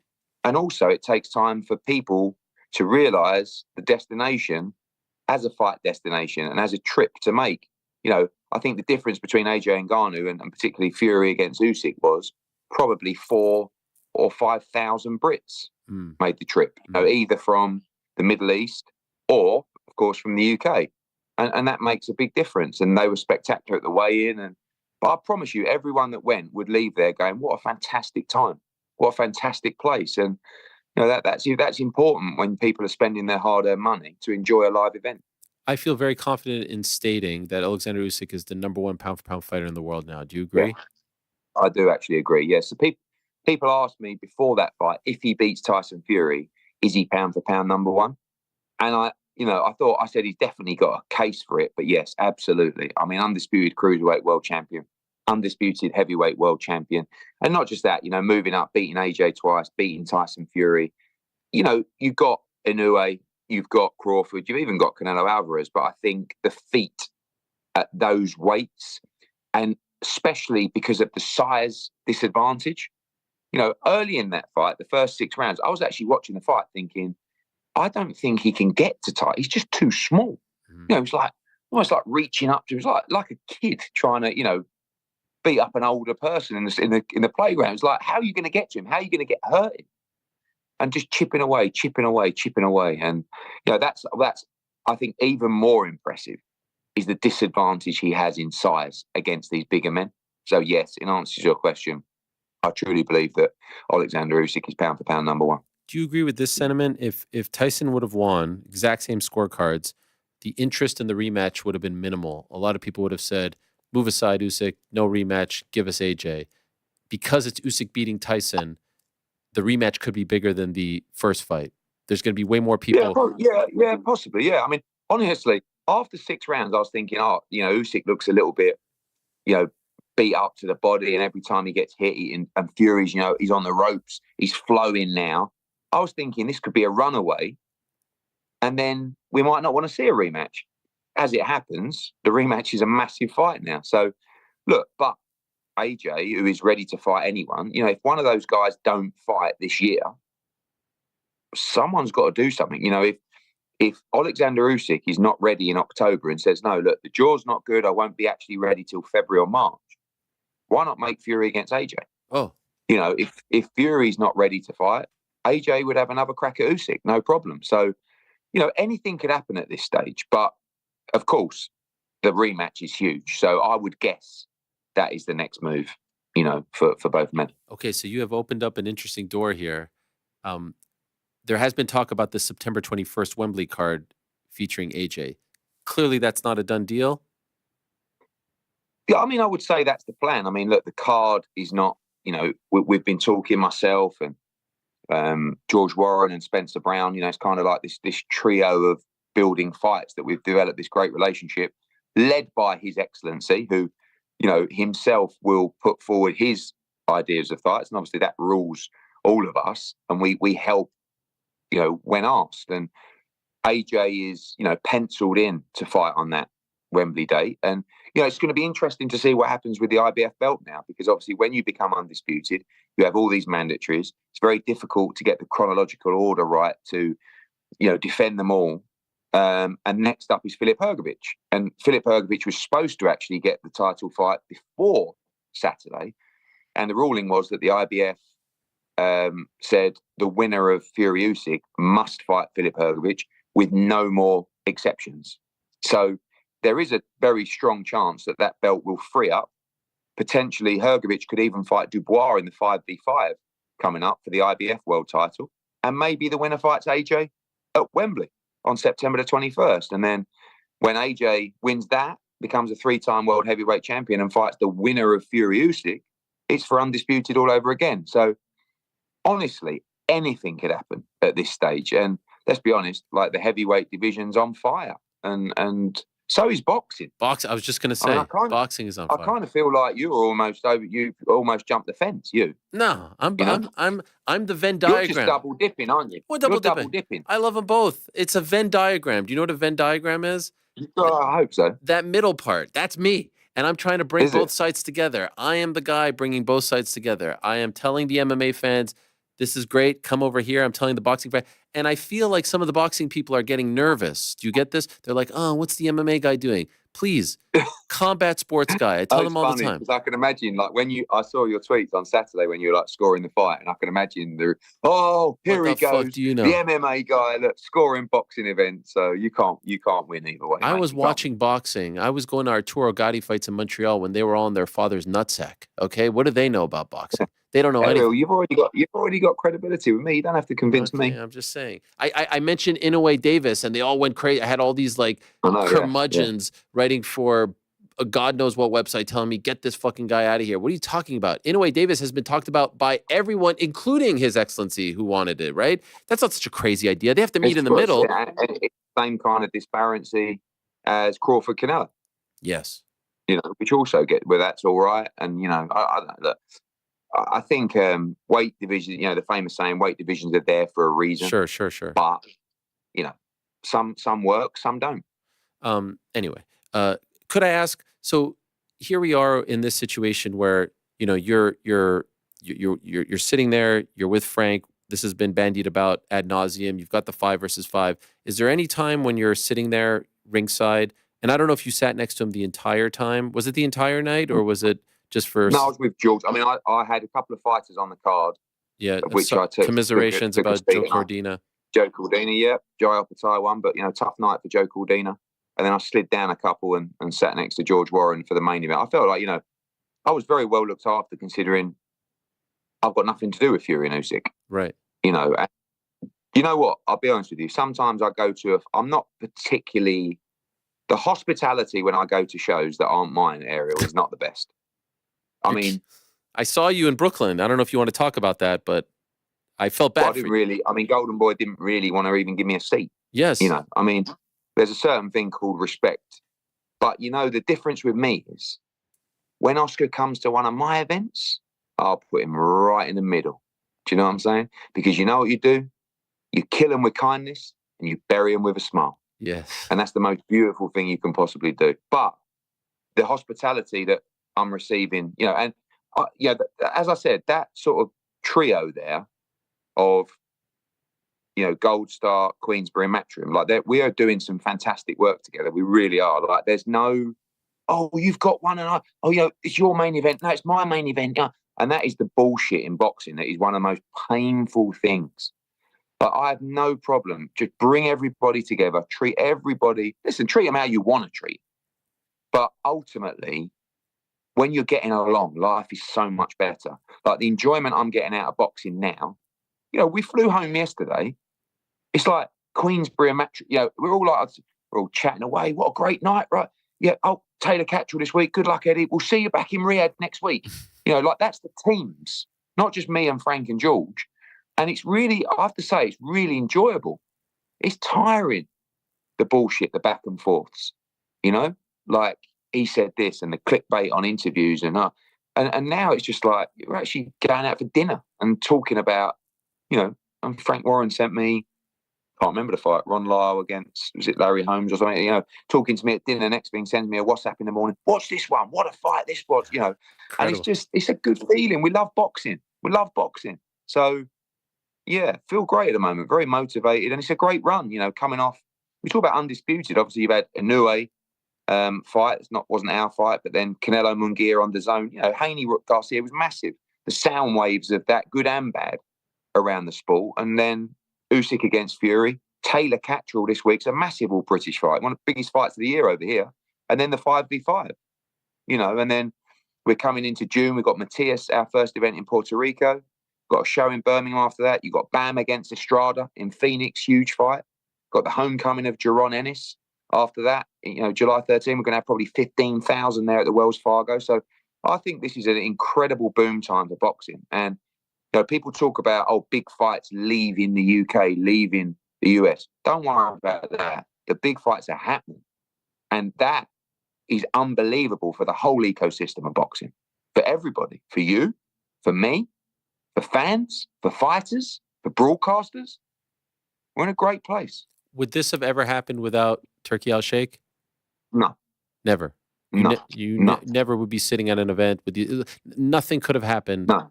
I in my mind, there was the chance of me and Frank Warren ever working together was over. 14 years. 14 years, Eric. Like you don't just start after 14 years, right? It's just like there's too much gone on. You have to understand, when he came in the game, he was the young gun trying to overturn the authority of power. He's like a replica of what I did. And when I came into the game, he made my life hell. You know, criticized me, you know, the legal letters, when we're trying to fight, like, and that's what he's brilliant at. He grinds you down till you have to go. But I never went. And I kind of got his respect, I think, now thinking about it. But it was just a case of I'd never met him or spoken to him in 14 years. We promote in the same market. You know, Britain's not the biggest country in the world. And it was like, it's them and it's us. And it ain't ever happening. And it was a mistake looking back. You know, the rivalry was so competitive. And it was good in a way because we were both trying so hard. But now, having come together, we should have done it earlier. And it was just His Excellency who basically said, look, I don't care about this bullshit. Shut up, you two. Are you on? You know, he won't mind me saying His Excellency because he's one of the funniest people I've actually ever met. I mean, his sense of humour is hilarious. And I will say as well, I think a lot of people who don't know him probably, when people say thank you, His Excellency, or His Excellency's go, oh, here they go again. Yeah, His Excellency. Honestly, like, he is actually one of the most invigorating people you can be around. His energy is unbelievable for the sport, and his passion for the sport is something we all share. But the first time I met him, you know, we didn't get off to a great start because I was criticising Fury against Ngannou. And I went to see him in his hotel, and he said, Eddie, he said, we are a fast train. He said, do you want to come on the train or do you want to stand on the platform as we go past? And I said, choo-choo, choo-choo. And I say that to him all the time. And that was it. From there, it's honestly, like, I'm really enjoying my job at the moment, I've got to say. And that's something I can't always say I've felt in boxing. Could I ask, as you speak about how difficult Frank made your life and all the challenges, I'm asking, I don't know the answer to this question, but is there any theory out there that could be made that the same is now being done to Ben Shalom? That you are now doing to Ben what Frank did to you? Yeah, I mean, I'm not really, but I do think a rite of passage, so to speak. Yeah, I do think there is the element. I mean, it's not a tactic. That's the difference, I think. It's not necessarily part of my makeup, but obviously when someone says something that might bend the truth a little bit, you react and so forth. And Ben's got to pass that test as well. He's very different to me and Frank. Like, you know, people are just made of different stuff. I mean, good qualities, bad qualities, you know, and it's a horrible time sometimes. I've got to be honest with you. Like, it's made me the operator I am today. And like, you know, and I thank Frank Warren for that because he built me in a way. You know, I'm built by my father, really, who taught me everything. But there is an element of Frank Warren that gave me that resilience and resistance. And I'm so cold with it, you can't hurt me. And that's why now, if it's Gervonta, if it's Ryan, if it's Oscar, it just pings off me. It's like, you know, it's like it literally just touches the suit and it just dribbles down the side. You can't hurt me. I've been there, I've done it. You know, I've been around this sport since I was 8. I've been in the business for 14, 15 years and I've heard it all. You know, and you know, but it was good. It was good. I feel in a great place. And I like the fact that I'm a little bit more mature now, a little bit older. Sometimes I don't say as many stupid things. And I actually know a lot about the sport, you know, not just the business, but, you know, 35 years, really, watching up close in the changing rooms, in the gyms, and I live and breathe it. A couple quick hitters. I know it's getting late there, so just want to hit you with a couple of things. Where do we stand on Haney Garcia? How do you think this saga plays out? Well, I mean, Ryan's just, you know, I bumped into him in Saudi Arabia, and you know, he was off again last night on Twitter, like just the most stupid, childish behaviour. Like, you know, but again, similar to some people, face to face, and it's like, you can come up, give me a cuddle, let's have a photo, you know, like, and I don't, you know, I'm someone that will really do my best to avoid confrontation. Yeah, peaceful life always better, but sometimes this guy acts like an idiot, you know. And I like Ryan Garcia. And I've said to him, I actually said to him in Saudi Arabia, you do realise if you actually listen to every interview that I give, I say, I really hope that Ryan is innocent. I actually even give him the benefit of the doubt. But I even said to him face to face, you can't just say it's a conspiracy theory. I said, you're blaming me for you testing positive twice. Well, someone set me up. He said, well, firstly, no, they didn't. And secondly, it definitely wasn't me. So just be careful what you say, and let's just try and deal with this situation. You have to answer to, and, you know, the B sample will come out soon, I believe. Is it this week? 99.9% of the time, it's always the same. And I keep saying, yeah, there is a chance that Ryan Garcia is innocent. There is a chance that it is contamination. But as I keep saying, one thing that we do know at the moment is that when Ryan Garcia entered the ring to fight Devin Haney, he had performance-enhancing drugs in his system. And I feel like Devin Haney, I mean, it's amazing, really, that Devin Haney is actually getting criticised. Like, he's fought a guy that was 3.5 pounds over. Oh, wow, that's interesting. What's happening? I don't know. I think I've just had a power cut of some kind. It's Ryan Garcia. Yeah, no, yeah. Do you think it was? I think it was. I mean, he's Mr. Conspiracy. That was crazy. This is unbelievable scenes. Hold on. It's curtains for Eddie Hearn. It's all over. I can't believe it. It's Al Heyman. Who was it? It's Leonard Ellerby. Who it was. You think your power went out? No, they can't have, because, hey, we try again here. Okay, I'm back. Okay. There you go. Yeah, so I think that, you know, Ryan's just got to answer the problems. You know, he's got to make sure that he can deal with the situation, which he's obviously coming thick and fast. Deontay Wilder, is this a one-fight deal? Yes, one-fight deal. Team Matchroom, captain of the team.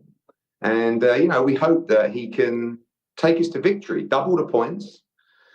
We could be behind going into that fight, you know, and we need him to come through. I can't wait to get out to Saudi Arabia and get through this week, first of all, and then go from there, you know, leads to Saudi Arabia. What happened with Chantel Cameron? Nothing really, and I feel like we've always done a great job for her. We never really had the greatest of relationships, you know. I don't know why. I think sometimes when you have a fighter like Katie Taylor and they're in a similar weight class, you know, I think that it's like you always lean in to support them over her, and that wasn't really the case. But obviously, we are very fond of Katie. I think we've done a great job for Chantel. But then sometimes you just need to shake hands and, you know, say, we haven't quite got on. We feel like we've done a good job and we wish you all the best for the future. And that's what we did. And she's a fantastic fighter. And, you know, she's still got a lot to give the sport. I don't know if you saw, but I was the MC of the Jake Paul, Mike Tyson press conference in New York. And it was great to see Brian Peters there, Sean Palmer there. Conspicuous by his absence was you. Will you be at the fight on July? You have been Absolutely. You have been linked with her. Okay. I mean, you know, I'm not involved in the promotion of the show, but at the same time, I will be 100% supporting Katie Taylor. I believe she will win the fight. I think it'll be a great fight.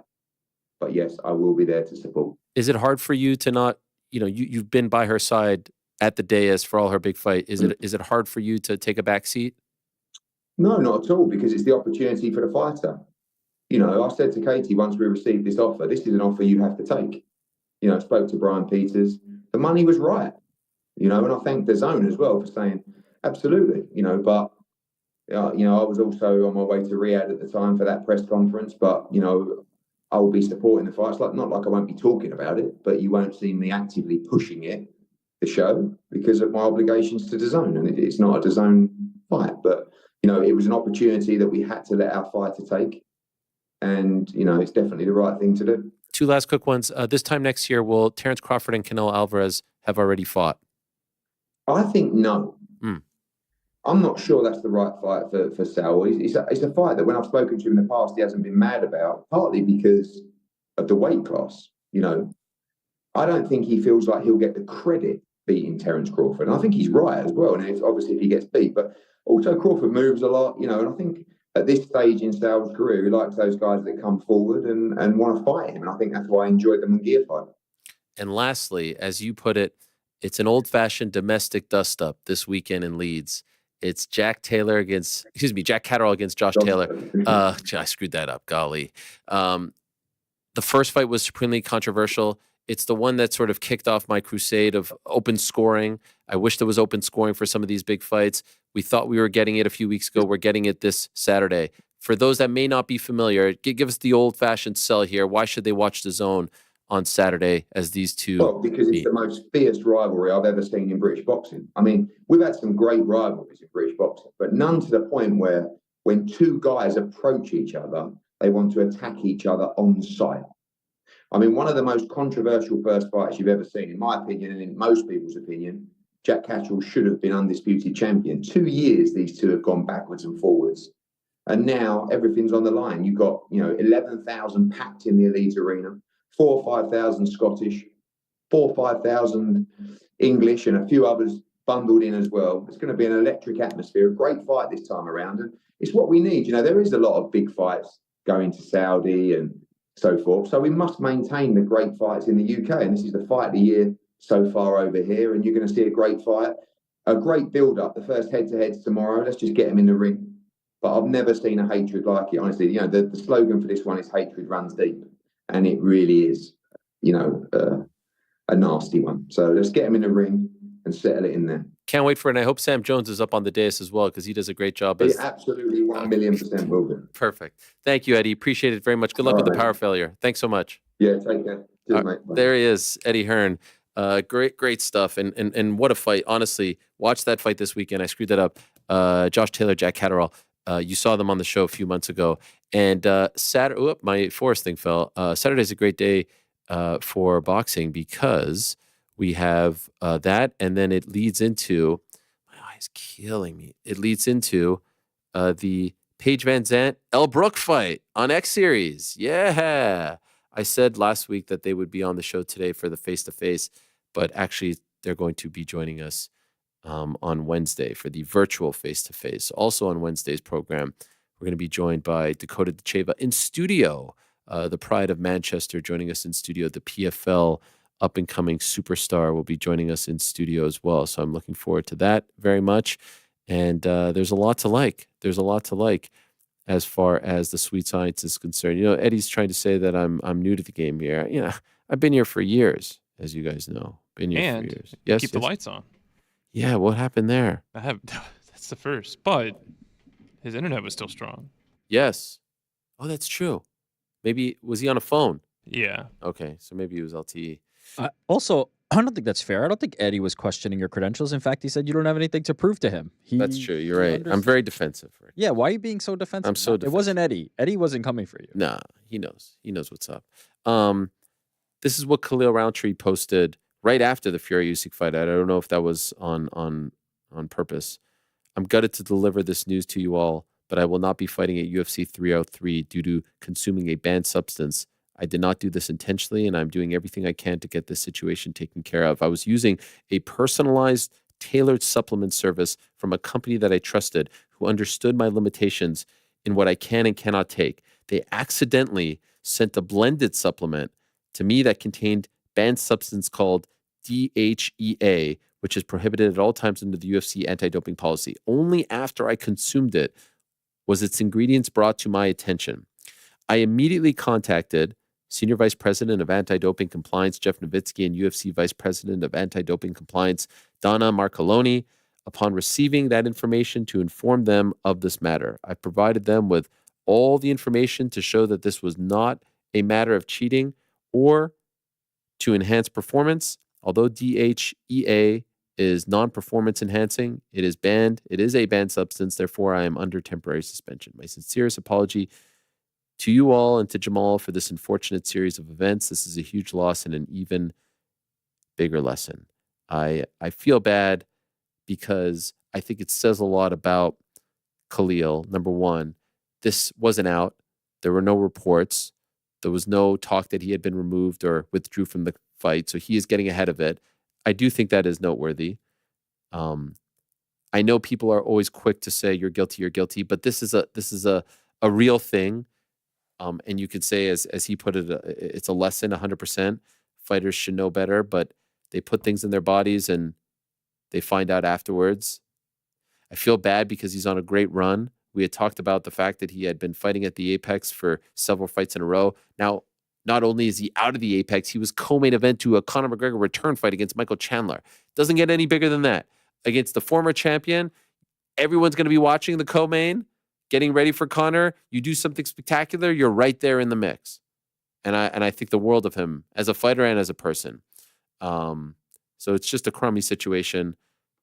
It has happened. Let's see how the process plays out. This is one of the more high-profile positive tests in the post-USADA era. So we'll see, what this new anti-doping policy is made of, and let's see how it all goes from here. But a crummy situation, and as of right now, unless something has happened while we've been on air and my internet doesn't work at the moment, there is no replacement just yet for Khalil Rountree. Is that accurate? I haven't seen anything, no. Yeah.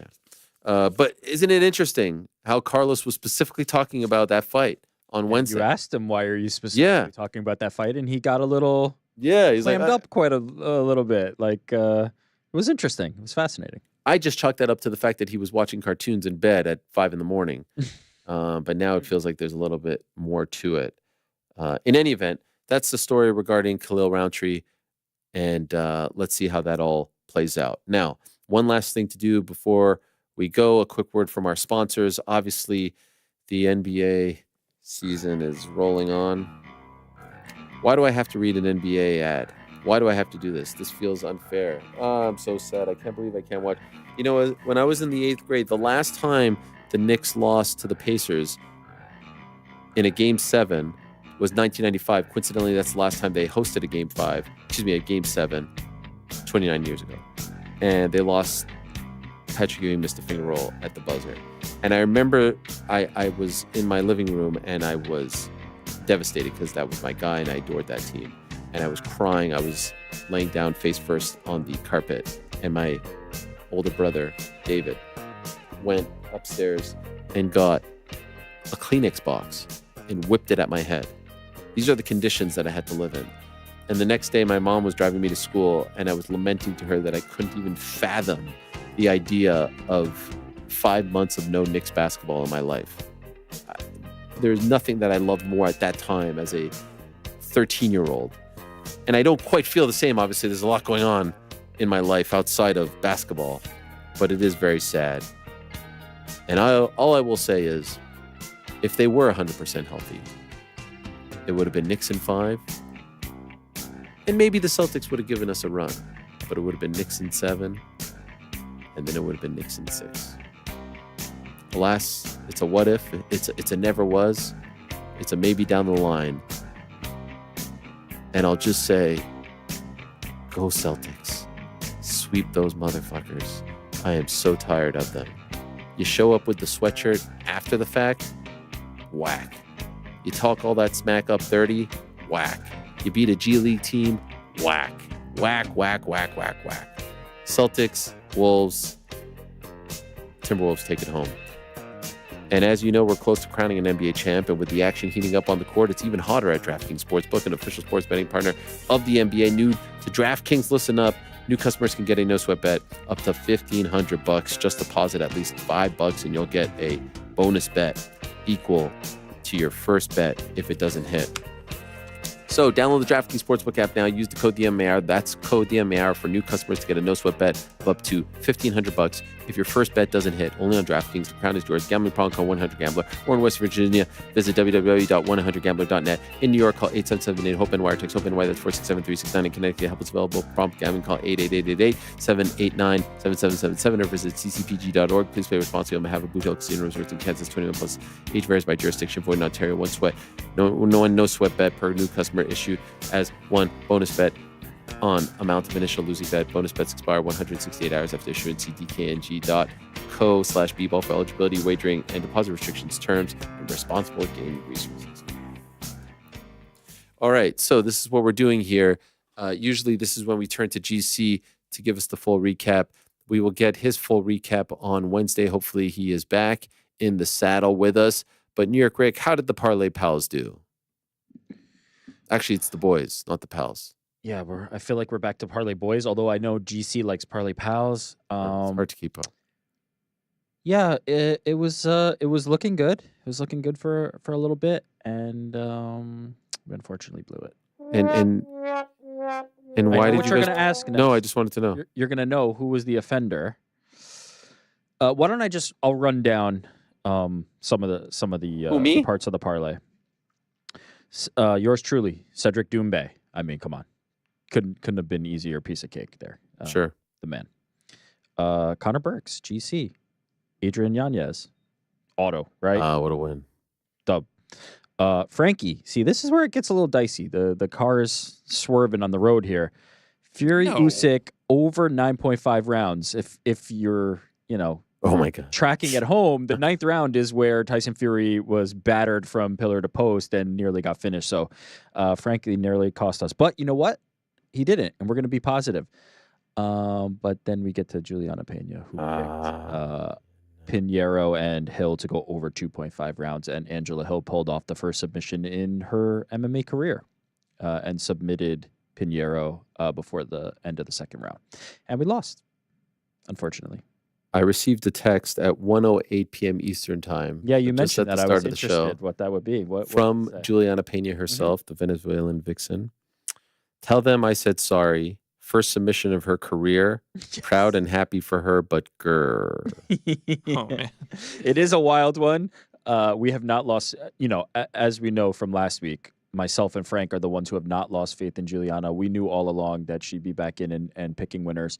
That's a rough beat, but back on the horse. No harm, no foul, Juliana. We support you, and we're looking forward to winning this week. Anyone gone at the 6 other options she gave us? And I'm sure, if I recall, a lot of them were women's MMA overs, which hit. So I think those would have been winners, but yeah, when Ariel said he got a text message, I thought that's what it was going to be. Like, no, why'd you pick that one out of the She would. No, she's not that type. She's a woman of pride and ego and confidence and self-assurance, and she doesn't need to make excuses for that. I agree. Well said. And so we will win. We will rally, and we will win again. We were on a good streak. Shout out to Angela Hill for pulling off the first submission of her career. Like, pretty awesome to be doing this deep into her MMA career. And I love the Jessica Andrade call out on the tail end of that as well. And yeah, it happens. It's MMA, but we'll be back. We have a nice little groove going. It's looking a lot better than it did earlier this year and the end of last year. It was, I'm not going to belabor the point. It was tough to go from that scene in Riyadh to the Apex show. Yes, it was extremely tough. I don't even know what to equate it to, but it was just like yeah. Something else I noticed on Saturday. Please. I get an email at 10:18 from ESPN, 10:18 p.m. saying, "Hey, be sure to check out the UFC Apex this weekend." Yep. It was after the fact, right? It proudly says the card started at 7. I'm just like... Yeah, it was weird. I saw that too. I don't know what that's all about. That could just be an email thing. Yeah, maybe it just got mucked up on the emails. Lerone Murphy with a hard-fought victory over Edson Barbosa. Big win for him. Don't know if he'd be ready to go for Manchester. He looked a little beat up, but be great to have him on that card because he is from Manchester. He said he doesn't want to be referred to anymore as the Miracle. He is no longer just that. He is a guy who's putting it all together. The name now escapes me off the top what he said. Does anyone remember? Do you remember? I don't recall. He said something. Anyway, great win over a veteran, Edson Barbosa. Chaos Williams with a great knockout of Carlston Harris. Themba Garimbo had a hard-fought win, but also the post-fight interview just gave you some insight into what it's like to be a fighter and how the comments can get to the best of us, including the fighters, and how it blows my mind that anyone would talk shit to these guys.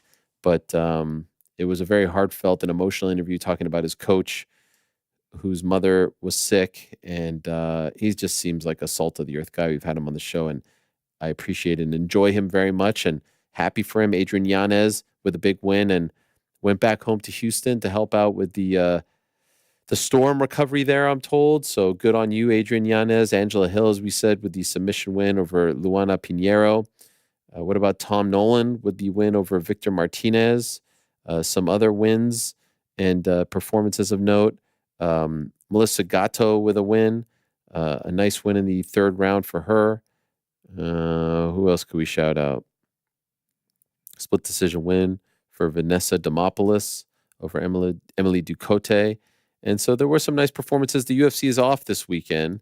Their next show is the 302 show, and that is the one in Newark.